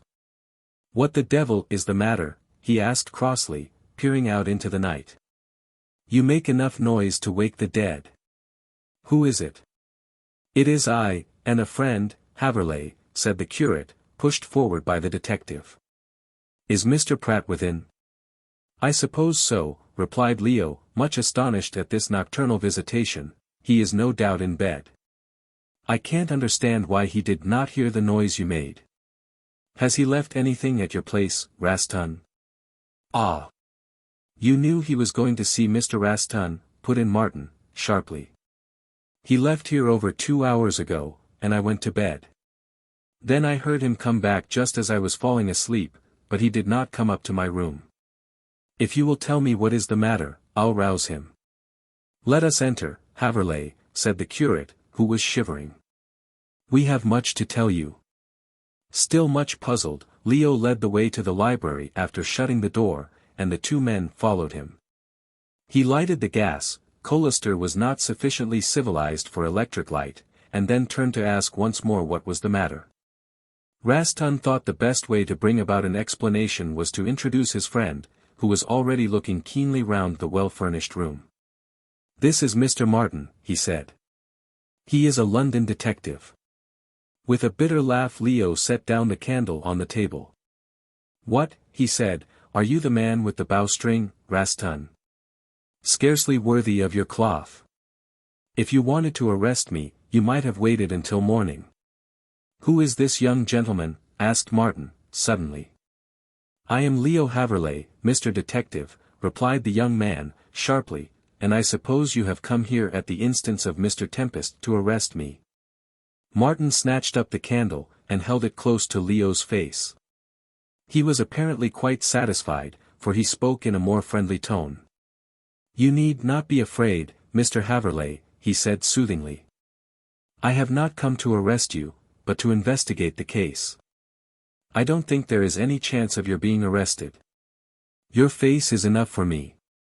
But this is all very well, he added impatiently, I want Pratt. I will go and wake him, said Leo, who could make neither top nor tail of all this, but who was relieved to find that he was not in danger of arrest. He retired from the room, while Martin darted about here, there, and everywhere. He was like a bloodhound nosing a trail. Suddenly he stopped before a cabinet, a drawer of which was open. Too late, said Martin in a tone of disgust.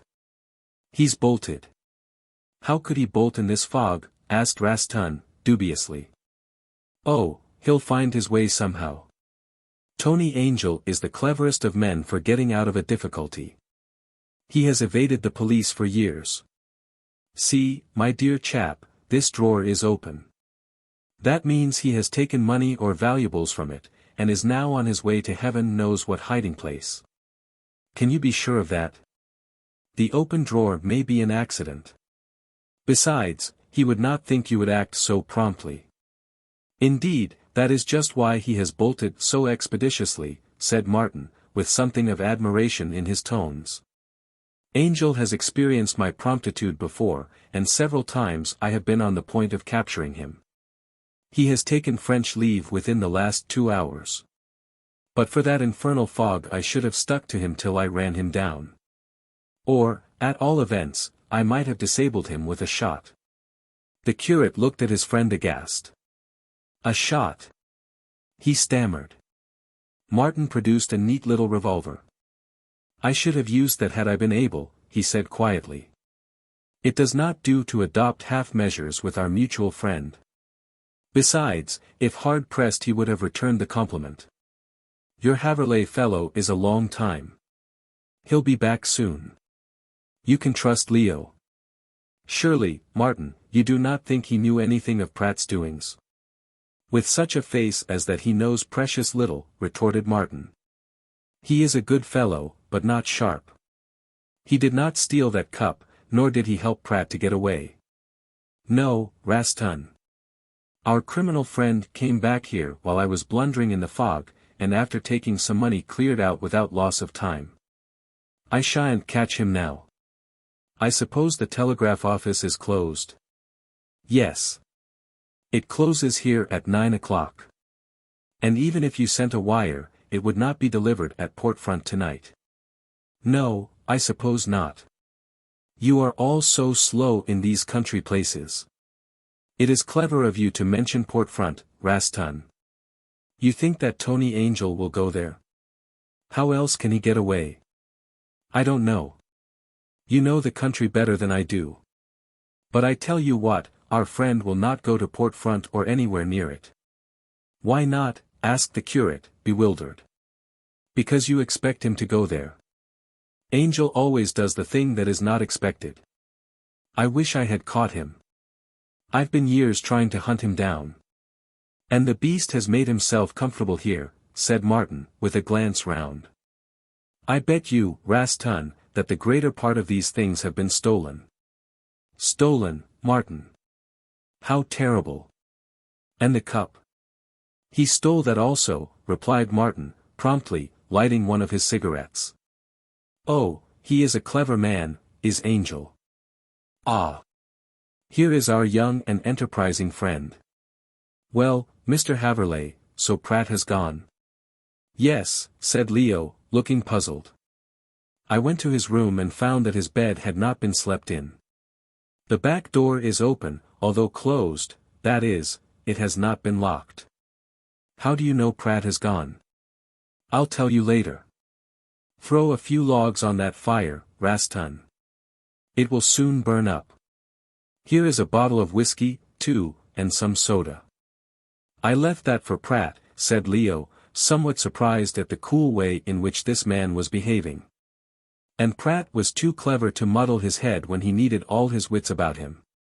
By the way, has his Jack all gone also? Adam is not in, if that is what you... Yes, Mr. Haverleigh, that is exactly what I do mean. Ha! Clever man Pratt. He came back here straight, and, warning his pal, walked off, leaving the empty house to me and to you, Mr. Haverleigh. Did you hear him leave? I heard nothing until you knocked at the door. Then I wondered why Adam did not hear you. The other servants are asleep at the back of the house, and I suppose they also expected Adam to answer the bell. That is extremely probable. Well, let us hope the remaining servants will sleep well. Tomorrow they must leave this house. Why, in heaven's name? Asked Leo, starting up. For the very simple reason that the police will be put into possession here by me tomorrow. What? Did Pratt steal the... I don't understand. Raston, what does this man mean? Who is he? What are... Wait a bit, Mr. Haverleigh, interrupted Martin, motioning the curate to hold his tongue, all in good time. I am Horace Martin, a detective. I was asked by Mr. Raston to investigate this robbery, and he was telling me about it at his lodgings. Your friend Mr. Pratt arrived, and when he saw me he bolted out into the fog. I followed and lost him. Then I got back to Raston here, and we have been over 2 hours looking for this confounded place. During that time Pratt and Adam have made themselves scarce. But why should they do that? Asked Leo, still puzzled. Because this man who calls himself Pratt, and poses as a giver of gifts to the church, is a well-known London thief, and his man Adam is what he would call a pal. Tony Angel, that is the real name of Mr. Pratt, but he had half a dozen others beside. I congratulate you on your friend, Mr. Haverleigh. I never knew anything of this, cried Leo, utterly taken aback. I am quite sure of that, Haverleigh, said the curate, heartily. Martin chuckled. Wait a bit, Harold, he said, do not be in such a hurry. How do we know that Mr. Haverleigh has not been working together with Tony Angel? He may know all about him and may have been employed by him to steal the very cup which was given by Pratt as an evidence of his respectability. Leo jumped up and would have flung himself on Martin, but Raston held him back. How dare you make such an accusation against me, cried the young man, furiously. Let me go, Raston, don't you hear what he says? Wait a bit, Haverleigh, urged the curate. Martin does nothing without a motive. He can explain if you will remain quiet. Thus advised, Leo sat down again, but in rather a sulky humor. I am a trifle tired of being called a blackguard, he said, frowning at Martin, who regarded him with a friendly smile. I know absolutely nothing about Mr. Pratt, save that he was a friend of Mrs. Gabriel's, and that he has been very good to me. I always thought he was what he represented himself to be. Small wonder you did, said Martin, coolly. Angel would deceive a much cleverer man than you appear to be, Mr. Haverleigh. And look here, I may as well tell you at once that I am certain you knew nothing about him. Also I am equally certain that you have had nothing to do with this robbery. I cannot say yet whether Pratt, as I may continue to call him for clearness' sake, stole the cup.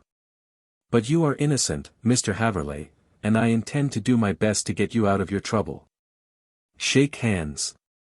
At first Leo hesitated, for he was still sore about the accusation. But the detective regarded him in a friendly manner, and his smile was so irresistible, that in the end he shook hands heartily. He felt that the man who spoke thus would be a good friend. You know all about the case. All that Mr. Raston could tell me, said the detective, even to the fact that you borrowed the money for which you are accused of stealing the cup from Sir Frank Hale. Then I wish you would make him acknowledge the loan, said Leo, petulantly. Martin started and looked at the young man. Does he not do so? No. He is in love with Miss Tempest, who is engaged to me, and he says he will deny the loan if I do not give her up. And marry his sister, I suppose. Interposed the curate, whereat Leo nodded. Humph, said Martin, thoughtfully, caressing his chin. It seems to me, Mr. Haverleigh, that you have been made a tool of by unscrupulous people. But I'll give my attention to this tomorrow. I'll get the truth out of this Hale. He don't dare to palter with me. Leave yourself and your reputation in my hands, Haverleigh.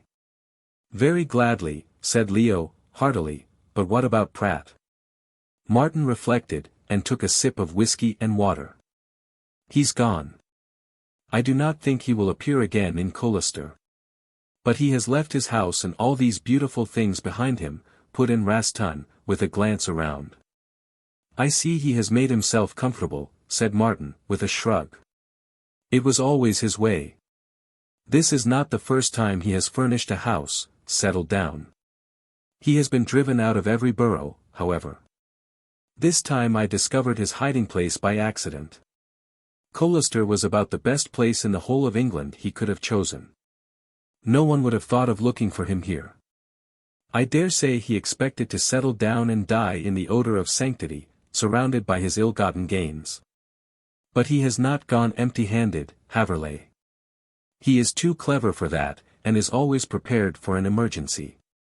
But who is Pratt? Well, you are asking me a hard question. I understand he is a workhouse brat of sorts. He himself claims to be the illegitimate son of a nobleman. Certainly, he has a very gentlemanly appearance. He has been working for at least 30 years, and has always contrived to evade the English police. I believe he was laid by the heels in America. He has traveled a great deal. I believe you. He knows the whole world and all the scoundrels in it. A king of crime. That is what Pratt is. The generality of thieves adore him, for he has his good points, and he is generous. Well, we have talked enough for tonight. I'll sleep here, Haverleigh. Raston. I'll return to my own place, said the curate, rising to go. And this he did, but Martin, having found the burrow of Pratt, alias Angel, did not intend to leave it.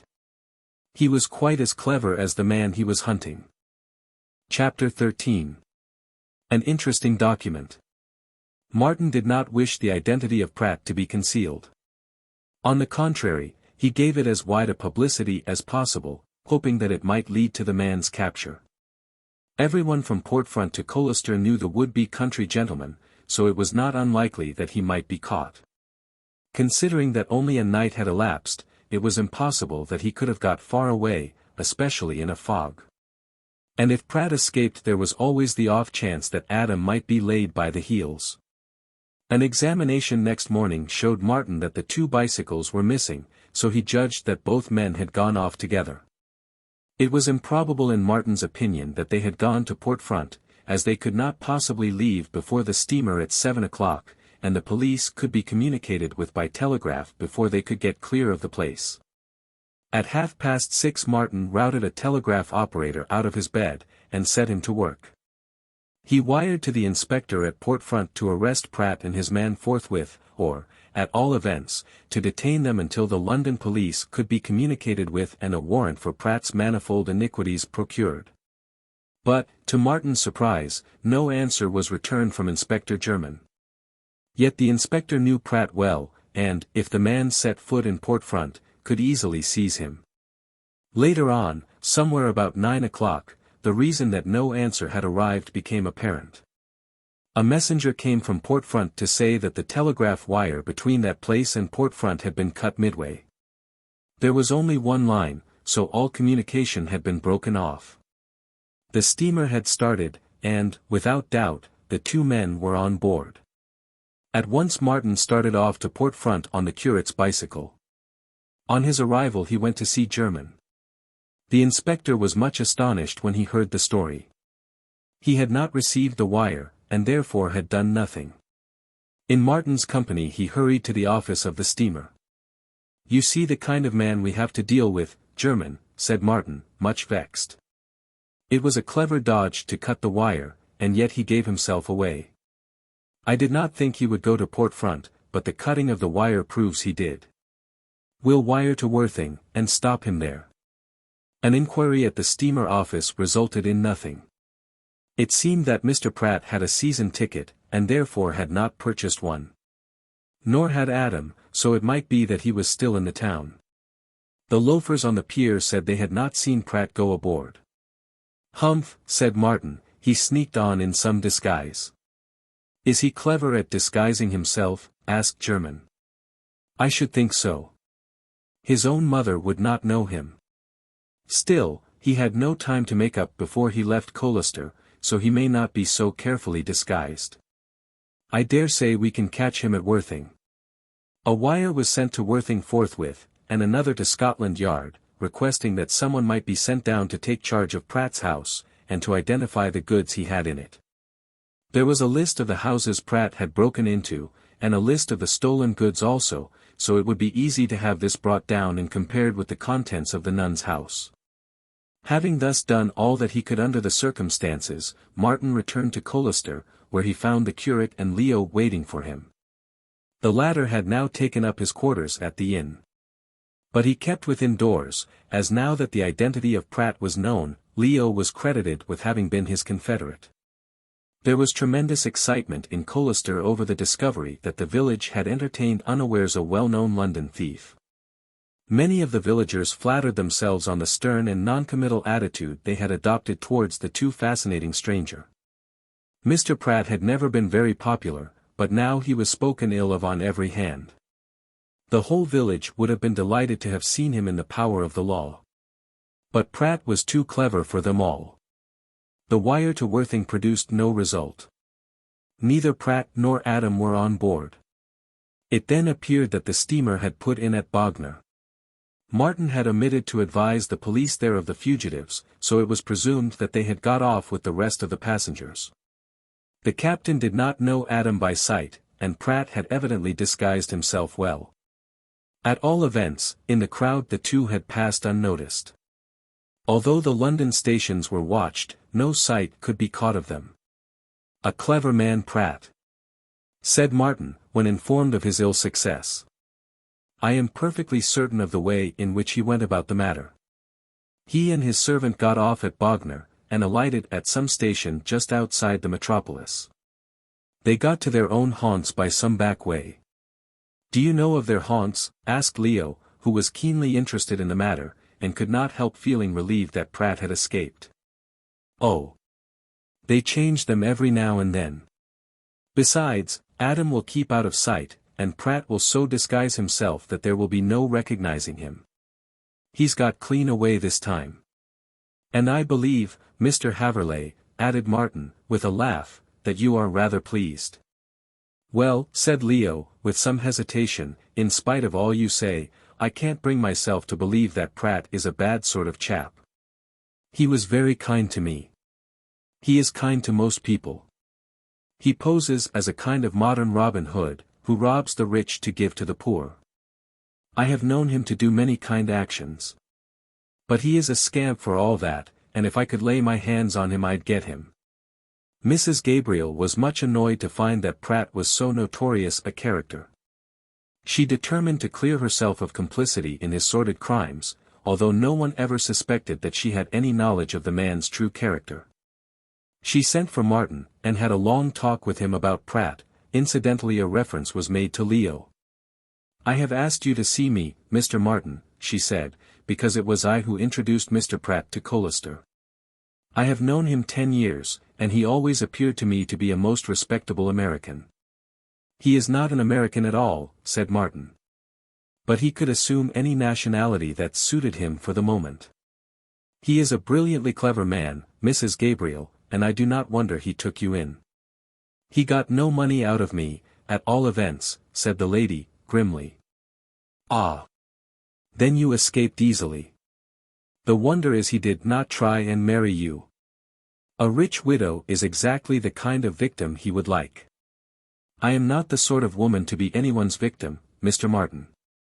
Martin, looking at her stern, strong face, quite agreed, but he was too polite to give vent to his feelings. He merely inquired how Mrs. Gabriel had become acquainted with this prince of swindlers. She had no hesitation in giving him full details. "I met him at a Swiss hotel many years ago," she said. "He was then called Pratt, and he posed as a rich American. I met with an accident while out walking on the hill above Montreux, and lay out till nightfall. Mr. Pratt rescued me from this very unpleasant position, and took me back to the hotel. A friendship sprang up between us, and when he returned to England he called on me. As he was always the same for 10 years, and I saw much of him, I never suspected that he was other than he represented himself to be. Besides, Mr. Martin, you must admit he is a most fascinating man. Much too fascinating, Mrs. Gabriel, as many have found to their cost." Mrs. Gabriel reflected a moment. "Do you think you will be put in prison?" "Certainly, if we catch him," replied Martin, quietly. "He is a man dangerous to society. All his life he has been a rogue and a criminal. All his money comes to him in the wrong way. That house below, I believe you let it to him, Mrs. Gabriel, is filled with the proceeds of his robberies. He bought the furniture, but the objects of art, even the pictures, have all been stolen. In a few days I shall have some people down from Scotland Yard to identify the things and restore them to their owners. But as to Mr. Pratt, I fear he has escaped out of the clutches of the law, as usual." "I cannot say I regret it," said Mrs. Gabriel, boldly. "Bad as he is, there are worse people in the world, Mr. Martin. But tell me, sir. You are investigating this robbery. My adopted son, Mr. Haverleigh, is suspected. He is perfectly innocent, Mrs. Gabriel. The money he was said to have obtained from the sale of the cup was given to him by Sir Frank Hale. Sir Frank denies it. So Mr. Haverleigh says. But I'll see Sir Frank myself, and see what I can make of him. I would rather believe Mr. Haverleigh than anyone else. He has an absolutely open nature. He is a fool, if that is what you mean. Pardon me, I do not think so. A man can be straightforward and honorable, as Mr. Haverleigh is, without being a fool. As yet I have not investigated this case, as my attention has been taken up with Pratt. But in a day or so I hope to go to work, and then I am prepared to say that the crime will not be brought home to your nephew. Have you any suspicions? Not yet. I have not searched out the evidence sufficiently. Mrs. Gill saw my nephew pawn the cup.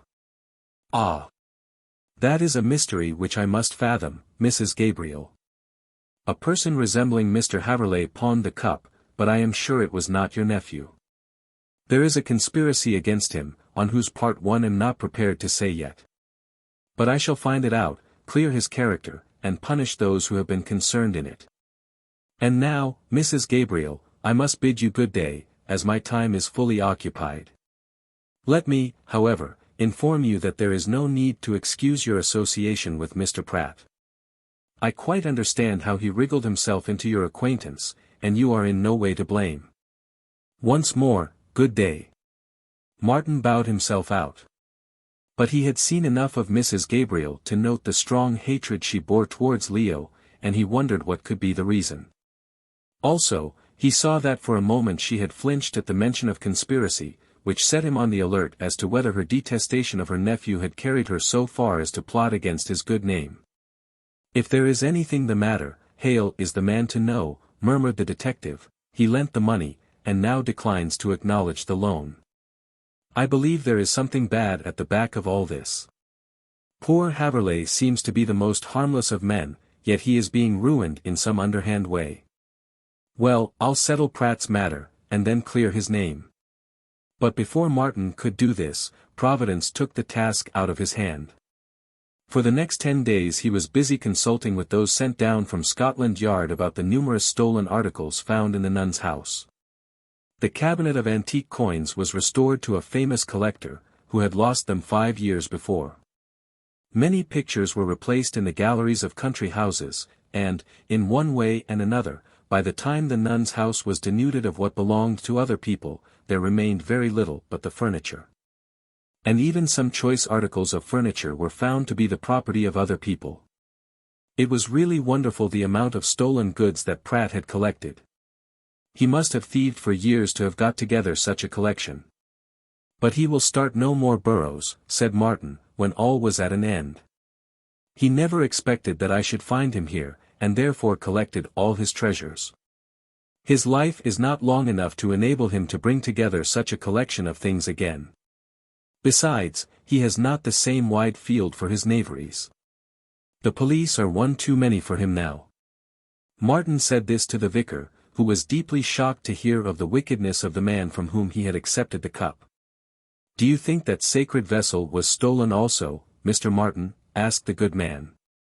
"I am perfectly sure of it," replied the detective, promptly, "but we have not got the cup down on our list, and no one has come forward to claim it." "It has not been advertised, Mr. Martin."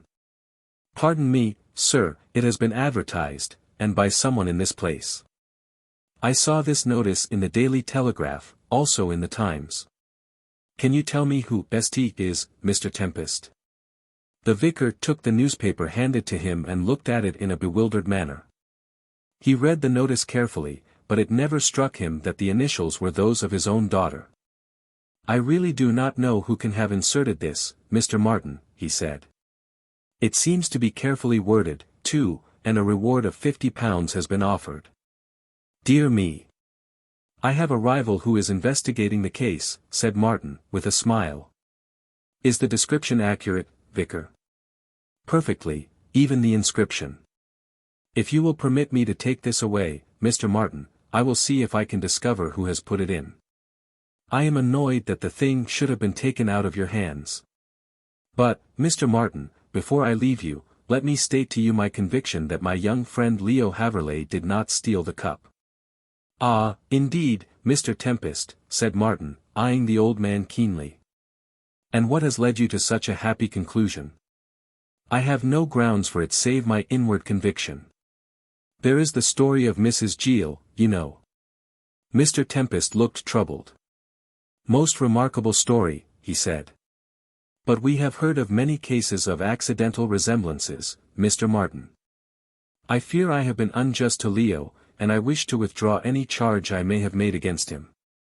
I heard his defense, and saw his face while he was making it. Unless the face is not the index of the mind, I cannot bring myself to believe that he lied. No, Mr. Martin, I cannot give you my reasons, but I am convinced that I misjudged Leo." "Were you prejudiced against him by Mrs. Gabriel?" asked Martin, for Leo had told him his suspicions on this point. Mr. Tempest hesitated.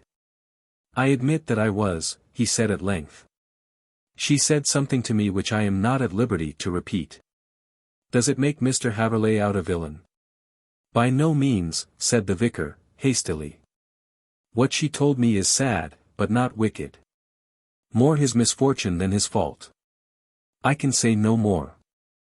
I can keep this paper, Mr. Martin." "Thank you, sir. Good day, good day." And the vicar walked away, leaving Martin pondering. It was 3 days after this, and when Martin was about to begin his investigation of the case, that he received a letter from London. He was more surprised than he chose to say when he found that it came from Mr. Pratt. That gentleman gave no address. He had posted the letter at the General Post Office, so that even the district where he was hidden should not be traced. The letter, as Martin said afterwards, was one of consummate impudence, and it took him all his time to read it with patience. As a human document it possessed a certain value. The letter ran as follows, and Martin swore as he read. Dear Martin, so you have let me slip through your fingers again. Is it not about time that you stopped setting your wits against mine? Several times you have tried. But always you have been beaten. Really, you must take lessons in the art of thief-catching, if you want to deserve the reputation you possess. I am bound to say that but for the fog I should have been caught. But, thanks to its friendly shelter, I ran back to my house, while you were blundering about like a lost sheep, and warned Adam. I knew you would have to get Raston to show you the way, and would be some time. Still, I knew your infernal pertinacity, and made myself as scarce as possible in a very short space of time. I should like to have seen your face when you came to my house and found your prey had escaped. I packed up my jewels, which I always keep prepared for such an emergency as this, and, dressing myself warmly, I mounted my bicycle. Adam, who had likewise made his preparations, mounted another, and we both went down the main road. In spite of the mist there was no difficulty. The highway runs in a straight line to Port Front, and there was no vehicle abroad to make our travelling dangerous. We did not hurry, but took our time, as I did not wish to get to Port Front before the steamer went. As a matter of fact we did, but hung about the outskirts of the town until it was time to be aboard. Of course I do not need to tell you how I stopped you from communicating with the Port Front police. I suggested the idea, and Adam climbed the pole to cut the telegraph wire. We had a very pleasant trip as far as Bognor, where we got on the train, and stopped at some station, the name of which I need not tell you. We are now in London in very comfortable circumstances. If you are clever enough to find me, which I don't think you are, I promise to give myself up as soon as you appear. But there is no chance of my seeing you. Better remain in Colester, my dear Martin, and turn farmer. It is all you are fit for. Upon my honor it is. One thing I should like to know. How the devil did you manage to find out my retreat? I never thought you had it in you. I went to see Raston on some business likely to enhance my popularity in the parish, and I dropped across you. For the first time in my life I was taken aback. Was it design or accident that I found you there? I do not wish to compliment you undeservedly. Well, you have driven me away, and I must find a new place in which to pass my old age. It is too bad of you, Martin. On my soul, too bad. I was getting so popular in Colester. Now, I suppose, every one of the honest men are swearing at me. Yet I never robbed them. One other thing. If you came down to investigate that robbery of the cup I presented to the church, you can spare yourself the trouble. I stole it myself. It went to my heart to lose so valuable an object, and I was sorry when I had given it. I could not ask for it back, so I resolved to steal it. I went to the church, and, as I am a small man, I climbed in through the leper's window. I got the cup, climbed out again, and went back to my house. Then I was afraid lest the cup would be seen by chance, and all my popularity would go. I therefore resolved to pawn it. That is a way I have kept safe many a piece of jewellery. I could not go myself, but I sent Adam. He is rather like Leo Haverleigh, and so that fool of a Mrs. Gill made the mistake. You need not look for the cup in Battersea now, as I have redeemed it. I took the ticket from Adam, and went myself. It is now in my possession, again, and I do not intend to part with it any more. You know how fond I am of beautiful things, dear Martin. Well, I dare say you guessed that I stole the cup. Here is my confession, and you can tell all those fools at Colester, including the vicar, that Leo Haverleigh is perfectly innocent. He has not enough brains to steal anything. I only took back my own, and I am proud of it, as I have bamboozled the lot of you, clever Mr. Martin included. Leo got the money with which he paid his debts from Sir Frank Hale. You can ask him, Hale, I mean. If he denies it, I leave him to you, as you are clever enough to get the truth out of him. He wants to marry Sybil Tempest, and desires Leo to marry his sister Edith. All this was a plot to get Leo into his power, and force him to do what was wanted. I hope you will punish the young man Hale. He is a cripple, and has all the spite of one. I should have punished him myself, but you have deprived me of that pleasure. I therefore call upon you to do your best. And now, my dear Martin, goodbye. Give my love to all the mourning population of Colester, and especially to Mrs. Gabriel, my dear and lifelong friend.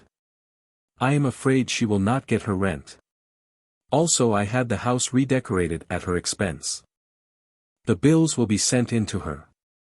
Let her pay them with my blessing. I will write to Leo myself, and give him my blessing. I have much to say to him that will be of no interest to you. He is a good fellow, and I wish to see him married to Sybil. He will be some day. I can manage her fool of a father even at a distance. Now, I hope you will look after yourself, for my sake, Martin. So long as the Scotland Yard idiots keep you on my track, I am safe. If you died, they might perhaps pick a clever man, dangerous to me, my friend. So, with all kind regards and best wishes until we meet believe me, my dear failure, yours never, in the flesh. Richard Pratt. Chapter 14. An unexpected meeting. I have been much to blame, said the vicar. I set myself up as a judge when I had no right to do so. Leo, you must forgive me. I forgive you freely, replied the young man, grasping the hand held out by Mr. Tempest. Appearances were against me, so it was little wonder that you did not entirely trust me. Still, Mr. Tempest, you should have known me better than to think me guilty of such a crime. I know I have been wrong. Well, let us drop the subject. My character is now clear, and I have no wish to recall a very disagreeable past. This conversation took place in the study of Mr. Tempest, and in the presence of Sybil and Martin. The detective had shown the vicar the insolent but welcome letter he had received from Pratt. The confession therein entirely exonerated Leo, and he could again hold up his head. He and Mr. Tempest were quite reconciled. Sybil, with her hand in Leo's, looked thoroughly happy. I never lost faith in you, Leo, she said. Sooner or later I knew that all would be well. I have to thank Martin for the clearing of my character, Sybil. Faith, you are wrong there, said Martin, smiling. I thought you were innocent. But as I had not looked into the case, I saw no means of proving it. Had not Pratt sent this confession I should still be in the dark. He is a scoundrel, but he is a good friend to you, Haverleigh. I don't agree with you, said Tempest, sharply, for he was still sore on the subject of the cup. Pratt knew that Leo was suspected, and he should have come forward long ere this to put the matter right. You ask too much from a man of Pratt's nature, said Martin, dryly. It is wonderful that he should have confessed his guilt even at the 11th hour. However, this closes the case, and I can go back to London. We know now who stole the cup, and we know also that it cannot be recovered. Pratt will stick to it this time. It was only his vanity and desire for popularity that made him give it away in the first instance. If it came back to me I should never accept it, said the vicar, emphatically. A stolen cup should never have been put to sacred uses. I wonder at the daring of the man. Oh! A man like Pratt is capable of anything, said Martin, with a shrug. But you will never see him again, Mr. Tempest. And now, Mr. Haverleigh, I think you should see Sir Frank Hale and make him confess that he lent you the money. There will be no difficulty about that, replied Leo. Hale told only 2 people that he repudiated all knowledge of the loan. One was my aunt, the other myself. He is too cunning to tell the world the untruth he told us. Besides, my character being cleared, he can have no further hold over me. I fear he will be angry. I am certain he will. Let us see him together. Leo was quite willing to do this, so after taking a fond leave of Sybil, and a cordial one of her father, he set out with the detective to bring Sir Frank Hale to his bearings. On the way Martin asked Leo's permission to touch upon a delicate subject. Haverleigh told him to speak freely. "I owe you too much to take offence at anything you may say," he observed. "You have been my very good friend, Martin." "Oh, that's all right," replied the detective, brightly, "and I really do not deserve your thanks. Any help I have given you has been purely accidental. If Pratt had held his tongue, you would still have been in the same position as before. But I am bound to say, Haverleigh, that even before the arrival of this letter Mr. Tempest expressed his belief in your innocence." "I am glad of that," said Leo. "He treated me badly, and it is a pleasure to me to hear that his own good sense told him I was innocent before he had the actual proof. I am anxious to stand well with him, Martin." "Ah! That is the matter I wish to discuss. I see that you and Miss Tempest are much attached to one another. Do you think the vicar will consent to the marriage?" "I really can't say. Even before this scandal he seemed to be displeased with me, and kept me away from his house as much as possible. He did not want to see me, and he would not let me see Sybil. We had to meet by stealth. Now he may have changed his mind. And if he has? What, then? Then I can announce my engagement to Sybil," said Leo. "But, you see, I am not in a position to marry, and may not be for a long time. I have to make my way in the world, and to make money also. I thought of enlisting for this war, and of fighting my way through the ranks to a commission. Even then I do not see how you could marry. You might gain a commission, but not money. Until your worldly prospects are more secure, I do not think you should engage yourself to Miss Tempest. That is straight speaking, Martin. You gave me permission to speak out. I like you, Haverleigh, and after the trouble you have come through I think you should be rewarded by getting your heart's desire. But if you love Miss Temple, you will not marry her until you can give her a comfortable home. Even if you are successful in South Africa, a baggage wagon is not the place for a delicate girl. You can offer her nothing better than that." "True enough. I admit that what you say is correct. But what am I to do?" "Well," said the detective, after a pause, "it seems to me that you have some claim upon your aunt. She took charge of you and brought you up. I understand she intimated that you would be her heir, and you received an education to fit you for the position. If she intended to send you adrift as she has done, she should at least have had you taught some profession or trade whereby you could earn your bread and butter. Yes, I think you have a right to demand some assistance from her." Leo shook his head and flushed. "I can't bring myself to do that," he said in a low voice. "She has insulted me so deeply that it goes against my nature to eat humble pie. I would rather make my own way in the world. As to Sybil, I shall not ask her to engage herself to me until, as you say, I can offer her a home. You can do nothing but enlist, I suppose?" "No. Soldiering is all I am fit for. Now that my name has been cleared I will bid farewell to Sybil and enlist straight away. She will wait for me, I am certain. I get my commission I can perhaps see my way to make her my wife. If I am shot, well," Leo shrugged his shoulders, "there is an end to all things." "Haverleigh," said Martin, after a pause. "Will you tell me what reason your aunt has for disliking you so much?" "I don't know. She has always been stern and hard with me. Lately she has openly hated me. That is why I left her. There is something connected with you that is wrong." "Not to my knowledge. I have been foolish, but not willfully wicked. I know that. But Mrs. Gabriel knows something, it may be about your parents, that has prejudiced the vicar against you.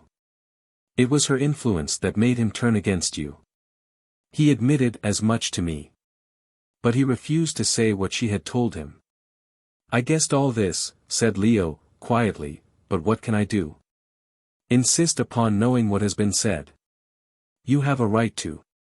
If the vicar will not speak out, and he has given his word not to, Mrs. Gabriel may be forced to do so. Were I you, Haverleigh, I should see her and insist upon an explanation. She won't give it. I should force it out of her, said Martin, determinedly. Oh. I know she is a hard woman, but if you persevere she must give way. Leo thought for a few moments. Well, Martin, he said at length, I will see the vicar first and speak to him on the subject of Sybil. From what he says I may see the reason of his attitude towards me. Then I can call upon Mrs. Gabriel. You may be sure I shall do my best. Martin nodded, but said no more for the present, as by this time they were at the door of Hale's house. A demure servant opened the door and took in their names. Shortly she ushered them into a room where Sir Frank was seated in a chair by the window reading to his sister.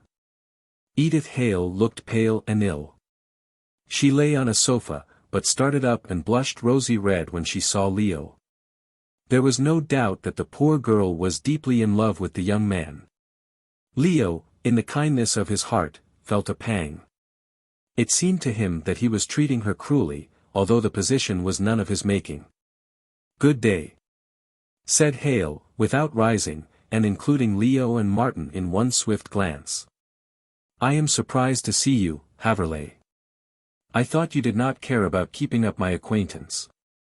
Leo would have replied sharply, but as Edith was present he cast a meaning glance in her direction. I should like to speak with you alone, he said, that is, in the presence of Mr. Martin. Before Hale could reply Martin interposed. Wait a bit, he said in his smooth voice, and with a glance at the girl. There is something to be said first in the presence of Miss Hale. In my presence, she exclaimed turning red, while her brother scowled. Yes. Something you will be pleased to hear. You both know that Mr. Haverleigh has been accused of stealing this chapel cup. I never believed it, never, cried Edith, eagerly, and Leo gave her a look of gratitude, which made her turn pale with emotion. And you, Sir Frank? Hale shrugged his shoulders. I never thought much about the subject, he said, the lie coming at once to his practiced lips. The evidence was against Haverleigh, I admit, but I tried to think the best of him. Your speech is rather contradictory, Sir Frank, was the dry response of Martin. But I think you must have thought well of Haverleigh or you would not have helped him out of his difficulty by lending him money. Oh, Frank, did you do that? Cried Edith, taking her brother's hand. I love you for it. How good you are. Hale's face grew blacker and blacker. Had he been alone he would have lied, but in the presence of the sister he loved so deeply he could not bring himself to deny the truth. Moreover, he had a kind of instinctive feeling that Martin had come to proclaim the innocence of Leo, else why should he come at all? His plot of getting Leo into his power had failed, he was clever enough to see that, so it only remained for him to retreat with as much dignity as possible. I was only too glad to help Haverleigh, he said quietly, and with marked courtesy. He was in debt, and the £300 I gave him was of some use, I believe. I beg that he will say no more on the subject. How good you are, gasped Edith, caressing her brother. Leo and Martin glanced at one another. Hale's masterly retreat took them both by surprise. When Leo remembered the conversation in the chapel he could hardly believe his ears. The only thing to be done was to beat the man with his own weapons. I will say no more, Hale, save that when I am able the money shall be repaid. I thank you heartily for your kindness. Sir Frank bit his lip, but summoned up sufficient dignity to be gracious. He and Leo were both wearing masks for the benefit of Edith. Pay the money when you like, he said, sitting up. I am shortly going abroad with my sister, and I do not think we shall see one another for a long time. However, my solicitor at Port Front will attend to the matter of the loan. Then there really was a loan, said Martin, determined to get the plain truth out of Hale in the presence of witnesses. Certainly. I gave Leo £300 in gold. I have already said so. And it was with that loan he paid his debts, pursued Marion. Yes, said Leo, seeing his drift, I paid them with that money. But the good people here declared that I sold the cup to pay them. How could they? How could they, muttered Edith. Because they are fools, cried Sir Frank, seeing that he was completely beaten. For my part, I never believed that Haverleigh did such a thing. Thank you, said Leo, inwardly smiling at the lie. Then you will be delighted to hear that the thief has been found. As Martin spoke, Hale suddenly turned pale, and rose with an effort. The thief has been found, he stammered. Yes, replied Martin, with a swift glance, thinking at once of his theory of a conspiracy. It seems that this man Angel, I beg your pardon, you know him as Pratt, stole the cup. But it was Mr. Pratt who gave it, cried Edith. Quite so, Miss Hale. Afterwards he was sorry that his generosity had led him to make so great a sacrifice. Therefore he stole what he had bestowed. And what about this story of Mrs. Gill? Asked Hale, trying to be amiable. Oh. That was part of the business, Sir Frank. Pratt thought the cup would be seen here, even if he kept it in his house. So he sent it up to London to be pawned for safekeeping. You do not understand why this should be done. But then you have never come into contact with a man like Pratt. However, for reasons I need not explain, he pawned the cup. His servant Adam is rather like Mr. Haverleigh, and it was thus that Mrs. Gill, not having a clear view, made a mistake. You understand, Sir Frank? Quite, replied Hale in a strangled voice. He was pale and anxious-looking. Leo thought that this was anger at his escape. But Martin took another and a more serious view. I am sure you are pleased that Haverleigh's character has been cleared. I am pleased, very, very pleased, said Edith, joyfully, and so is Frank. Are you not, Frank? Yes. Very pleased. Hale forced himself to say so much, then he walked to the door. I am not well, he said, turning for a moment. You will excuse me, gentlemen. My sister will see you out. If you, he paused, and darting a look of hatred at Leo, left the room. Haverleigh was more surprised than Martin, who had captured a fresh idea, and was already building up a theory. Leo remained only a short time. He was most embarrassed by the looks of Edith, and escaped as speedily as courtesy permitted. When they left the house and were some distance on the road, Martin spoke. I think there is insanity in that family, he said. Why do you think so? The girl is queer. No woman in her sane senses would give herself away as she does. The brother is a cripple, and queer too. Never you marry into that lot, Haverleigh. They have some hereditary taint. I have no intention of marrying anyone but Sybil, said Leo, dryly, but did you see how Hale backed out of his false position? Yes, and I believe he has more to do with this matter than you think. I should not be at all surprised to find that he and Mrs. Gabriel for some reason had been working together against you. Oh. There may be yet some conspiracy against you. I can understand Hale conspiring, said Leo. He wants to marry Sybil, and wishes Edith to become my wife. But Mrs. Gabriel, why should she? We have yet to find that out, interrupted Martin. Go and see what the vicar says. I must be alone for a time. I want to think the matter out. At all events, Hale has acknowledged that he lent you the money, in the presence of witnesses. You are all right in that quarter. I dare say he'll make another attempt to best you, though. Nonsense. Did you not hear him say that he was going abroad with his sister? I think he will leave me alone now. Perhaps, replied Martin, thoughtfully. We'll see. I'll believe he is going abroad when he is across the channel. I'm off for a long walk, and the detective set off at a brisk pace. Leo thought no more about this especial matter, leaving it entirely to Martin. Forthwith he returned to the vicarage, saw Mr. Tempest, and then and there asked him if he objected to him as a suitor for Sybil. At this very direct question Mr. Tempest wriggled and looked uncomfortable. You put a very painful question to me, Leo, he said, after a pause. I am ashamed of myself for having thought so ill of you, and I should like to make amends, if possible. I know that you are attached to Sybil, but now that you are at variance with your aunt, I do not see that you are justified in asking me to consent to this engagement. I know what you mean, said Leo, proudly, and I do not intend to engage myself until I am in a better position. All I ask is that you will not force Sybil to marry Hale when I am away. I should not let her marry Hale in any case, cried the vicar, angrily. I would never give my child to a cripple. Moreover, the Hales are not so sane as they might be. And, Leo, I shall not force Sybil's inclinations in any way. She can remain unmarried all her life if she pleases. That is all I want, said Leo, gladly. I am going to enlist, Mr. Tempest, and if I get a commission there may be some chance of my asking Sybil to be my wife. She will be true to me while I am away, I know she will. Humph, said the vicar, doubtfully. A commission, eh? Leo interpreted his objection.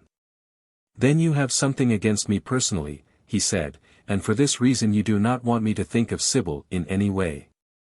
What is the matter, Mr. Tempest? I can't tell you, Leo. The vicar looked directly at him. So far as you are concerned, I do not wish for a better husband for my daughter, but Mrs. Gabriel has informed me of something which makes me unwilling to countenance the marriage. Don't ask me what it is. I cannot tell you. I do not ask you to tell me, Mr. Tempest. This very night I shall ask Mrs. Gabriel herself what she has been saying. Better not, advised the vicar. It will only cause you much distress. Leo looked at him in astonishment. What could his aunt have been saying about him or his parents likely to make the vicar take so strong a view of the matter? If there is anything wrong I have a right to know, he said at length. I shall insist upon an explanation, Mr. Tempest. If I discover any valid reason why I should give Sybil up, I am quite ready to yield. When you next see me, Mr. Tempest, I shall either have given up the idea of marrying your daughter, or I shall insist upon marrying her in spite of you and Mrs. Gabriel. You cannot say that I am treating you unfairly. I go now. But, my dear boy, called out Mr. Tempest, much distressed. He spoke to the empty air. Leo had already left the room and was out of the gate. After leaving the nun's house, Leo had taken up his residence at the Colester Arms. Martin was there also, and Leo expected to see him at dinner. He was anxious to tell him what the vicar had said. But the detective did not return from his walk, and after waiting for him till close upon 9 o'clock, Leo left the hotel and walked towards the castle to have it out with Mrs. Gabriel. The night was moonless, but there were many stars. Here and there a swathe of mist lay on the plains below, but up on the hills all was comparatively clear. Leo, who knew every inch of Colester, walked slowly out of the town gate and crossed to the other hill. He took a narrow private path which he knew of, wishing to get unobserved to the castle. Just at the foot of this path he met Martin. The recognition was mutual. You are going to see Mrs. Gabriel, said the detective. Yes. Where have you been, Martin? I have been trying to see her, but she is ill, at least so the butler says. I suspect, however, this is a lie. She doesn't want to see me. Shall I? Yes, you go up. I must return to the hotel and get some dinner. I have been walking and thinking until I am worn out. I'll wait your return, and we can talk over the matter. What matter? The conspiracy of Mrs. Gabriel and Hale, said Martin, promptly. Get on with you, Haverleigh. I'm off to dinner. And he went away at a quick pace, leaving Leo much astonished. However, there was no use in standing and wondering, so he pursued his way. As Mrs. Gabriel was said to be ill, and had denied herself to Martin, it was not unlikely that he would be treated in the same way. Therefore, instead of going to the front door, Leo went round the castle on to the terrace. This was shut off from the rest of the ground by a high fence with a gate in it. Leo had retained the key of this gate and had no difficulty in getting in. The room which looked on to the terrace was lighted, but the blinds were down. Leo peered in. He saw Mrs. Gabriel seated in a chair. Standing near her was Mr. Richard Pratt. Chapter 15. A New Complication. Leo was so surprised by this unexpected sight that for the moment he stood still. Then he made up his mind to interview the pair. Mrs. Gabriel and Pratt evidently understood one another, and the two of them together might probably tell him more about himself than one would do. Moreover, Leo was angry at the way in which Pratt had let him lie under the imputation of being a thief when he could have lifted the disgrace from off his shoulders. Certainly Pratt could have done so only at the risk of incriminating himself, but at the time Leo was too much annoyed to think of this. He saw that there was some mystery, and thinking it might have to do with Mrs. Gabriel's enmity towards himself, he interrupted what seemed to be a furious conversation by knocking at the window. Mrs. Gabriel and Pratt turned in the direction where the sound came, she with a pale face, and Pratt with a levelled revolver which he took from his breast pocket. Leo might have been in danger of his life, but that he chanced to remember a peculiar tune which Pratt had taught him, in order to announce his coming while he was staying at the nun's house. At the time Leo had thought this was only a freak of the old man's, but now that he knew who Pratt was, he saw that there was use in it, to Pratt if not to himself. At all events, he began to whistle. Hardly had he got through the first few bars before Pratt's watchful attitude relaxed, and he tossed the revolver on to the table. Mrs. Gabriel still continued to look agitated, but Pratt stepped towards the window and opened it coolly. "I knew it was you," he said, pulling Leo into the room and shutting the window. "It is a lucky thing you remembered my signal, else I might have drilled a hole in you. You come at a happy moment." Here he stopped and looked suspiciously at the young man.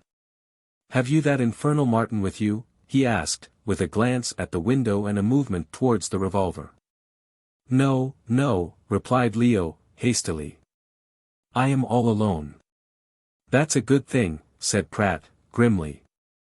"I won't be taken alive, I promise you. But I knew you would not give me away.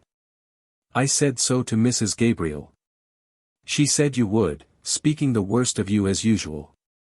Leo was too much taken aback by the discovery that Pratt was in the castle to reply immediately. Moreover, the man was so cool and composed that he felt as though he were in the wrong. He tried to collect his scattered thoughts, but before he could open his mouth Mrs. Gabriel spoke in her usual domineering tones. "What are you doing here, Leo?" she asked. "How did you get on to the terrace?" "No one can get on without the key of the gate."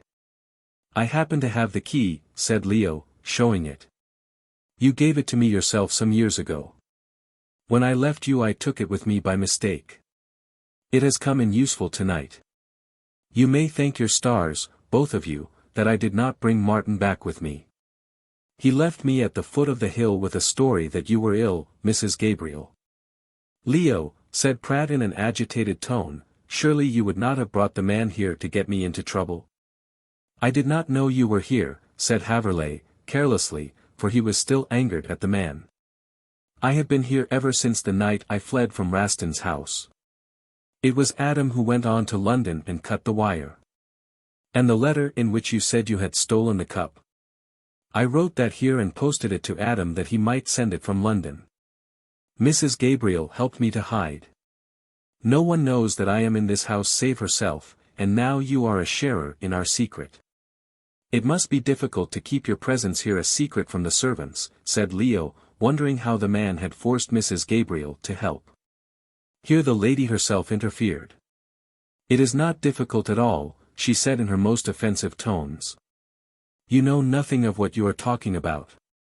Pratt is up in the tower room, and I take him food myself from my own meals. It is impossible that anyone can guess."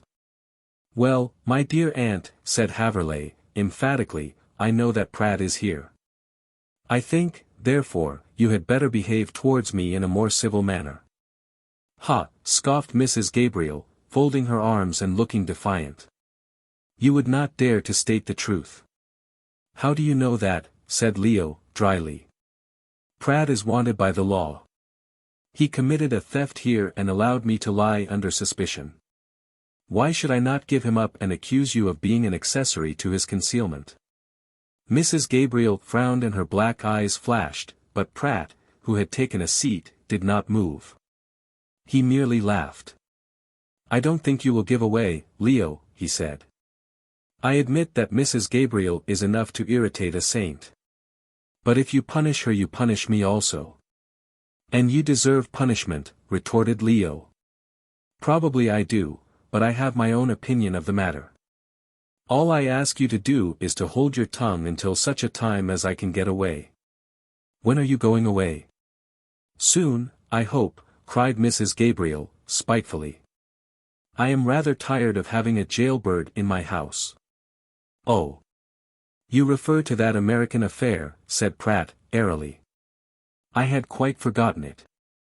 Well, my dear lady, I do not intend to burden you with my presence after tomorrow.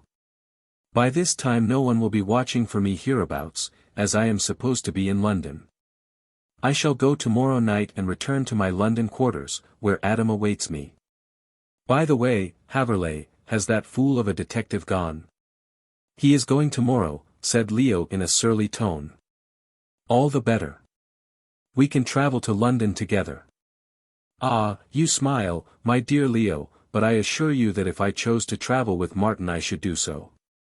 I can disguise myself so effectively that even he would not know me. It is not the first time I have baffled him. Look here, Mr. Pratt, or whatever you choose to call yourself, said the young man, calmly, you have been kind to me in your own way, and I do not want to take advantage of your present unfortunate position. At the same time, you are a thief and a criminal, and I want to have nothing to do with you. Mrs. Gabriel may approve of your company, but I do not wish to have you for a friend. I shall hold my tongue, but I recommend you to leave this place as soon as possible. Mrs. Gabriel glared at Leo, as she could ill brook his references to herself. She half rose as though she would have flown at him, but a glance from Pratt quelled her, and she sat down with more meekness than could have been expected from such a redoubtable termagant. Pratt, still keeping his temper, turned to Leo. It is very good of you to interest yourself in my movements, he said in silky tones, but I can look after myself. It is a grief, my dear fellow, a great grief, that I should be compelled to leave this neighborhood. I like the place, and the people are fairly agreeable. I was nicely settled in the nun's house, and surrounded with stolen goods, interrupted Leo, wrathfully. Pratt sighed. I had some charming things, he said, how I shall miss them. I am too old to make another such collection. I suppose they have all returned to the people I took them from. I fear the stupid creatures will not appreciate them as I have done. Pratt's impudence was so consummate that Leo could not help laughing, but Mrs. Gabriel rose in a black fury and shook her fist in the man's face. How dare you boast of your iniquities in my house, she cried. In your house, my dear lady? Queried Pratt, blandly. Mrs. Gabriel got very white and sat down again. Apparently Pratt had some power over her, which she was afraid he might use. Leo had never seen the woman so cowed. Well, well, continued Pratt, stretching his legs. I have to go, thanks to that wretched man Martin. How was it he appeared so unexpectedly? Raston sent for him to London to find out who committed the robbery. Ah! Pratt laughed. I hope Mr. Martin is satisfied now. My letter should have pleased him. It pleased me more, said Leo, bluntly, my name is now clear. And you will be glad to hear, he added, turning to Mrs. Gabriel, that Hale, in the presence of Martin and his sister, confessed that he lent me the money. I am afraid your plot against me has failed, my dear aunt. Hold your tongue, said Mrs. Gabriel, angrily. No. The time has passed for that. I am no longer in your power. I intend to make my own way in the world. With assistance from Mrs. Gabriel, said Pratt, quietly. She will start you with £1,000, my dear Leo. I won't give 1 penny, said Mrs. Gabriel, glaring. You can do your very worst, Pratt. I have been your milch cow long enough. I would not take anything from her, said Leo, interposing, and I'll thank you, Mr. Pratt, to leave my affairs alone. If you will persist in meddling with them, I shall not keep my promise of silence. Oh, yes, you will, chimed in Pratt, fixing him with his eye. You dare not betray me, Leo. Dare not, echoed the young man, angrily. Not unless you want to be called an unnatural son, my boy. Leo stared, not taking in the meaning of this speech. For you are my son, Leo, added Pratt in low tones, his eyes never leaving Haverleigh's face. Your, great heavens. Mrs. Gabriel burst into a taunting laugh. Ah, you know it at last, she cried triumphantly. And he has told you after threatening me with all sorts of things to keep me silent. It's not true, gasped Leo. It is perfectly true, said the woman, jeeringly. You are the son of the cleverest thief in the 3 kingdoms. Hold your tongue, you hag, shouted Pratt, angrily, for Leo was as white as ashes and his face wore an expression of terrible agony. I won't be quiet. You told him yourself, and now he shall know all, as the vicar does, finished Mrs. Gabriel, laughing fiercely. Leo started to his feet. Sybil, he cried out, staring at his enemy. I know now why the vicar will not let me marry her. You told him you were an illegitimate son, said Mrs. Gabriel, rapidly. I did not say who was your father, but now that Pratt's true character is known I shall tell Tempest everything. Then we shall see if he will let you speak to Sybil again. You dare say a word, Mrs. Gabriel, and I. But the woman was not to be stopped. She turned like a fury on Pratt, who had risen angrily. Hold your tongue, she said savagely. I have had about enough of you and your precious son. You made me take him to my home and tell everyone that he was the son of my dead brother. A lie, as you well know. And you, she added, turning on Haverleigh, you know now why I have hated you all these years. That man knows a secret of mine and he forced me to do his bidding. I took you here. I brought you up, I gave you money, and I let you take a position to which you were not entitled. Position. Mrs. Gabriel laughed scornfully. Your position should be in the gutter, where you were born. You are no kith or kin of mine, thank God. And I do thank God, said Leo, vehemently. You are a bad, evil-minded woman. Although my father is a thief, I would rather be his son than connected with you in any way. For years you have made my life a hell on earth with your vile temper. Terrible as is what you have told me, I prefer the thief to the righteous woman. The mistress of the castle recoiled aghast before this outbreak of anger. Never had the usually good-tempered young man spoken so fiercely to her. As he advanced towards her she believed that he was going to strike her, and put up her arm with a look of terror in her eyes. For once the bully was cowed. Bravo, my boy, cried Pratt, laughing at her discomfiture, and clapping Leo on the back. The young man started away. Don't touch me, he said harshly. Is it not enough that I should have the shame of being your son, but that you should approve of any action I do? But I do not believe that you are my father. Where is the proof? In London, said Pratt, very quietly, and wincing at the tone of Leo's speech. If you come with me to London I can show you sufficient proof to make you believe. My mother? Leo, with a sudden thought, cast a look at Mrs. Gabriel. I am not your mother, she said scornfully. Didn't I say there was no blood of mine in your veins? Your mother is dead, Leo, said Pratt in a low voice. Mrs. Gabriel laughed insultingly. And I dare say she was some.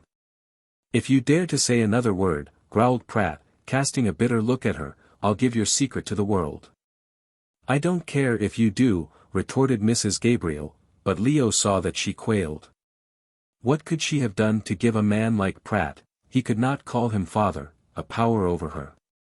You do care, said Pratt, quietly, but if you don't I'll begin by telling Leo. Here goes. Leo, my son. In a moment Mrs. Gabriel's defiant attitude became one of supplication. She sprang forward and caught Pratt by the arm. Don't. Don't, she said faintly. I'll do whatever you wish. Will you dare to speak again as you have done? No, no, I know you are the stronger. I could kill you, she muttered, with a flash of her old temper. But I have to give in, I have to. Well, drawled Pratt, taking a pleasure in bringing her to her knees, a position to which she was quite unaccustomed. You have persecuted my poor son so that I think he should have something to hold over your head. It would serve you right. I don't want to know your wicked secrets, said Leo, very pale, but otherwise calm. It seems to me that you are an evil couple. And I, heaven help me, have a father who is a thief. What of that, said Mrs. Gabriel, getting angry again. You are a thief as well, are you not? The cup.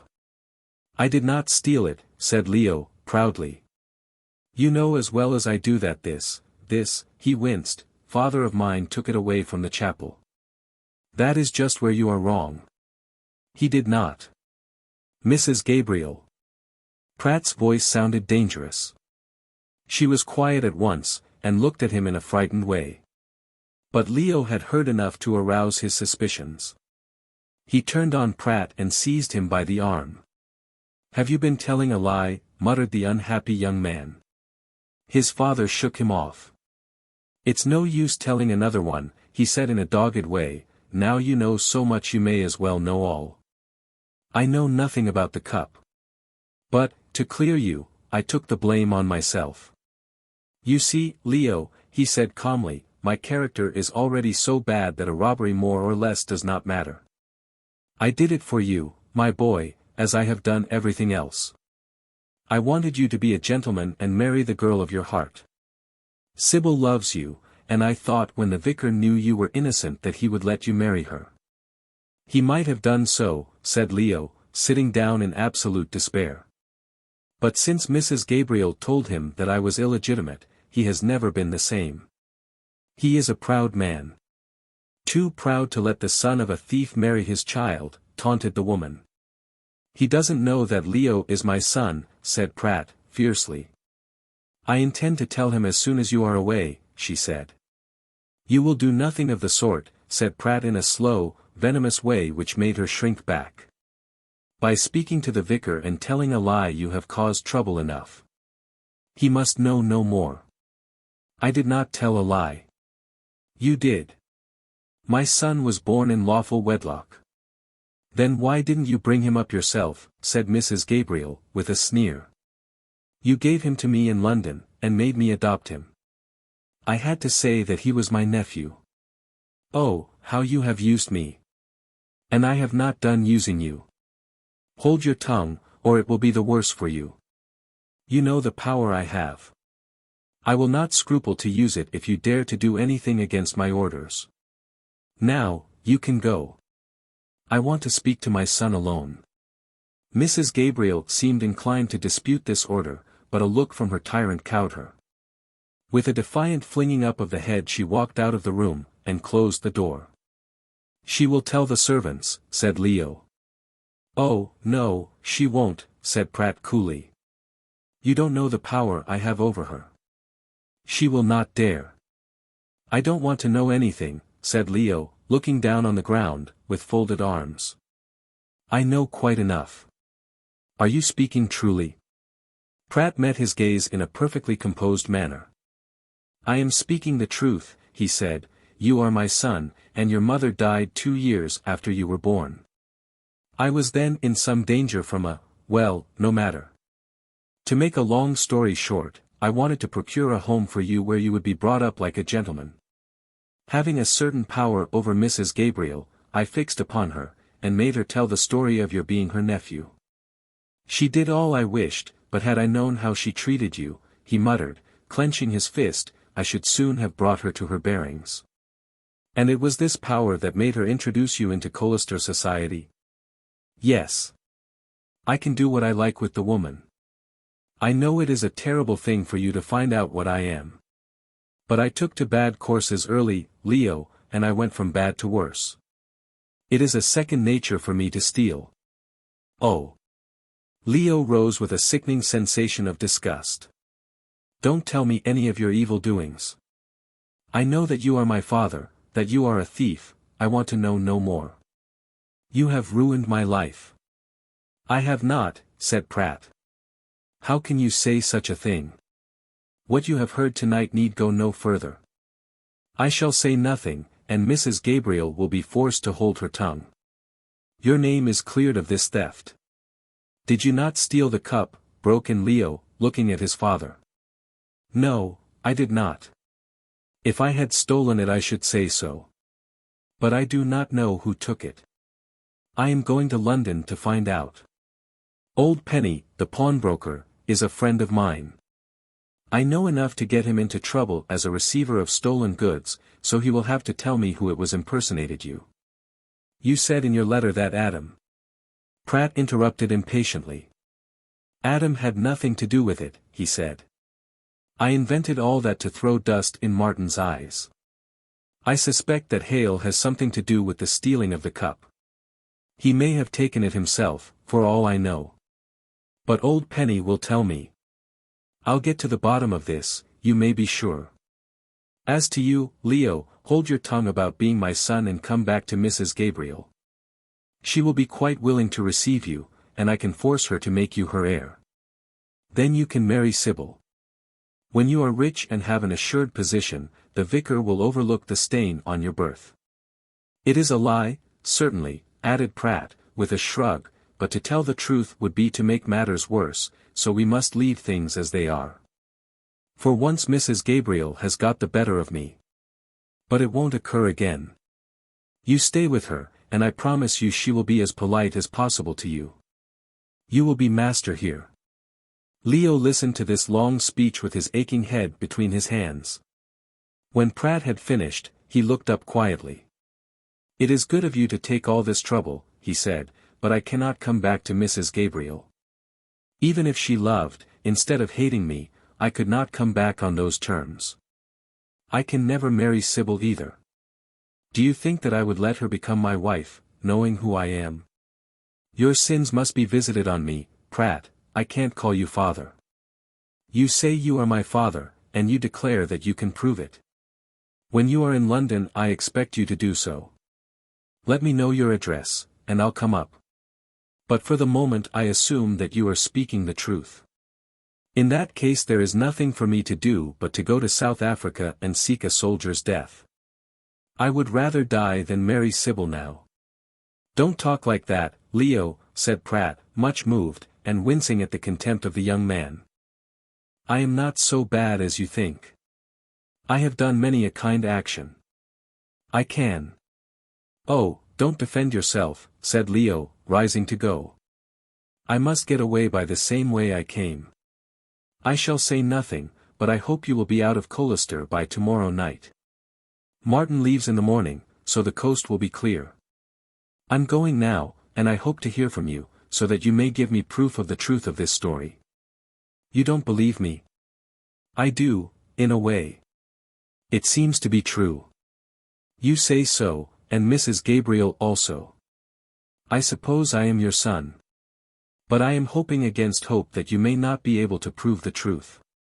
Leo, said Pratt, following him to the window, I am your father, and if you intend to leave Sybil you may as well come with me. I can go with you to South America, and there I can lead a new life. I am rich in spite of losing the nun's house.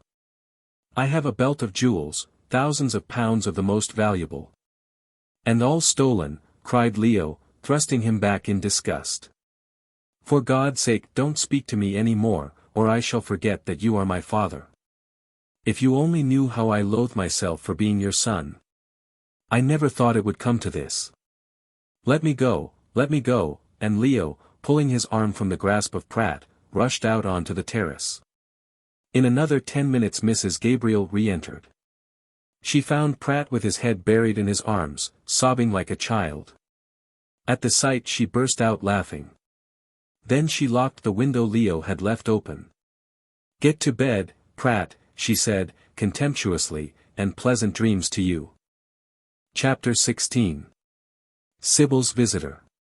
Leo had never felt so wretched in his life as he did the next day. Seeing that he was greatly disturbed, Martin wished to learn the reason.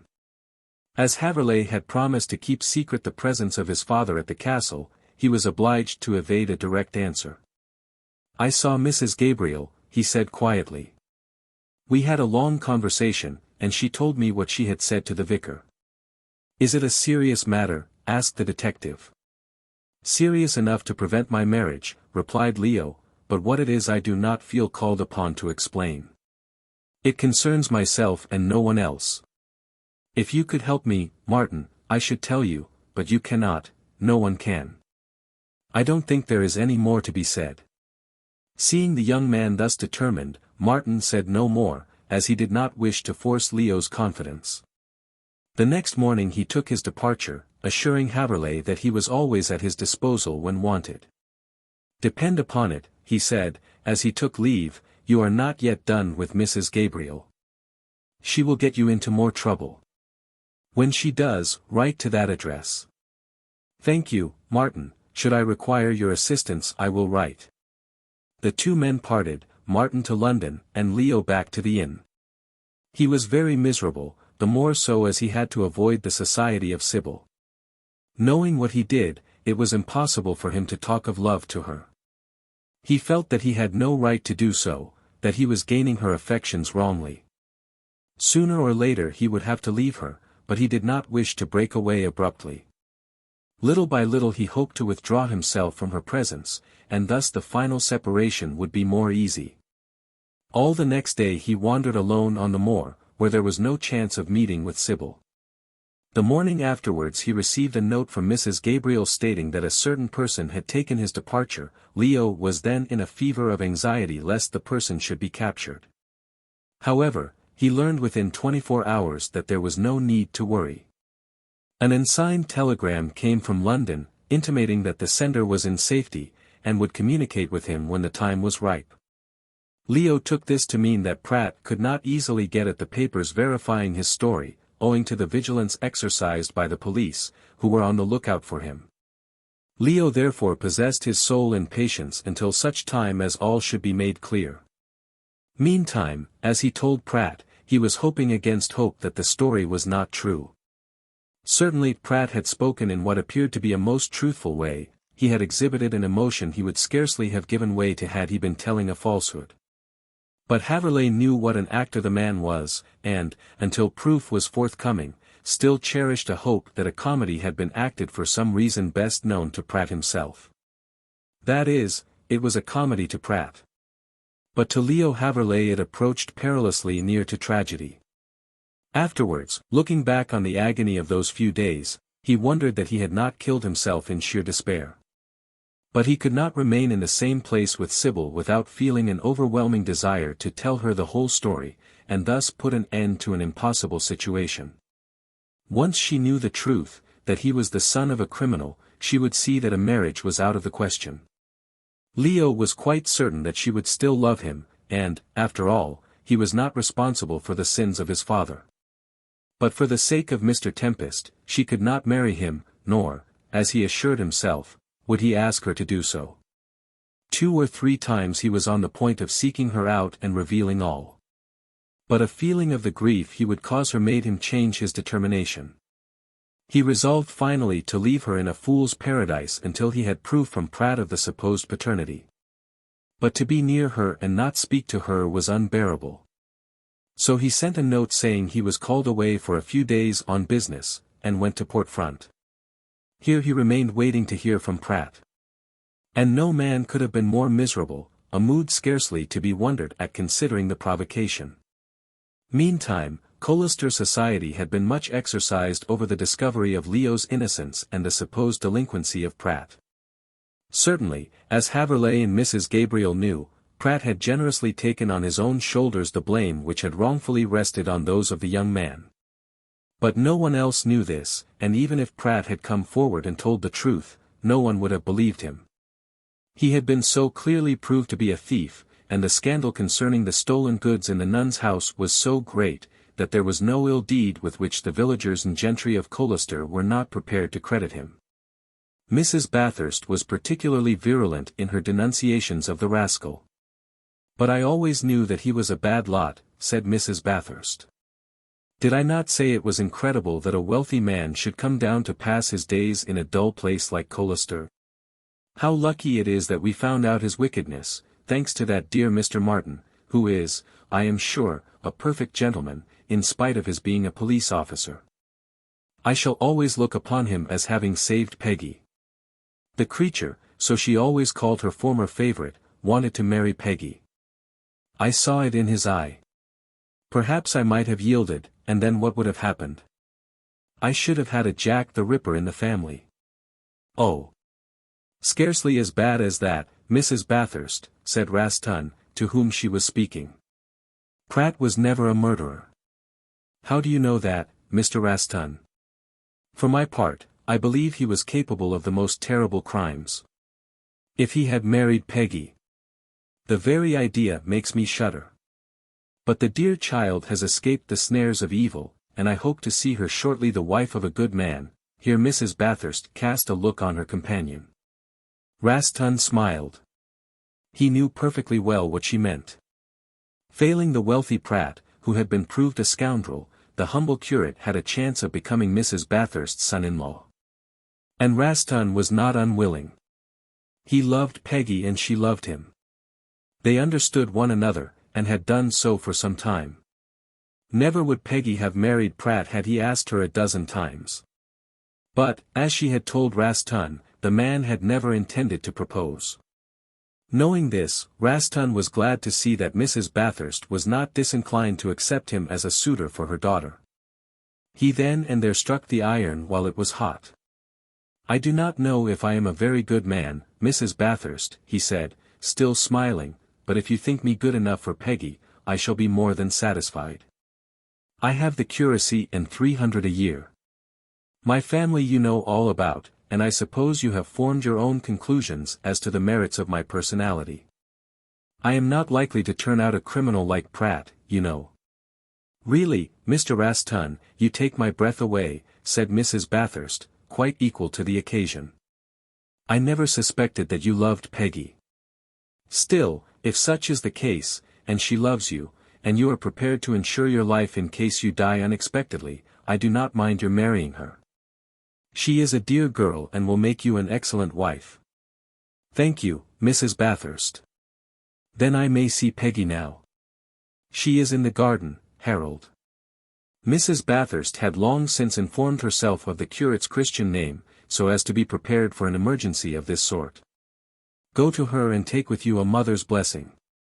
Thus burdened, Raston sought out Peggy, and then there told her that all was well. They could love one another without let or hindrance. The engagement had been sanctioned officially by Mrs. Bathurst. Peggy laughed consumedly when Raston related the pretty little comedy played by her mother. "She must think you a donkey, Harold," she said. "Mother thinks everyone is as blind as herself. Mrs. Bathurst fancies herself very wide awake, my dear. Those who are particularly blind always do, Harold." Then they began to talk of their future, of the probability of Sybil becoming the wife of Leo, and the chances of Mrs. Gabriel taking the young man again to her castle. From one subject to another they passed on until Peggy made an observation about Pearl. "She is out and about, I see," said Peggy, "but she still looks thin. And no wonder. Her illness has been a severe one. But she will soon put on flesh and regain her color. She is always wandering on the moor, and the winds there will do more to restore her to health than all the drugs in the pharmacopoeia of James." "Why does she go on the moor?" said Peggy. "I thought it was the chapel she was fond of sitting in." "Ah! She has changed all that," said Raston, sadly. "It seems, I think I told you this before, that Mrs. Giel told her some horrible Calvinistic doctrine, and poor Pearl thinks she is lost eternally. It was her idea that the cup was given into her charge, and now she believes that the master has taken it from her because she is not good enough to be the custodian." "Poor girl," said Peggy, sympathetically. "But I thought, Harold, that she believed the cup had been taken up to heaven for the supper of the master." She did believe that till Mrs. Gill upset her mind anew. Now she thinks she is lost, and I can't get the terrible idea out of her head. She is like a lost thing wandering about the moor. Only one cure is possible. What is that, Harold? The cup must be restored to the altar she has built. An altar? Has she built one? I followed her on to the moor the other day, wishing to calm her mind. Some distance away, in the center of the heather, she has erected an altar of turf, and she told me that if the master forgave her he would replace the cup which he had taken from her on that altar. She goes there every day to see if the cup has returned. If it did, I believe she would again be her old happy self. But there is no chance of the cup being returned. No, said Raston, a trifle grimly. Pratt has got it again in his possession, and he will not let it go. Save for Pearl, I do not think it matters much. We could never again use it for the service of the chapel. A cup that has been stolen cannot be put to sacred uses. Do you think it was stolen? I am certain of it. Everything belonging to that man was stolen. What a pity, Peggy, that such a clever fellow should use his talents for such a bad purpose. A great pity. I liked Mr. Pratt, and even now, although he is such a wretch, I can't help feeling sorry for him. So do I, Peggy. There was good in Pratt. Let us hope he will repent. But now, darling, don't let us talk more of him. He has gone, and will never come back. What about the wedding day? Oh, Harold, began Peggy, and blushed. After this the conversation became too personal to be reported. It is sufficient to say that the wedding day was fixed for 2 months later. While all these discoveries in connections with Pratt were being made in Colester, events which had to do with Sybil's advertisement had happened which prevented her keeping it any longer a secret from her father. She put off telling him till the very last moment, but when one day a London visitor arrived she was forced to speak out. A card inscribed with the name, Lord Kilspindie, was brought to her, and on the back of it was a penciled note hinting that the gentleman had called about the advertisement. Sybil ordered that he should be shown into the drawing-room, and went to her father's study. The vicar was preparing his sermon, and looked up ill-pleased at the interruption. "What is it, Sybil?" he asked. "I am busy." "Please forgive me for interrupting you, father," she replied, coming to the desk and putting her arm round his neck, "but I have something to tell you, something to confess." "You have been doing nothing wrong, I hope," said Tempest, suspiciously. "I don't think it is wrong, save in one particular. That advertisement. It was I who put it into the papers." "Sybil. And you never told me." The vicar was annoyed. At the same time he felt relieved that it was nothing worse. He fancied that she might be about to confess that she had married Leo. "It was no use telling you until something came of it, father," replied Sybil, calmly, "so do not be angry. Now that the whole mystery has been cleared up, the advertisement is useless. But I received one answer to it. A gentleman called Lord Kilspindie wrote to me at the post office as St. asking to see me about the cup. He had something serious to say about it. I was curious, I think you would have been curious yourself, father, so I wrote, and, giving my real name and address, asked him to come down here. He is now in the drawing-room." Tempest rose to his feet, looking vexed. "Lord Kilspindie in the drawing-room, and I only know of the matter now. Really, Sybil, you have behaved very badly. What does he want?" "To tell us something about the cup, I suppose," said Sybil. "Do you know Lord Kilspindie, father?" "No more than that he is a border lord and a wealthy man. I believe he has a splendid and famous castle near the Tweed." "Sybil, you should have told me. I am sorry, but I didn't think it was worth while until he came." "You are not angry, father. I have done nothing so very bad, and it was my eagerness about Leo that made me take up the matter." "You offered a reward of £50. How is that to be paid?" Sybil laughed. "I don't think there will be any question of reward with Lord Kilspindie," she said. "Besides, he has not brought the cup. You know that Mr. Pratt has it, and is likely to keep it. Come, father, forgive me, and let us see Lord Kilspindie. I am filled with curiosity. You are a wicked girl, said the vicar, indulgently, and gave her a kiss. If you do this again. I never will, father, unless Leo is again in danger. The vicar sighed. His conscience pricked him about Leo, and he did not know how to act towards making amendment.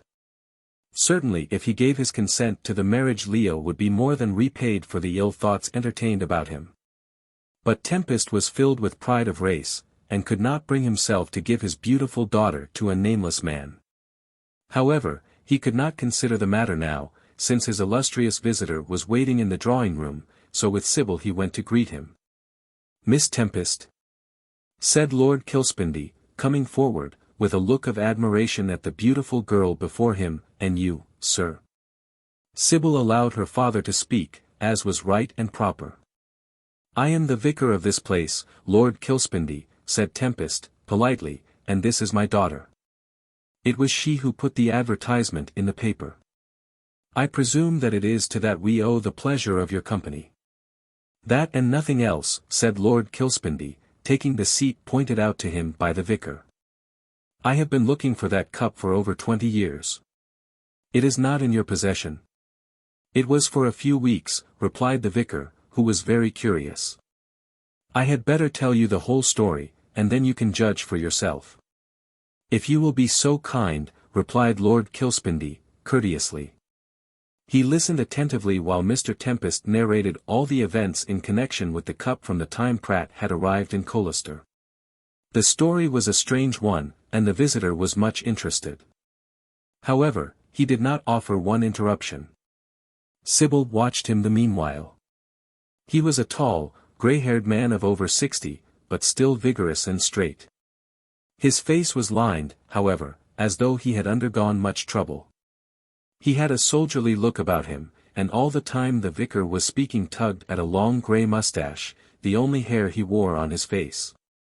Sybil thought of the line in the Ancient Mariner, about long and lean and brown as the seashore sand. She could not quite recall the quotation, but to her it described Kilspindie perfectly. He was rather sad-looking, and his quiet grey eyes looked as though he had known bitter trouble. And indeed he had.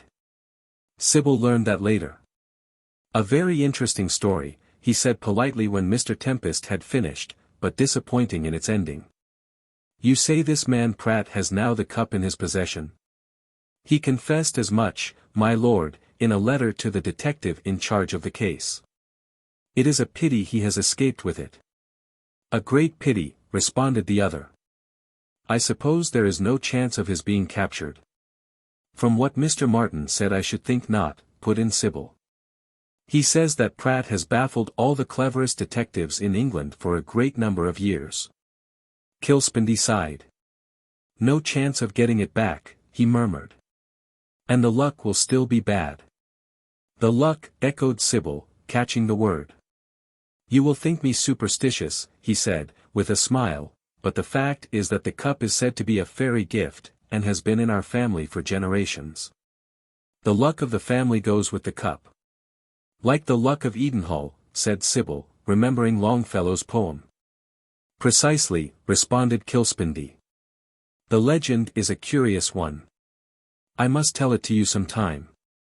Of course my opinion is that the cup is of Roman manufacture. I recognized it from its description, and especially from the Latin motto you set down in the advertisement. I think that goblet was dedicated to Bacchus, and was probably lost by some Roman general when Scotland was invaded by the Caesars. All this time Mr. Tempest was trying to recover from the horror of his thoughts. A pagan cup. He gasped, and a stolen cup. Oh, my lord, and it was used as a communion cup. Pratt said that he had brought it from Italy, where it was so used by the Romish Church. I thought it was sanctified by such a use, and did not hesitate to put it again on the altar. I really don't know what to say. It is like sacrilege. I am sorry, Mr. Tempest. But the cup has been at Kilspindie Castle for 500 years. It never was used in the service of the church. Over 20 years ago it was stolen by a woman. By a woman, echoed Sybil. She had quite expected to hear Pratt's name. Chapter 17. Lord Kilspindie explains. Before you begin your story, my lord, said the vicar, will you please inform me how you came to know of the loss of the cup? I have already done so, Mr. Tempest. I saw the advertisement offering a reward for its recovery. The description and the quotation of the Latin motto were sufficient to show me that it was my heirloom. I wrote to the office of the paper, and afterwards received a letter from Miss Tempest, here, asking me to call.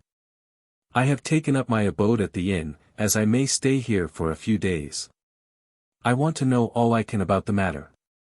If I can only trace and recover the cup through your agency, I shall be eternally your debtor. I cannot tell you more than I have related, replied the vicar. This man Pratt took back the cup, and is now in London, where, no one knows. I fear the cup is as lost as though it had been swallowed up by the ocean. It is enough that I know in whose possession it is, said Kilspindie, with determination. In some way or another I shall find this man. For I may tell you, Mr. Tempest, that, besides the recovery of a family treasure, I have another and more important object in view, the recovery of my son, who was stolen from me at the time the cup disappeared. Tempest expressed much astonishment at this information, and Sybil opened her eyes wide. She had never thought that her attempt to clear the character of her lover would lead to such a result. Neither she nor her father knew what to say, and, seeing them silent, Lord Kilspindie continued to speak. How the cup came into the possession of this man I cannot say. It was taken from the castle by a nurse called Janet Grant, who also carried away the child. Why did she do that? Asked Sybil, horrified.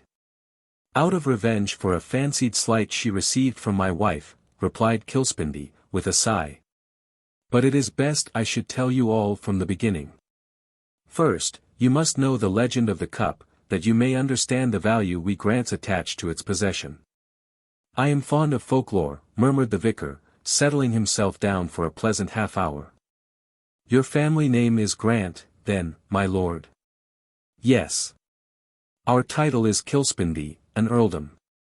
My son who was stolen, my only son and only child, alas, is Lord Morven, if he be still alive. But who knows if I shall ever see him again? Hope for the best, said the vicar, gently. God is over all.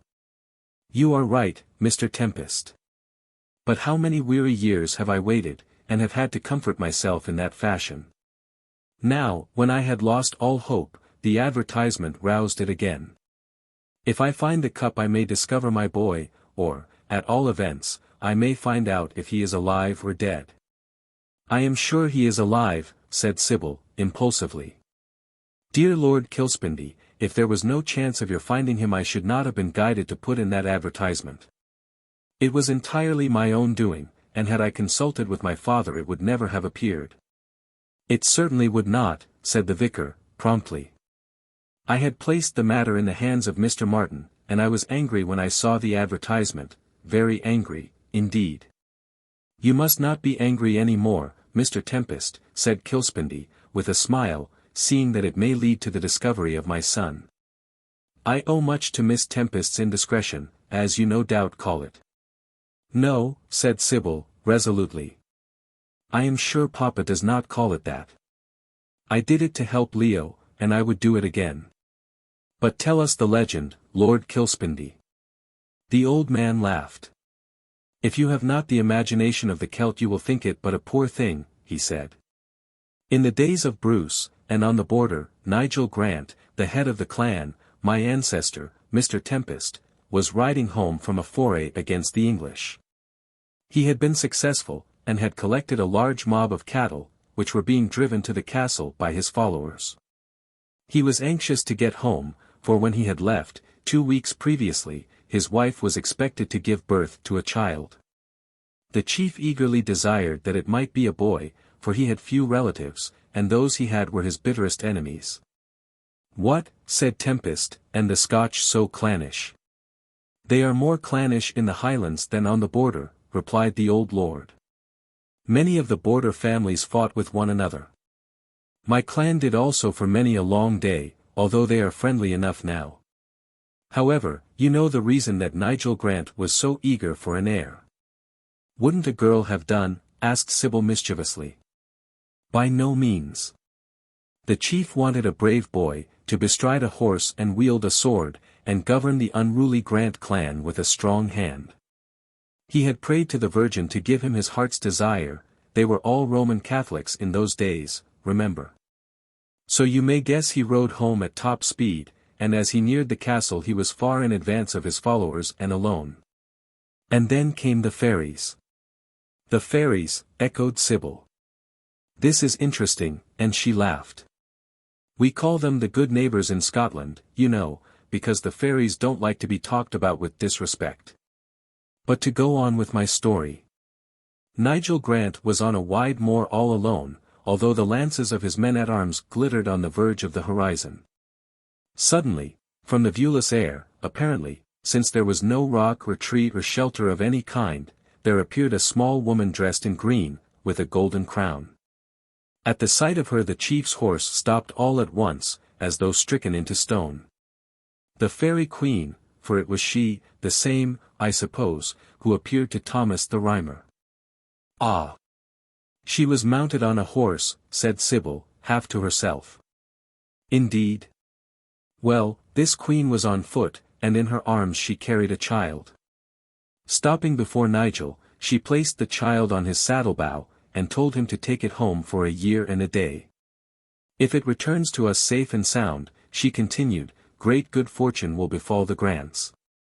But if anything wrong is done to it, then will sorrow come. So speaking she vanished, and the horse, suddenly regaining motion, galloped home to the castle, bearing the amazed chief with his child in his arms. His child, my lord? Asked the vicar, smiling. It had to be his child for a year and a day. He found that during his absence his wife had given birth to a fine boy, but that a day or so after it was born the cradle was found empty. Lady Grant was in a great state of terror, as you may imagine. When the chief told his story she declared that her child had been carried off by the good neighbors. It was her wish to kill the changeling. But this the chief, mindful of the prophecy, would not permit. It was supposed that the fairy child required to be nursed by a mortal woman, and this was why the chief's boy had been carried away. I never heard that version of the old story before, said Tempest. No. It is usually said that the fairies want the child for themselves. But in this story what I have told you was believed. Lady Grant, hoping to get back her own child in a year and a day, nursed the changeling. It was a peevish, cross, whimpering creature, and marvelously ugly. But when she fed it with her milk it grew fat and strong, and became good-tempered. On the night when the year and a day were up, there was heard the sound of galloping horses round the castle. A wind swept into the rooms and down the corridors. Everyone in the castle fell into a magic sleep. But in the morning the true child was found smiling in his cradle and the fairy changeling was gone. In the cradle also was the cup I am seeking, and a scroll saying that while it was kept in the family no ill would befall, but that if lost the line would be in danger of extinction. And did the prophecy ever come true? Asked Sybil. Twice, replied Kilspindie, with the most profound conviction. In the reign of the first James of Scotland the cup was stolen, and 3 brothers of the chief were slain in battle. Only the child of one of them lived, for the chief had no family. Then the cup was brought back, I could tell you how, but the story is too long, and the child was spared to become the father of a large family. And the second time, asked Tempest, wondering how much of this wild tale the old lord believed. The second time was in the reign of Henry VIII. The castle was sacked and the cup taken. All the family were killed, but the nurse managed to save one child, with whom she fled. After a series of adventures the cup was restored and the child regained his inheritance. How strange, said Sybil. And now that the cup is lost again. Kilspindie smiled. Well, you see, Miss Tempest, I have but one son and he is lost. If I do not find him the title and estates must go to a distant cousin, and the prophecy of the fairies will be fulfilled. That is why I am so anxious to get the cup. If I can find it and bring it back to Kilspindie Castle, I am certain that I shall find my boy." "A wild story," said the vicar, after a pause. "There is oftentimes a grain of truth in these folk tales. But tell me, how came it that the cup was stolen the third time?" "I am about to tell you," replied the visitor. "There was a woman called Janet Grant, the daughter of one of my tenants. She was in service at my place, but after some years she became weary of the dull life. We are not very lively up in the north," said Kilspindie, with a laugh. "However, this woman got tired and went up to London. There, I believe, she obtained a situation, but what her life was while absent I do not know. She was always reticent on the point.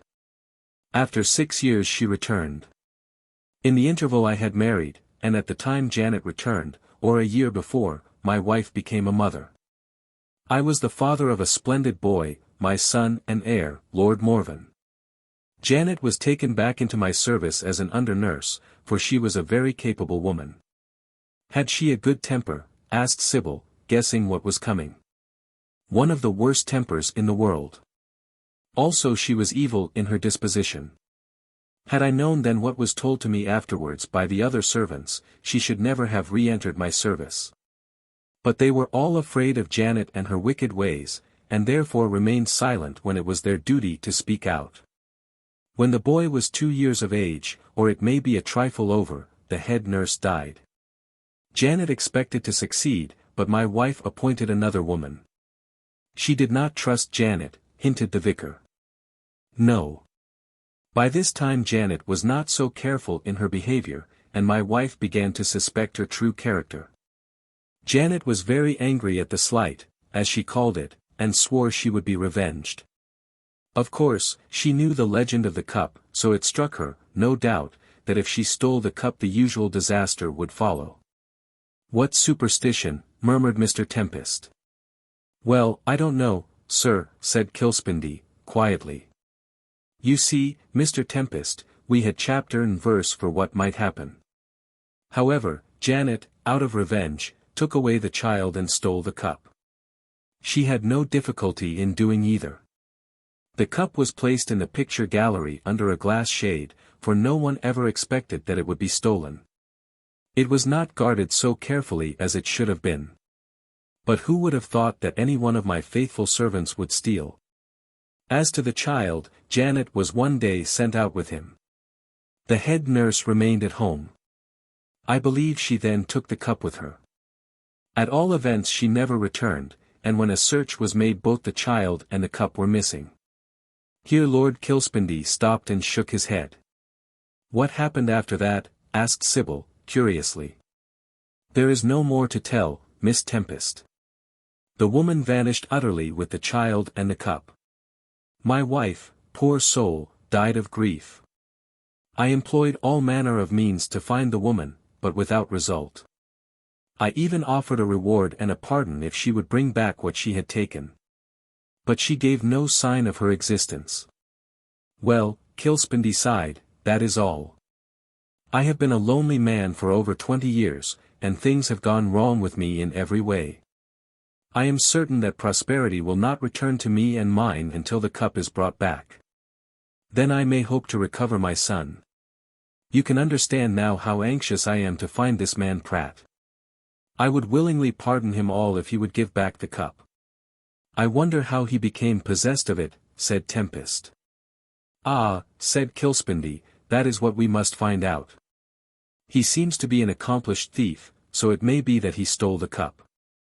On the other hand, Janet, finding herself hard up, may have pawned it, and Pratt may have got it into his possession in that way. You tell me that he has a love for beautiful things. Such a love," said the vicar, sadly, "that he is willing to be a thief to obtain them. Well, my lord, at present I do not see how we can help you." "There is one way," said Kilspindie, after a pause. "Give me a letter to this Mr. Martin, and with his aid I may succeed in tracing Pratt. In the meantime I intend to wait here for a few days. At my age I am not able to get about so rapidly as I once did. The man did indeed look old and worn out. But he was a fine, courtly gentleman of what is called the old school, and Sybil was quite fascinated with him. After some further conversation it was arranged that he should remain at the inn until the end of the week, it was now Wednesday, and that afterwards the vicar should accompany him to London to introduce him personally to Martin. Leaving her father and Kilspindie together, Sybil went to her room to think over the strange episode which was the outcome of her advertisement. She was anxious to tell Leo all about it, but he was at Port Front, and she had received no letter from him. Sybil wondered at this, as it was not like Leo to neglect her. For the moment she was inclined to drive to Port Front and see him. He had given her no reason for his departure, and she was becoming anxious about him. Mrs. Gabriel still remained in seclusion, and, so far as Sybil knew, Leo had never been to see her. It was therefore no use talking to Mrs. Gabriel about the man she had so cruelly cast off. Her father she could not appeal to because, although he wished to make amends to Leo for his unjust suspicions, he did not wish him to marry her, and would therefore do nothing likely to bring them together. In this dilemma it struck Sybil that she might see Rastan. He was a kindly creature, and all through the dark day had believed in Haverleigh's innocence. She thought that Rastan might be induced to bring Leo back from Port Front, so Sybil put on her hat and sought out the curate. He was at home and delighted to see her. "This is an unexpected pleasure, Miss Tempest," he said, wheeling the armchair forward. "I hope there is nothing wrong." "Why should there be anything wrong?" asked Sybil, smiling. Rastan passed his hand across his forehead with a troubled air. "This fact is I do not feel well this morning," he said. "I have received a letter from town which has worried me. But do not let me inflict my troubles on you, Miss Tempest. What can I do?" "I'll tell you, Mr. Rastan. But, first of all, you must promise to keep all I tell you a secret. I don't think I am breaking confidence in saying what is in my mind, as I gave no promise of secrecy.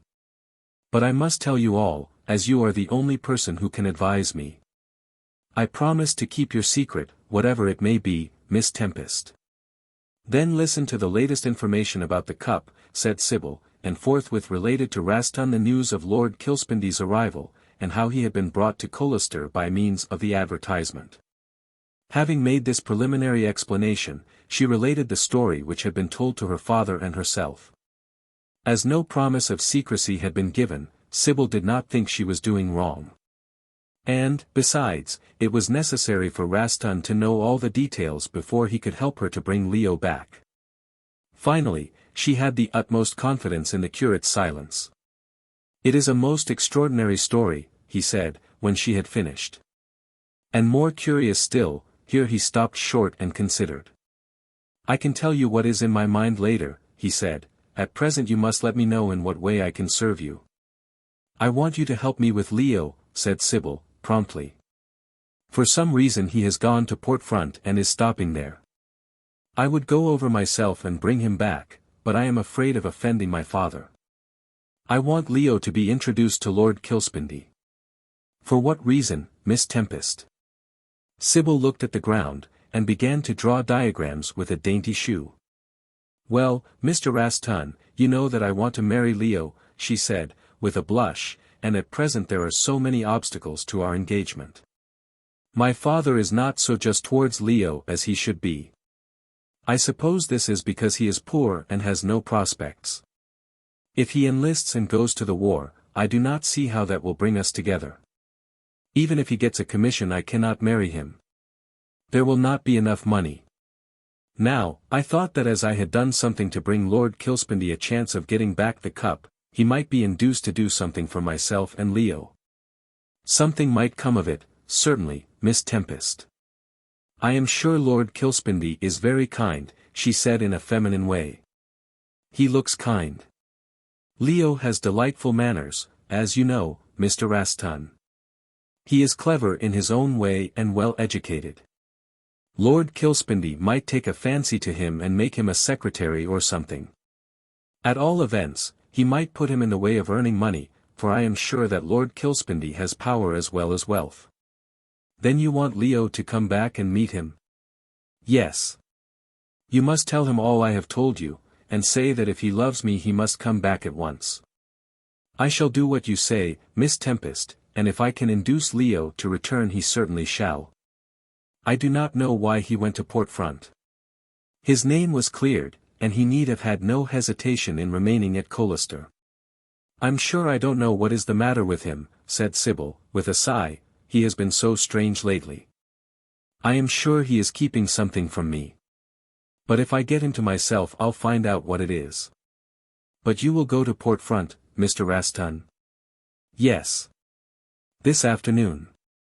In fact, I was going that way in any case, Miss Tempest, as I intend to journey to London. Why are you going to London? Asked Sybil in surprise. She knew that Raston rarely went to the great city. The curate hesitated again and rubbed his hair in a distracted way. I would rather you did not ask me, Miss Tempest, he said at length. I am going to London in answer to a letter. I hope to be back on Saturday. I have to preach on Sunday, as you know. The vicar said something about taking a service at Portfront. As Lord Kilspindie will be at church on Sunday, said Sybil, I think Papa will stay. He looks upon Lord Kilspindie as his guest. Well, in any case I'll be back, said the curate, with a nod, then I shall be able to tell you the reason I had to go. In the meantime, Miss Tempest, I wish you would see Pearl Derry occasionally. She goes wandering about the moor lamenting her lost soul, poor creature. I have been with her a good deal, but while I am away she may do something desperate. You see her, Miss Tempest, and persuade her that she is under the care of the master. I'll do my best, replied Sybil, but I am afraid I am not good enough to preach, Mr. Raston.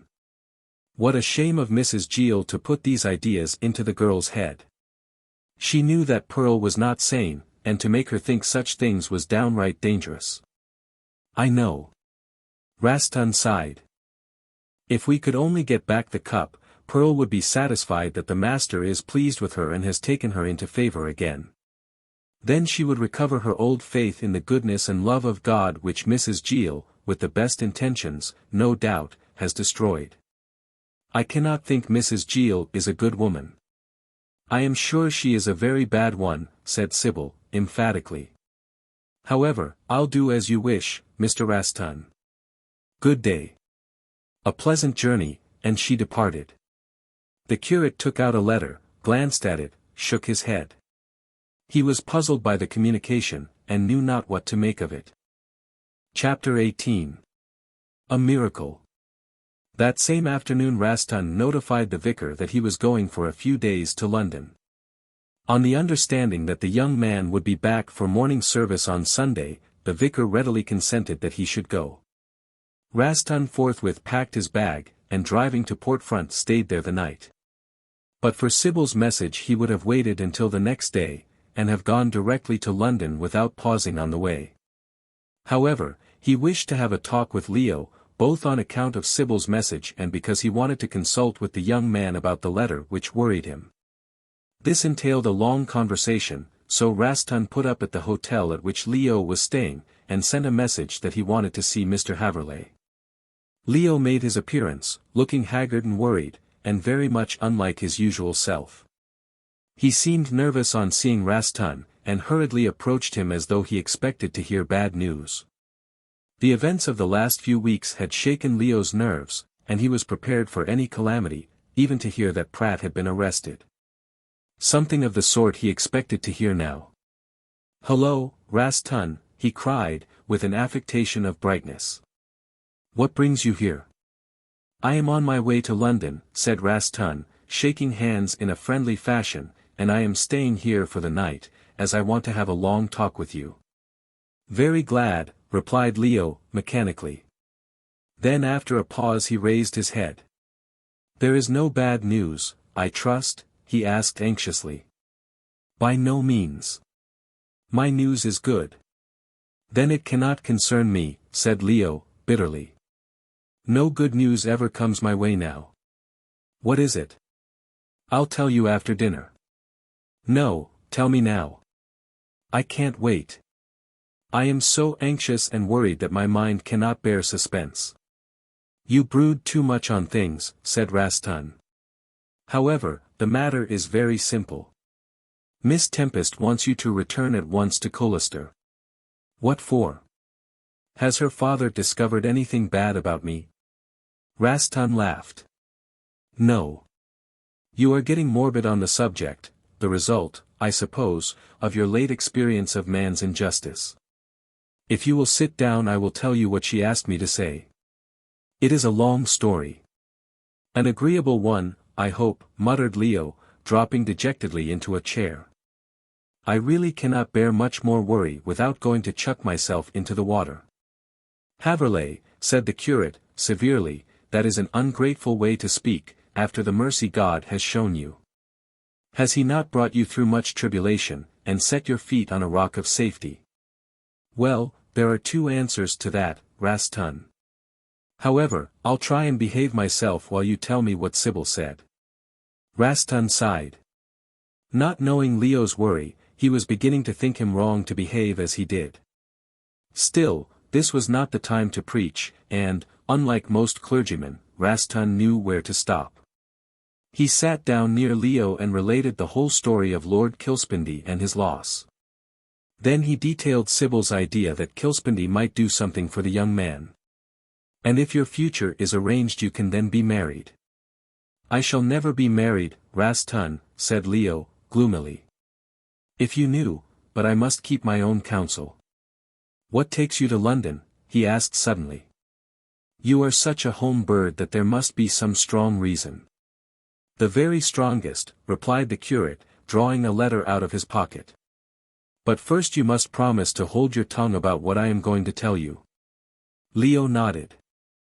I have too many unpleasant secrets of my own not to keep those of others, he said. Well, what's up? Read this letter from Pratt. Pratt. Haverleigh took the letter hurriedly. Why, what is he writing to you about? He cast his eyes over the letter. It was to the effect that Pratt would be glad to see Rastan at a certain place in London to speak with him about the cup which had been lost. It asked the curate to keep the contents of the letter a secret, or at all events to tell only Leo Haverleigh. Also, it warned Rastan that if he behaved treacherously, and brought down the police on Pratt, that there would be the devil to pay. These last words were underlined and shocked the curate. The time and place of the appointment were also underlined, and from the way in which the meeting was arranged Leo could see that his father had contrived to see Rastan without running the risk of arrest. I wonder what he wants to see you about, said Leo, handing back the letter and speaking uneasily. He fancied that Pratt might be going to reveal to Rastan the secret of his own paternity. About the cup, said Rastan, returning the letter to his pocket. I suppose he is about to give it back to us again. Not that it will ever be used again for so sacred a purpose. I shall take it and return it to Lord Kilspindie. That is only right, as the cup was stolen from him. Ah, I forgot. You think that Pratt has the cup, said Leo. He has. Do you not remember the letter he wrote to Martin saying he had stolen the cup and again had it in his possession? I remember, but that was one of Pratt's fairy tales. How do you know? Asked Rastan, astonished. Has he written to you? No. I have seen him. In London? In Colester. Rastan pushed back his chair and stared at his friend. When did you see him in Colester? He asked, open-mouthed. A few days ago. Leo pondered for a moment while Rastan stared at him. He wondered if it would not be as well to make a confidant of the curate, and ask his advice. The secret was rapidly becoming too much for him to bear alone. Rastan was his friend, a good fellow, and a wise young man.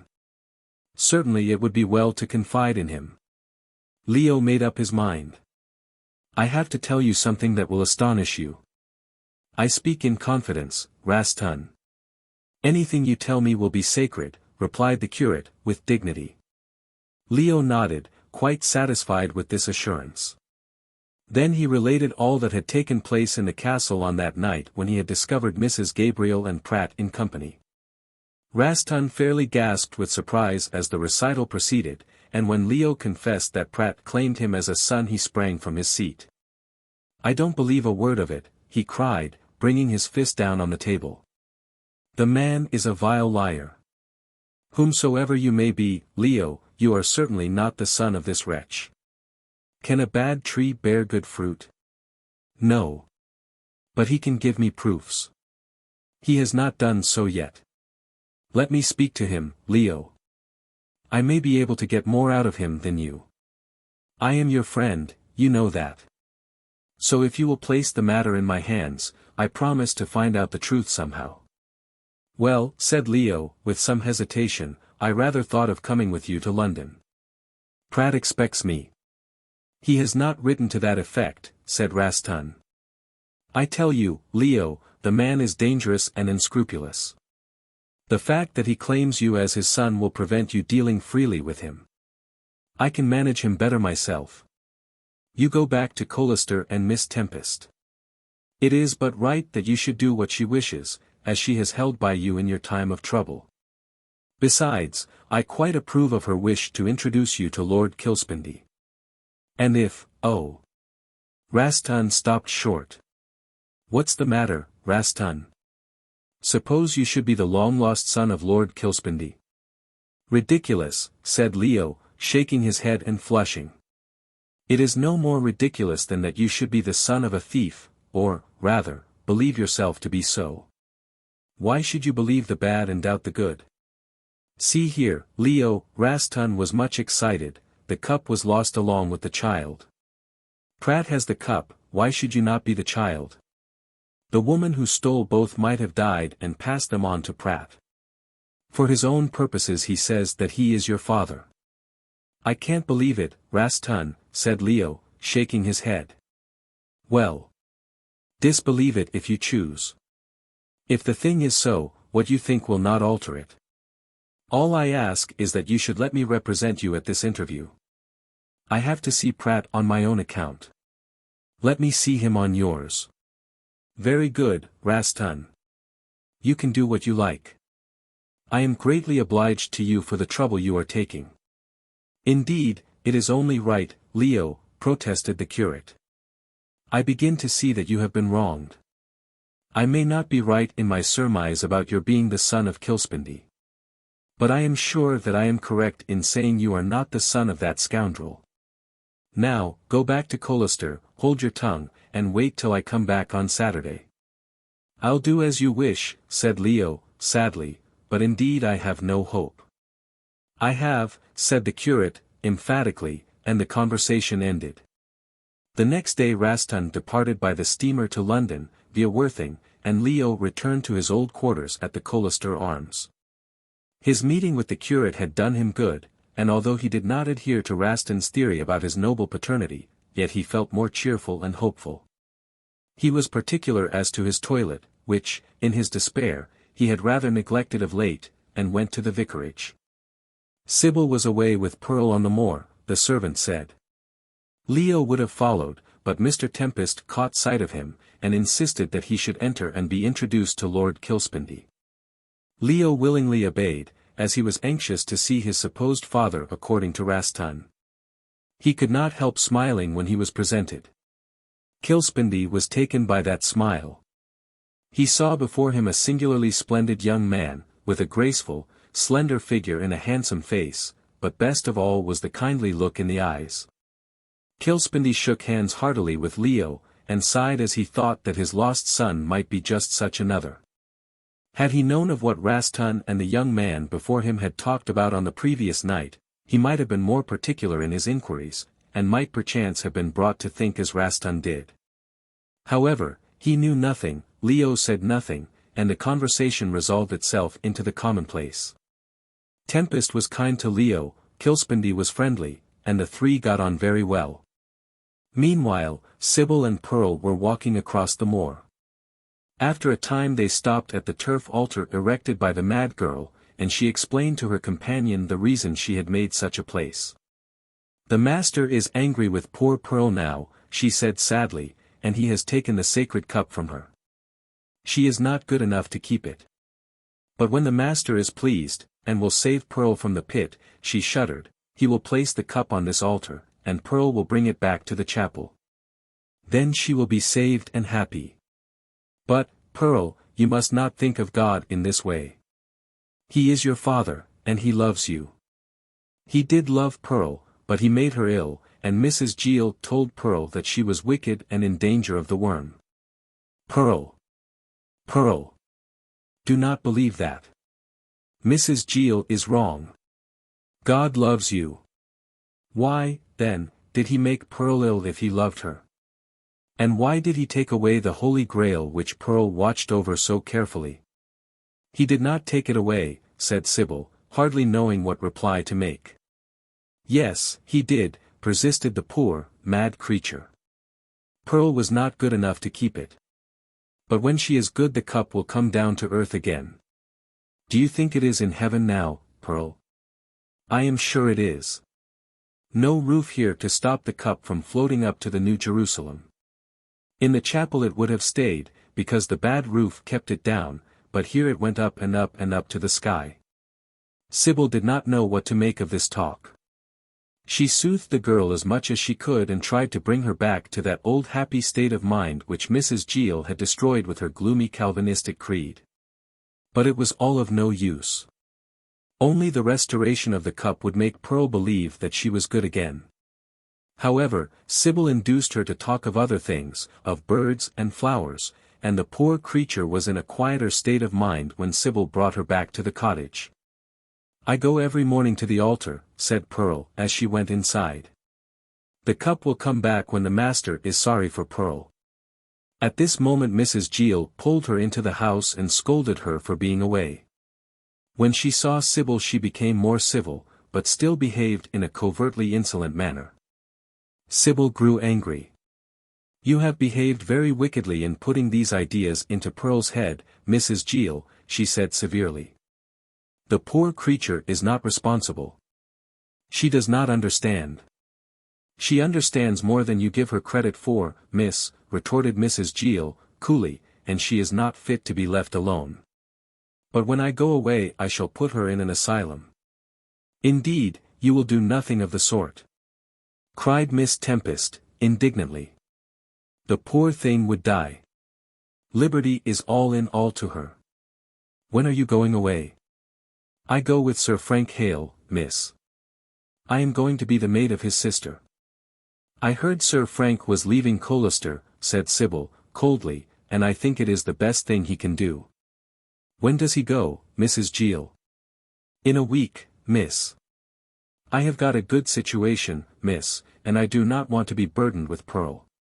She must go to an asylum. No, no. I shall take charge of her myself, said Sybil.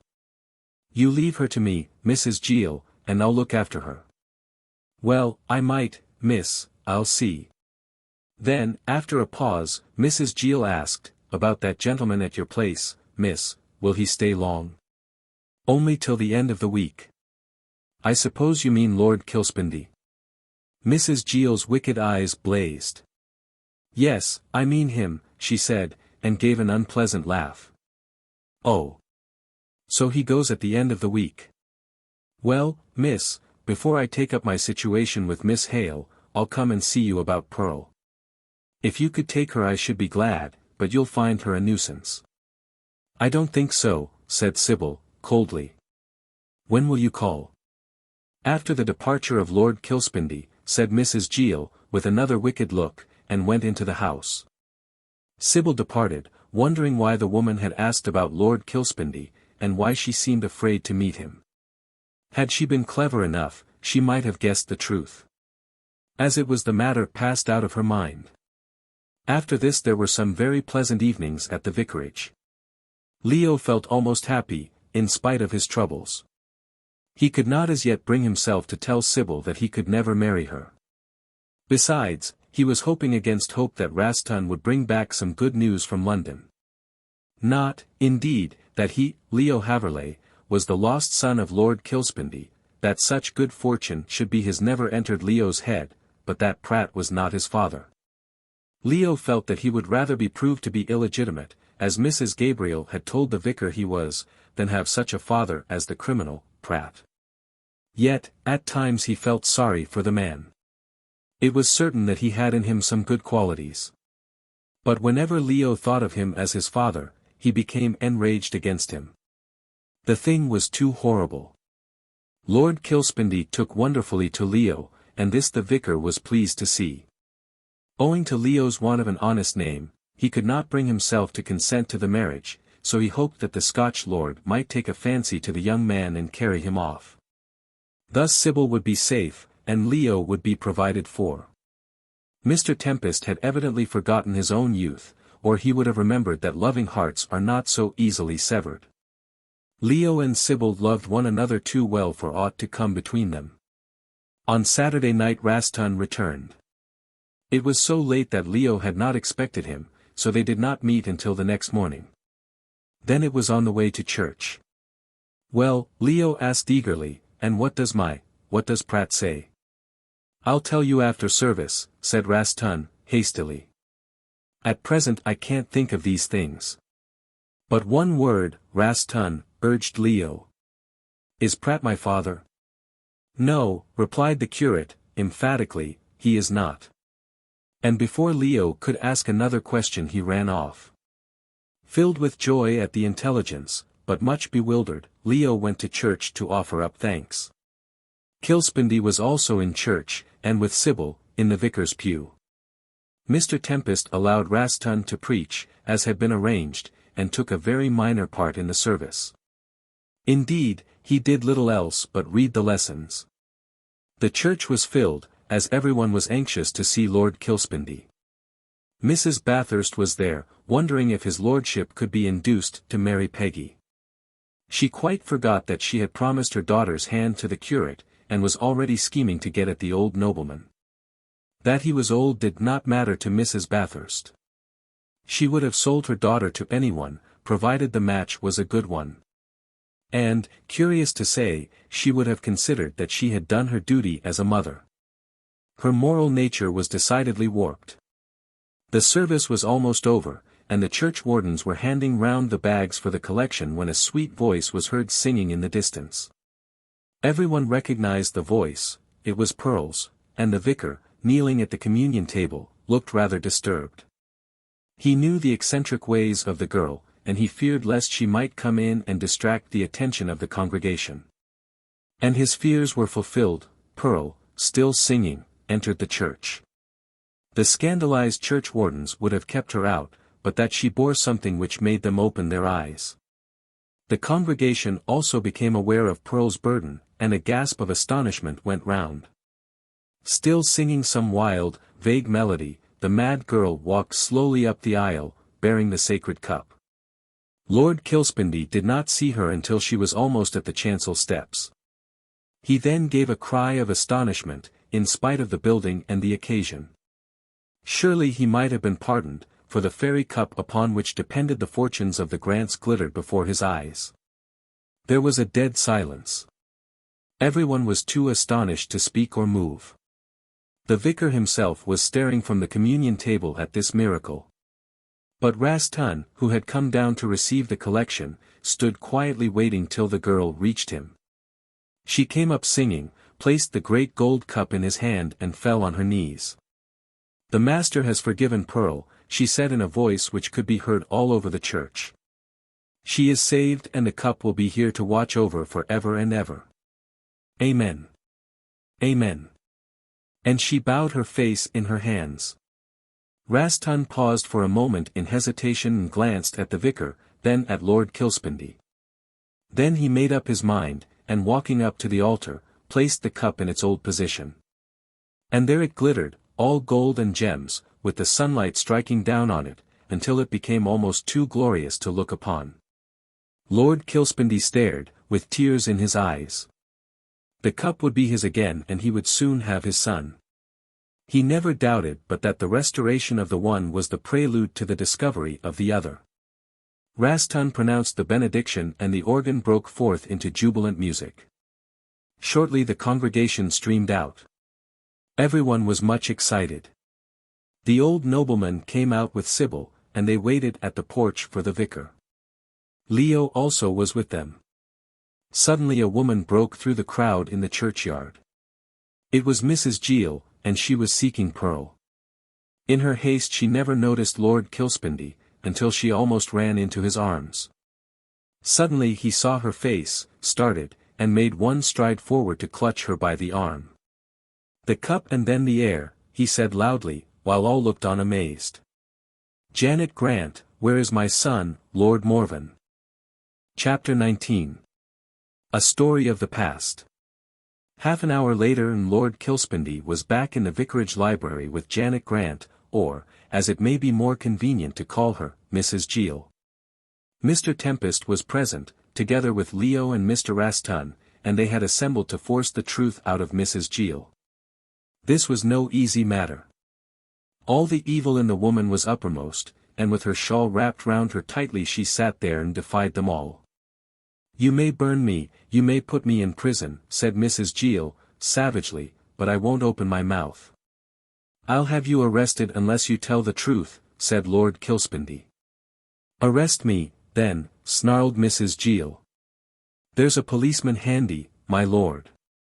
"Why are you behaving like this, woman?" asked the vicar, sternly. "Why?" she retorted violently. "Because I was badly treated by my lord there. I served him faithfully for many years, yet, in place of giving me the position to which I was entitled, he set another woman, a woman I hated, over my head.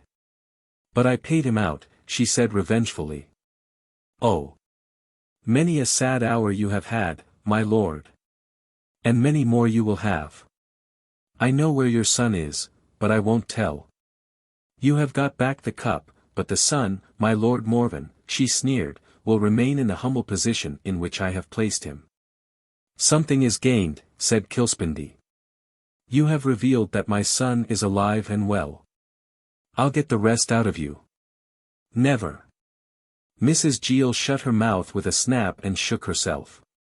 "I'll not speak another word." "What a wicked woman you are," said the vicar, sadly. Mrs. Gill's eyes flashed a wicked glance at him, but, true to her determination, she held her peace. It seemed impossible to do anything with so pronounced a vixen. Hitherto Raston had been silent. Now he came forward. "I am able to deal with this matter," he said quietly, "and I have a way of making the woman speak." Mrs. Gill shook her head and glared. The vicar and Kilspindie both looked at the curate. So did Leo. He was beginning to have a faint hope that the scene would end in the discovery that he was the rightful son of Lord Kilspindie.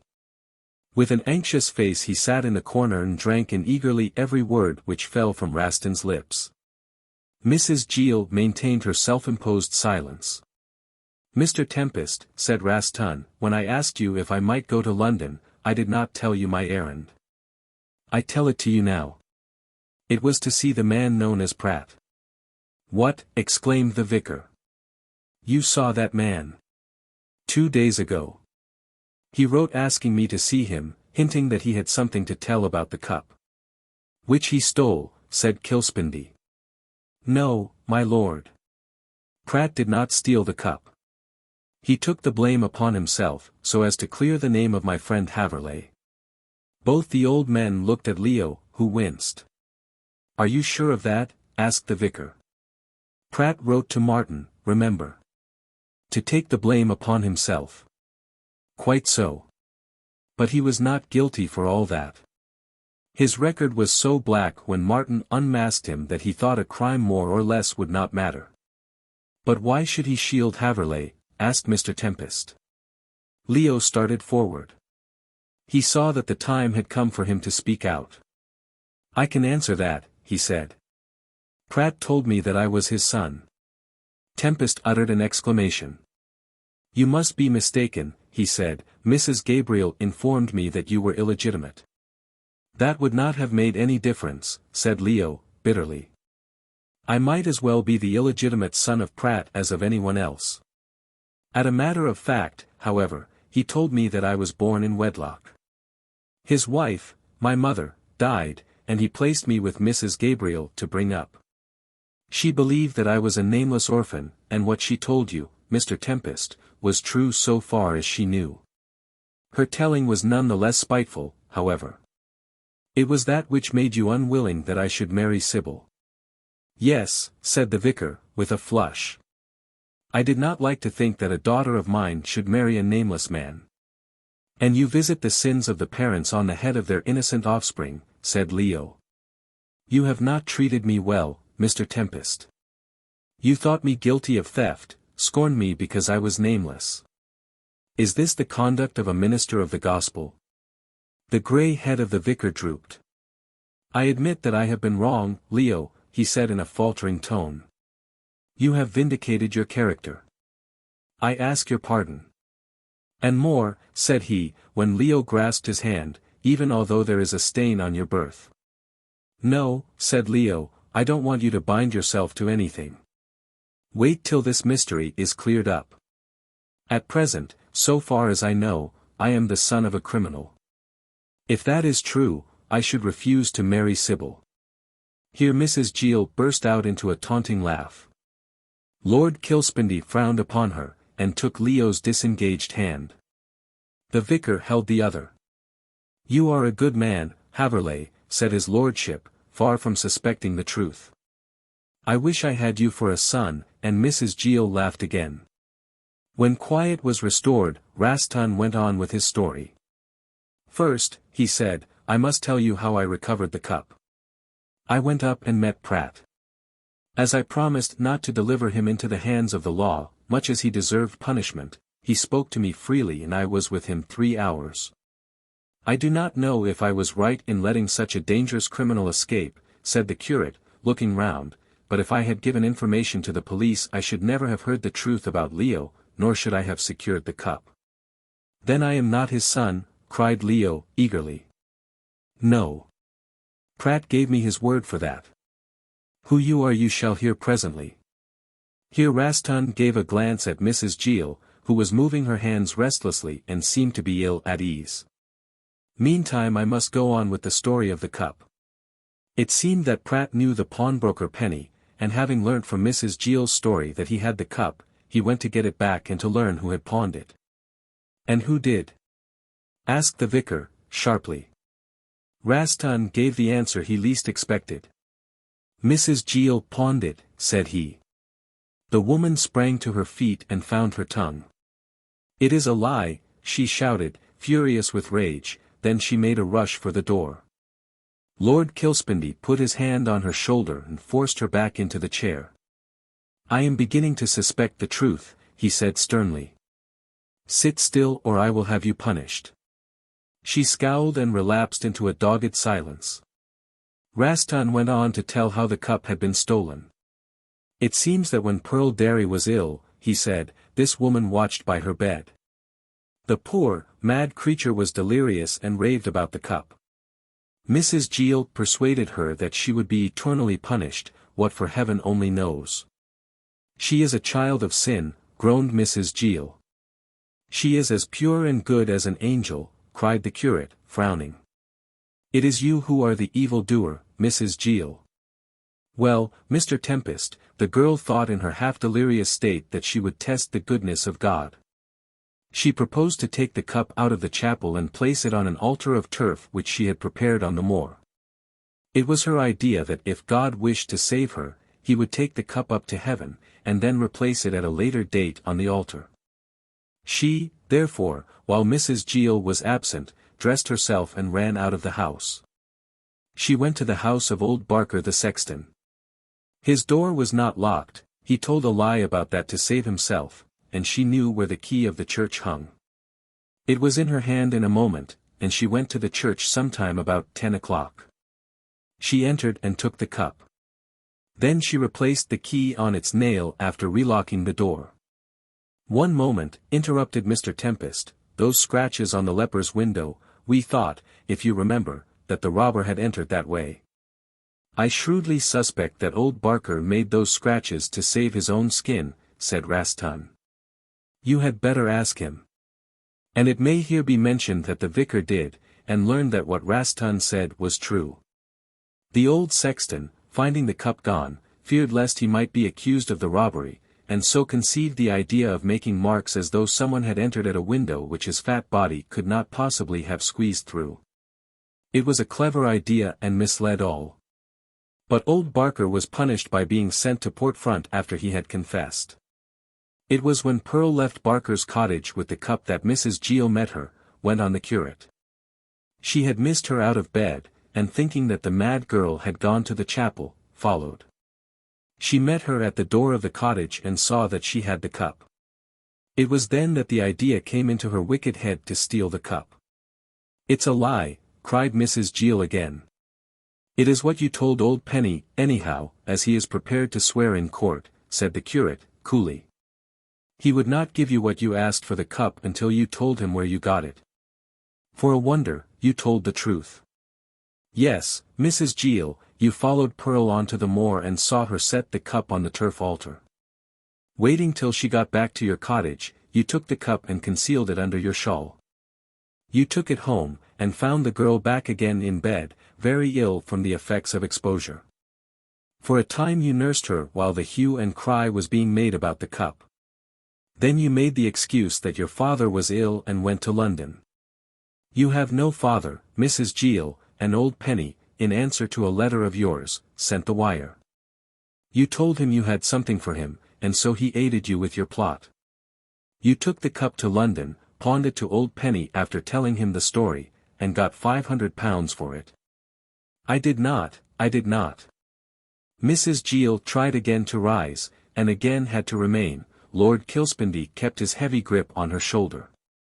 In his rage at her duplicity he could have slain her, but he spared her for the moment that he might learn the truth.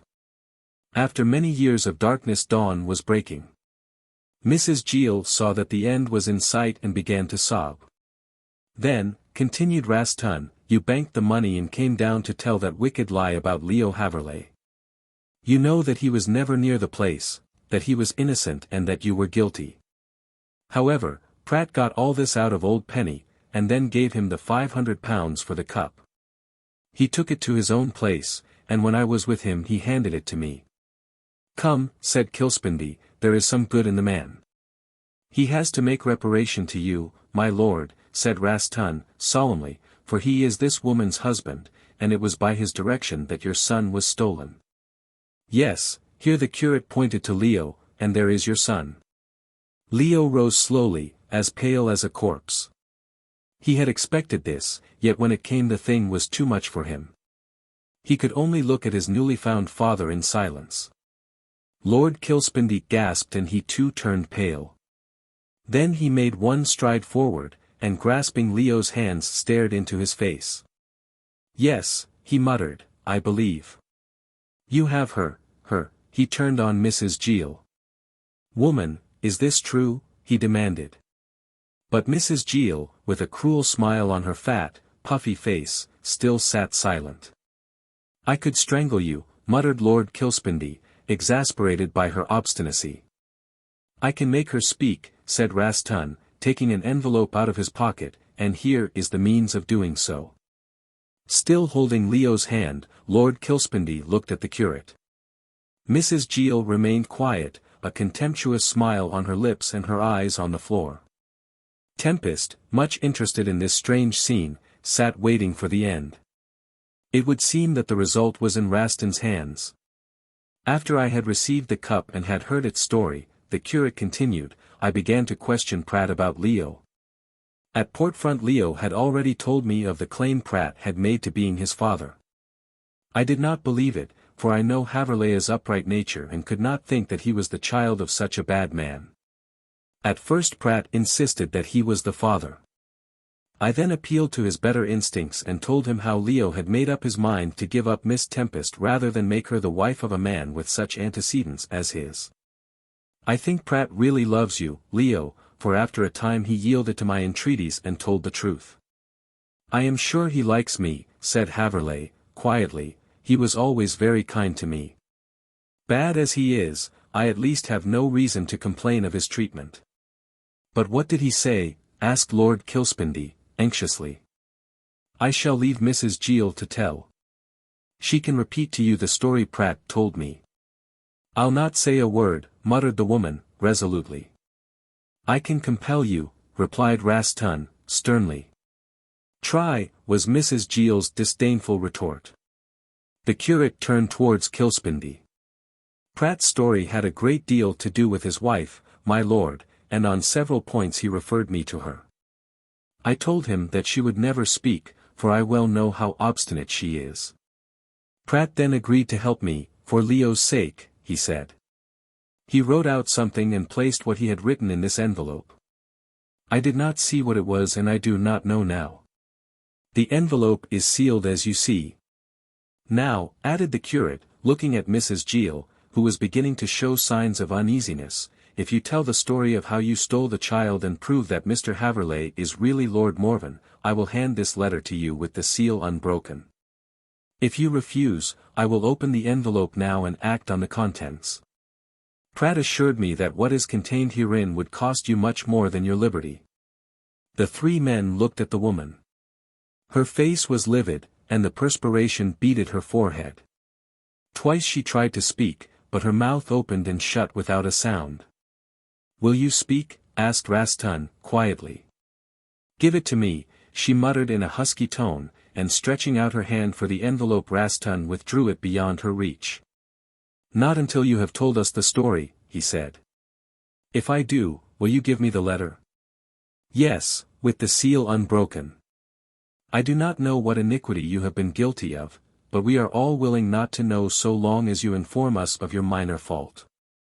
I have your promise to give me the letter as it is, asked Mrs. Giel. Yes, said Raston, and the other three men echoed his response. Mrs. Giel nodded, well satisfied, and wiped her pale face with the end of her shawl. She then took a key out of her pocket. Will one of you gentlemen go to my cottage, she said, and open the third drawer in the chest of drawers in my bedroom standing opposite to the door. There you will find a parcel wrapped up in brown paper. I want it brought here immediately. Shall I go? Said Leo, rising. No, said Lord Kilspindie. I have you and I mean to keep you. Mr. Tempest, no doubt, has a servant whom he can trust. Tempest nodded and touched the bell. The old butler, who had been with the vicar for over 20 years, appeared. Take this key, said his master, handing it to him. Mrs. Giel will give you directions how to use it. Lose no time in coming back. Mrs. Giel repeated her instructions and the servant departed on his errand. Then the woman rose to her feet and began to talk with an assumption of courage which would have been ludicrous had it not been so pitiful. Still, she fought well, and was game to the last. You have got the better of me, she said, or, rather, that brute of a Tony Angel has peached. If he had held his tongue I could have defied the lot of you. As it is, she shrugged her fat shoulders and paused.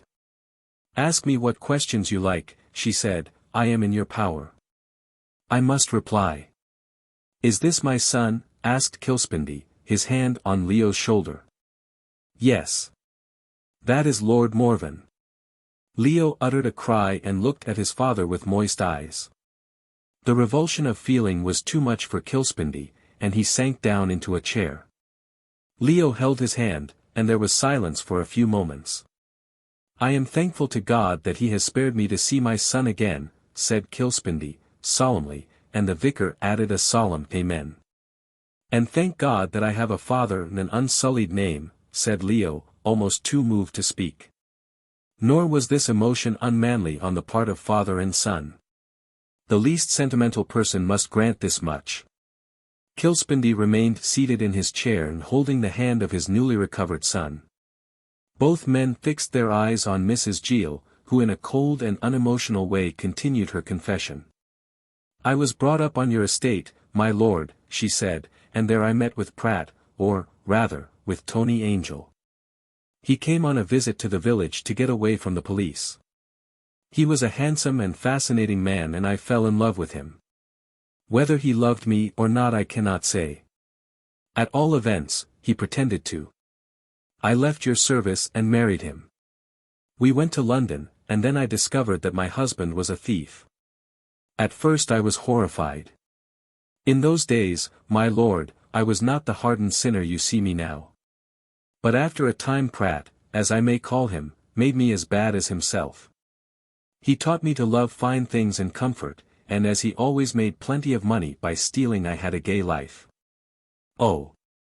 We had fine times, I can tell you. He. Go on with your story, Mrs. Gill, said the vicar, sternly. She tossed her head, but obeyed. After a time things got bad. Pratt was so well known to the police that he was not so successful as he had been. I used to tell him about Kilspindie Castle and the cup. Pratt, who loved beautiful things, wanted to get the cup. He proposed that I should go back and steal it. I was already known in the castle, so there would be a better opportunity for me to get it than himself. As I wanted money I agreed, and I came back to the castle. Did you re-enter my service in order to steal the cup? Asked Lord Kilspindie. Yes, replied Mrs. Gill, defiantly, you had plenty without it. I entered as an under-nursemaid, and as I was comfortable I thought I would stay for a while. Pratt came up and urged me to steal the cup at once. I refused, as I did not wish to leave my good situation. Then an idea came into his head that if I could obtain the child of a nobleman he could hold it as a hostage. What do you mean? Asked Rastan. The meaning is not difficult, said Mrs. Gill, coolly. Pratt was always in danger of being taken by the police, and his record was so bad that he would have been shown no mercy.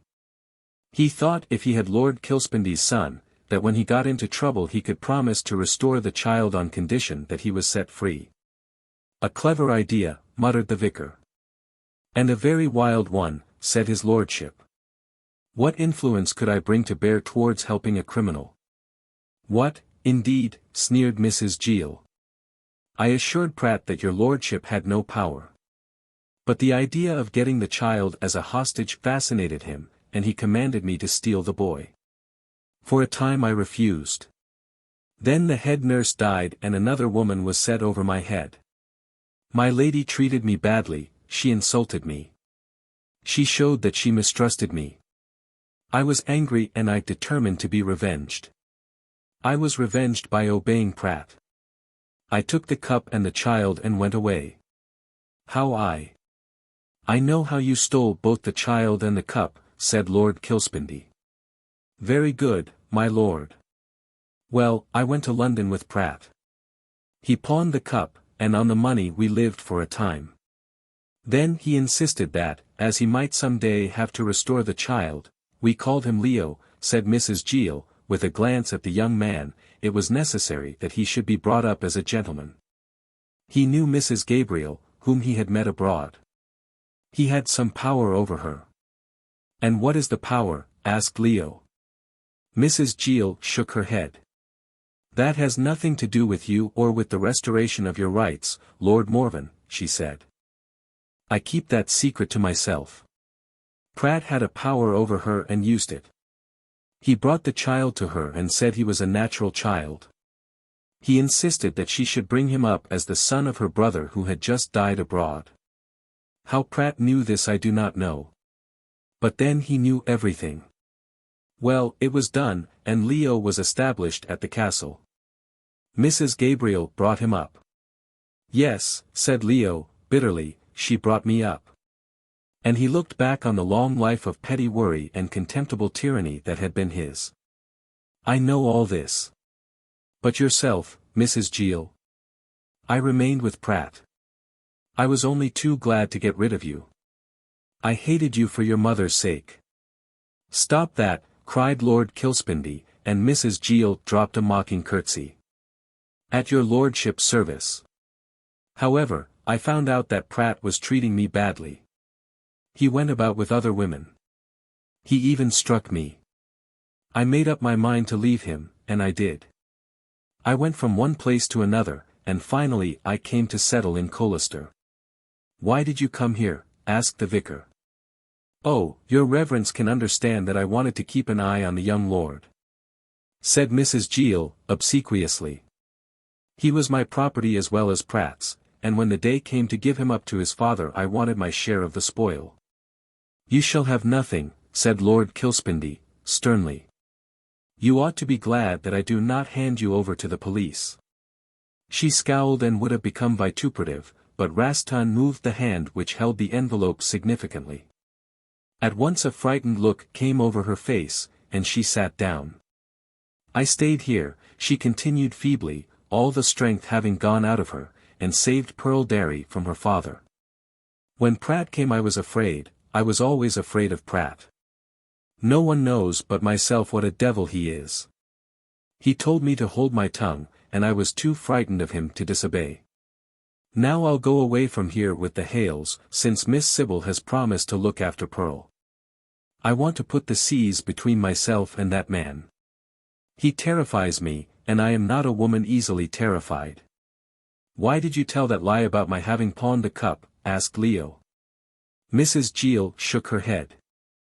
I can say no more, she said. Leo would have insisted, but at that moment the servant entered with the parcel of which the woman had spoken. When he went out Mrs. Gill opened this, and spread out the contents on the table. Here are the evidences your lordship wished for, she said, glancing at Lord Kilspindie. This is the dress Lord Morven wore when I took him away, his name is marked, the underclothing is also marked. The coral necklace which your lordship may perhaps recognize as an heirloom. And your lordship may perhaps remember some mark by which Lord Morven can be recognized. There is a mark, if your lordship remembers. Kilspindie drew his hand across his forehead and thought. My wife showed me the child one day and pointed out the mark. Yes, 3 moles in a line just above the elbow of the left arm. Mrs. Gill nodded, and Leo, hastily stripping off his coat, drew up his sleeve to show the 3 moles in question. But I don't need that to assure me that you are my son, said the old nobleman, you have the eyes of your mother. Yes. You are my son and Lord Morven.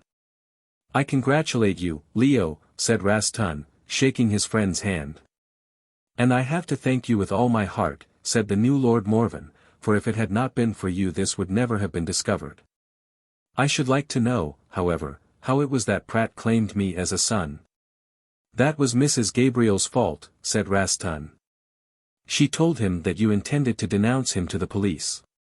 When you discovered him at the castle on that night he was afraid lest you might do so, therefore he said you were his son, so as to put such a betrayal out of your power. As if I would ever have betrayed him, said Leo. There was good in Pratt. There is no good in him, cried Mrs. Gill, fiercely. How dare you say so? He is a bad and wicked man. I hate him with all my soul. But never will I set eyes on him again. He might kill me as he has often threatened to do. But I have told all, I have proved your identity, Lord Morven, and you have the cup, my Lord Kilspindie. The letter, she hesitated. Those present looked at one another. Should this dangerous woman go free to be a pest to society, said the vicar, sternly. You promised, said Mrs. Gill, terrified and white to the lips. Leo looked at her for a moment, then took the letter from the hands of Rastan, and gave it to her. We must keep our word, he said. And you must leave this place at once, said Mr. Tempest, austerely. But Mrs. Gill was paying no attention to them. She had torn open the letter, and was reading the few lines it contained. I thought so, she muttered, with a black look. I wish I could kill him. She crushed up the paper and put it into her pocket again. Then she walked to the door. Good day, my Lord Morven, and goodbye, Lord Kilspindie. You are poor creatures, both of you. Your reverence will now be glad to sell your daughter for a title. As to you, Mr. Rastan, the girl you love would have been sold to my husband by her mother. I wish you joy, all you men fools. And with a mocking curtsy Mrs. Gill walked out of the room. Let her go. We know the truth, said Lord Kilspindie. Leo. But Leo, with a nod, was making for the door. I must tell Sybil, he said, and vanished. Half an hour later the vicar and his father went in search of him. They found him sitting hand in hand with Sybil in the drawing-room. It's really wonderful, wonderful, she was saying. And your father will let me marry you now, darling, said Leo. "If you will grant him your pardon," said the voice of Mr. Tempest. Leo shook the vicar's hand, kissed Sybil, and Kilspindie smiled, well pleased. Chapter 20. Mrs. Gabriel's Secret. Mrs. Gill was not pleased. She was a woman who liked to make mischief, and preferred to leave sorrow rather than joy behind her. In her time she had caused a good deal of misery, and she had always rejoiced over it. But now that she had been forced to undo the evil she had committed, her heart ached. Bad as Pratt was, his wife was worse, and if he had indeed killed her, as he had threatened, he would have been doing a service to mankind. Mrs. Gill was a noxious snake who should have been killed without pity. On leaving the vicarage she went home at once and found the cottage empty, as Pearl had not yet returned. Mrs. Gill brought out the letter and again read it. Then she turned white and shivered. Finally she put it into the fire, and watched it burn to black ashes. Afterwards she filled herself a glass of brandy and drank it neat. Yet she was an abstemious woman as a rule. There must have been something very terrible in that letter to make her take to strong drink. And what was in it no one in Colester ever found out. Having burned it, Mrs. Gill put it out of her mind as well as she was able. Yet often afterwards she shivered to think of what would have happened had it been opened in the vicarage library. "A narrow shave that," muttered Mrs. Gill. Shortly, when she had recovered herself in some measure, Pearl danced into the room. She was now quite her old happy self. The restoration of the cup made her believe that God had forgiven her, and that the Master believed her worthy to be the guardian of the Holy Grail. Rastan had arranged the matter in order to save her from further misery. Early on Sunday morning he had taken the cup across the moor and had placed it on the turf altar, knowing that their Pearl, as was her custom, would come and seek it. He had not anticipated such a dramatic scene as had taken place in the chapel. Pearl believed in her own weak mind that the Master had brought the cup down again from heaven. She was therefore glad and merry, and her singing and dancing annoyed Mrs. Gill. "Keep quiet, you minx," she cried savagely, "or I'll have you shut up. Where have you been after making an exhibition of yourself?" "I have been looking at the cup," said Pearl, gaily. "It is on the altar. I am pleased the Master has given it again into my charge. He has forgiven me, and some day I shall be with him in paradise." It was in Mrs. Gill's wicked mind to tell the truth to the girl. But she knew that Pearl would not accept the explanation. Besides, strange as it may seem, even Mrs. Gill had some compunction in making the girl miserable. The woman was evil to the core, but she must have had some good in her. Therefore she held her tongue on the subject of the cup. "Where were you so early this morning?" she asked. "I found your bed empty at 6 o'clock. "I went to the altar to find the cup brought down by the dear Master," replied Pearl, "and I was watching Sir Frank Hale and his sister going away. They drove with 2 horses and many boxes. I did not." Mrs. Gill jumped up and seized Pearl's arm. "What do you mean?" she asked. "Has Sir Frank Hale gone?" "And his sister," said Pearl, twisting away with a frightened face. "They have left Colester and gone away, oh, far away. Oh. What are?" "Hold your tongue," said Mrs. Gill, thrusting her into a chair, "and sit you there till I come back." She hurriedly put on her bonnet and shawl. "If you stir I'll kill you," and she hurried out of the house. Pearl's news was true. There was no one in the Hales' house save an old woman who was to act as caretaker. She explained that Sir Frank and his sister had left early that morning, and by this time were on their way to London, whence they departed in a few days for the Continent. "Did they leave no message for me?" asked Mrs. Gill, her face growing black as she clenched her hand. "No, why should they?" asked the crone, contemptuously. "What have fine folks like them to do with a woman like you?" "I'll slap your face if you talk to me like that," raged Mrs. Gill, her worst nature coming uppermost. "I have influence with your master. I can have you turned away." "No, you can't," replied the other hag. "Why, I heard Sir Frank say how glad he was to get away without seeing you. He called you a witch." "He? He did he?" muttered Mrs. Gill, furiously.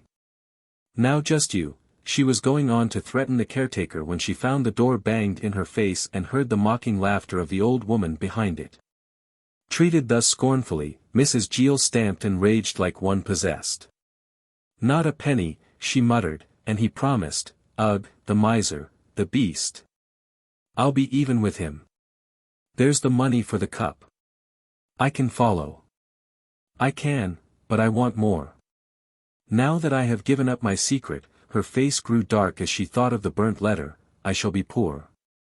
Ha!" She stopped, and biting her finger looked towards the castle. "I can make her pay. This evening, then. It will be worth more than the cup. One secret is of no use. But I have another. She shook her fist at the house of Sir Frank, said something about him that was not exactly a blessing, then returned home with her mind made up. She wished to leave Colester, which was now too hot for her.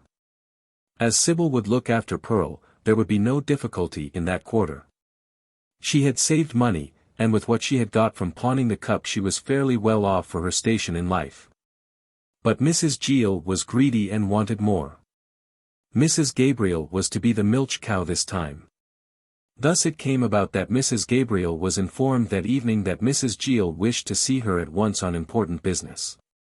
The underlying insolence of the message annoyed Mrs. Gabriel, who always prided herself on keeping the lower orders in what she called their proper place, which was under her heel. And Mrs. Gabriel was in no mood to be merciful to insolence. Some kind friend had informed her of the discovery of Leo's true position. She was savagely angry. On account of Pratt she had hated the young man, and later on, when he came to defy her, she had disliked him on his own account. That he should have a title, and that he should marry Sybil Tempest. These things were all gall and bitterness to the haughty woman. She wanted Leo to be her slave, to punish him for Pratt's misdemeanors. But her slave had escaped, and she could do nothing save sit in the empty room, eating out her heart in the bitterness of impotent anger. She could do nothing. Leo was gone, Pratt was gone, and she was left a lonely woman. She had not even the comfort of feeling that she could revenge herself. Feeling in this mood, she was not unwilling to see Mrs. Gill. Here, at least, was someone on whom she could vent her rage. With an imperious gesture she ordered the woman to be admitted, and received her with a stormy brow. Mrs. Gill smiled. She knew that she had the upper hand, and was not to be intimidated by stormy looks. Waiting till the servant had departed and the door was closed, she introduced herself. "I have to speak to you on important business, my lady," she said, with assumed meekness, and addressing Mrs. Gabriel by a title to which she laid no claim. This was done to accentuate the later part of the interview. Mrs. Gill was quite as well prepared as was Mrs. Gabriel to make herself disagreeable. She also was out of tune. "What business can a woman like you have with me?" demanded Mrs. Gabriel, with scorn, and put up a lorgnette to freeze Mrs. Gill with a look. But Mrs. Gill had borne the looks of even greater ladies than Mrs. Gabriel. "It is strange, is it not, my lady?" she sniggered. "But I have something to talk about which will interest your ladyship very much." "Indeed?" Mrs. Gabriel looked more scornful than ever. "And I believe you have to do with this precious discovery?" "I have, my lady. Mr. Haverleigh is now Lord Morven. I proved his right to the title. You see, my lady, I was a nurse at Kilspindie Castle, and I stole his lordship when a child." "How dare you speak to me like this?" cried Mrs. Gabriel. "Do you not know that I can have you arrested for such an admission?" "Oh, no, you cannot, my lady," retorted Mrs. Gill, coolly, "only Lord Kilspindie can do that, and he has let me go free." "Then you leave this place," said Mrs. Gabriel, haughtily. "I'll have no one in Colester likely to corrupt the morals of the people." "Ah, you have great power here, my lady, great power," mocked Mrs. Gill. Mrs. Gabriel's blood grew cold as she saw the look in the woman's eye. "I don't understand you." "Leave the room and the place," she said. All in good time, my lady, replied Mrs. Gill, calmly, and took a seat. As this was more than Mrs. Gabriel could bear, she rose. You infamous creature, she cried furiously. Out of my house, or I'll have you thrown out by my servants. My house, my servants, my estates.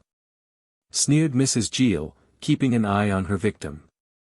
Are you sure you can talk like that, my lady? I repeat I don't understand you, stammered Mrs. Gabriel, sitting down. She was beginning to be afraid. Mrs. Gill would not dare to speak so unless she possessed some information dangerous to the lady of the castle. I shall leave the parish tomorrow, went on Mrs. Gill, coolly. I have no wish to remain. Miss Tempest will take charge of Pearl, Anne. What have I to do with all this, said Mrs. Gabriel, sitting up. This much, I want your ladyship to give me £1,000. Ah! I thought so. Your mission here is one of blackmail. Mrs. Gill shrugged her plump shoulders. Some people would call it that, she said, dropping the courtesy title, and as you have paid blackmail to Pratt all these years, I don't see why you should not give me £1,000 to get rid of me. Pratt.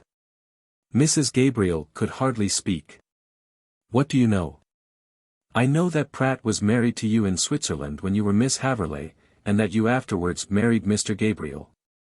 The property was left by Mr. Gabriel to, my wife. Those were the words used in the will. And you, Miss Haverleigh, were never Mr. Gabriel's wife. It is not true, muttered Mrs. Gabriel, her lips quivering. It is true, you know it is, said the other woman. A word from Pratt, and you would have been turned out of possession here. He held his tongue so long as you took the child and brought him up. I have held my tongue also, because I was afraid of Pratt. But now he has told my secret about Lord Morven, I want money on my own account, so as to get away from him across the seas. Mrs. Gabriel drummed on the table. She saw that this woman was too much for her. What you say is perfectly true, she said. I met Pratt in Switzerland when I was a young girl. We were married in Geneva, and I afterwards found out what a brute he was. We parted.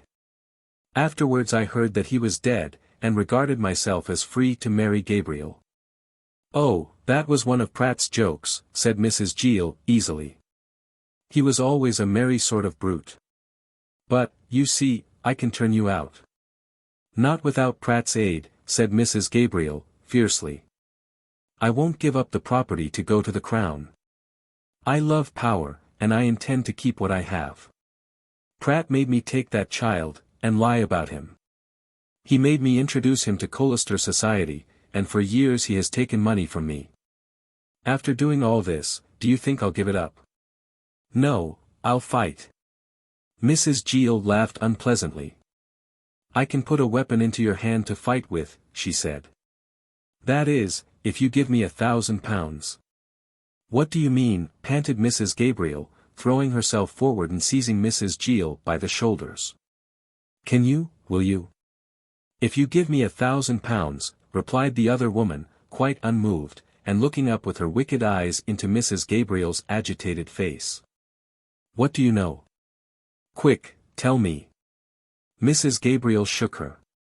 Don't shake me, said Mrs. Gill, tartly, twisting herself free. If you want to know my secret, I'll tell it to you, I am Pratt's lawful wife. Mrs. Gabriel put her hand to her forehead, and reeled to the end of the room. Wife, wife, she muttered. Then I am not. You are not his wife, finished Mrs. Gill, coolly. You never were his wife, seeing he was married to me before he met you. You are Mrs. Gabriel, the widow of John Gabriel, and the possessor of this property. Can you prove this? Asked the other woman, gasping. I'll give you my marriage certificate for £1,000, said Mrs. Gill. I don't want it. I've had enough of Pratt. Then you can see the church where we were married, and search the register. Oh, it's all right. Give me the certificate, Mrs. Gabriel stretched out her hand eagerly. Not without the £1,000, said Mrs. Gill, resolutely. I'll give you a check, said Mrs. Gabriel, hurrying to a writing desk. Mrs. Gill shook her head. Won't do, she remarked. I've had to do with ladies before. You might stop that check when I had given you what you wanted. No. Come to the bank. Give me the money in notes, and I'll place the certificate in your hands. We can't go to the bank tonight, said Mrs. Gabriel, frowning. Oh. I can wait till tomorrow, replied Mrs. Gill, coolly. Mrs. Gabriel lost her temper and stamped her foot. Give me that certificate, or I'll have you arrested. Oh. So you want me to tell my story in court, my lady? You dare to. Then give me the £1,000. Mrs. Gill was beginning to lose her temper. Here's a coil about a trifle, she said angrily. Instead of asking you for blackmail, as I could have done, I offer to give you freedom. And you won't pay for it. I will. Here's a check. Come with me to the bank at Portfront tomorrow, and you can cash it in my presence. The certificate will be given to you when the notes are in my hand. You can take me to Portfront with my boxes, as I then can catch the afternoon steamer to London. I have given up my cottage, and sold my furniture, and packed my things. Tomorrow I'll take Pearl to Miss Tempest, and then we can drive to the bank. You insolent woman, raged Mrs. Gabriel, but she was obliged to yield. For once in her life she had met a person of her own sex who had as bad a temper as herself. The two women had a royal battle, but in the end victory declared itself on the side of Mrs. Gill, and she departed in triumph. The next morning Sybil was informed that Mrs. Gill and Pearl were waiting to see her. Guessing the woman's errand, Miss Tempest descended. Mrs. Gill, perfectly respectful, dropped a curtsy. I've brought you Pearl, my lady, she said. I am not, my lady, said Sybil, coldly. You soon will be, smirked Mrs. Gill, Lady Morven. Well, I don't grudge it to you. You're not so bad as some. Here's Pearl. Sybil took the hand of the poor creature, who was shedding tears at the thought of losing Mrs. Gill. Don't cry, Pearl, you will be quite happy with me. Remember you have to look after the cup. Whereat Pearl clapped her hands and was joyful again. I shan't want you any more, said Pearl to Mrs. Gill, the master has given me the cup to look after, and you are too wicked to come near me. Mrs. Gill winced, and looked down. Here's gratitude, she sighed. I've loved but one thing in my life, and it turns against me. Well, Pearl, I hope you will be happy. Goodbye. She paused, and then went on. And, my lady, I would like to tell you the reason I told that lie about Lord Morven having pawned the cup. It was Sir Frank Hale made me do it. Sir Frank, echoed Sybil in amazement. Why should he? It was partly your fault, miss, said Mrs. Gill, coolly. He loved you, and he loved his sister. If Lord Morven had married Miss Edith, and you had married Sir Frank, all would have been well. But on that night I brought back the cup he saw me, and got the truth out of me. There he used me for his own ends, so as to get the blame laid on Mr. Haverleigh. How wicked of him, said Sybil, angrily. Mrs. Gill laughed. It was his way, my lady. But he has gone away, and will not trouble you again. Neither shall I. Goodbye, my lady. Pearl. But Pearl turned away like a cross child. Mrs. Gill had to go without a farewell kiss, and her wicked nature felt the slight. However, she controlled her emotion, and went off to Portfront with Mrs. Gabriel. There the cheque was cashed, and Mrs. Gill became possessed of £1,000 in Bank of England notes. She would take no other. And there's the certificate, she said to Mrs. Gabriel. Thank God, cried that lady, seizing it, now I'm free of that man. If he comes to Colester again I'll put him in jail. And you, hussy, I'll have you ducked. I said you would talk like that, jeered Mrs. Gill. A lucky thing I have the notes. Good day, Miss Haverleigh. And with this last insulting speech, which she knew was untrue, Mrs. Gill went away. What became of her no one ever heard. But creatures like Mrs. Gill always fall on their feet like cats, perhaps because they have so much of the cat nature in them. Mrs. Gabriel, rejoicing in her freedom, returned to Colester, and became more domineering than ever. Whether Pratt guessed that his wife would tell her the truth, it is impossible to say. But he never came near Mrs. Gabriel again, nor did he write to her. If he had, she would have set to work to trace him out and have him arrested. With the certificate of marriage it was easy for Mrs. Gabriel to prove that she had been deceived by a villain, and she would have had no hesitation in making the affair public. Pratt knew this, and knew her savage nature. He therefore kept away, and Mrs. Gabriel, unrestrained by any fear, became more of a tyrant than ever. She refused to come to Leo's wedding, or even to see him, intimating to Sybil, who called upon her to entreat her to be reconciled to the new Lord Morven, that she hated both of them. Mrs. Gabriel went away to London for 6 months, and amused herself by hunting for Pratt. In the meantime, Lord Morven and Sybil were married. Also Raston was united to his Peggy on the same day. Mrs. Bathurst bore up heroically. Only she regretted that she had not known of Leo's true parentage. He might have married Peggy. She would grace a title, said Mrs. Bathurst. And now, said Lord Kilspindie, when the wedding was at an end, we will go to our own place and take the cup with us. So it came about that the Pagan cup, which was the luck of the Grants, was replaced in Kilspindie Castle. There was a brave homecoming for the long-lost son and his bride. And their Lord and Lady Morven lived beloved by all. It was a happy ending to Leo's troubles.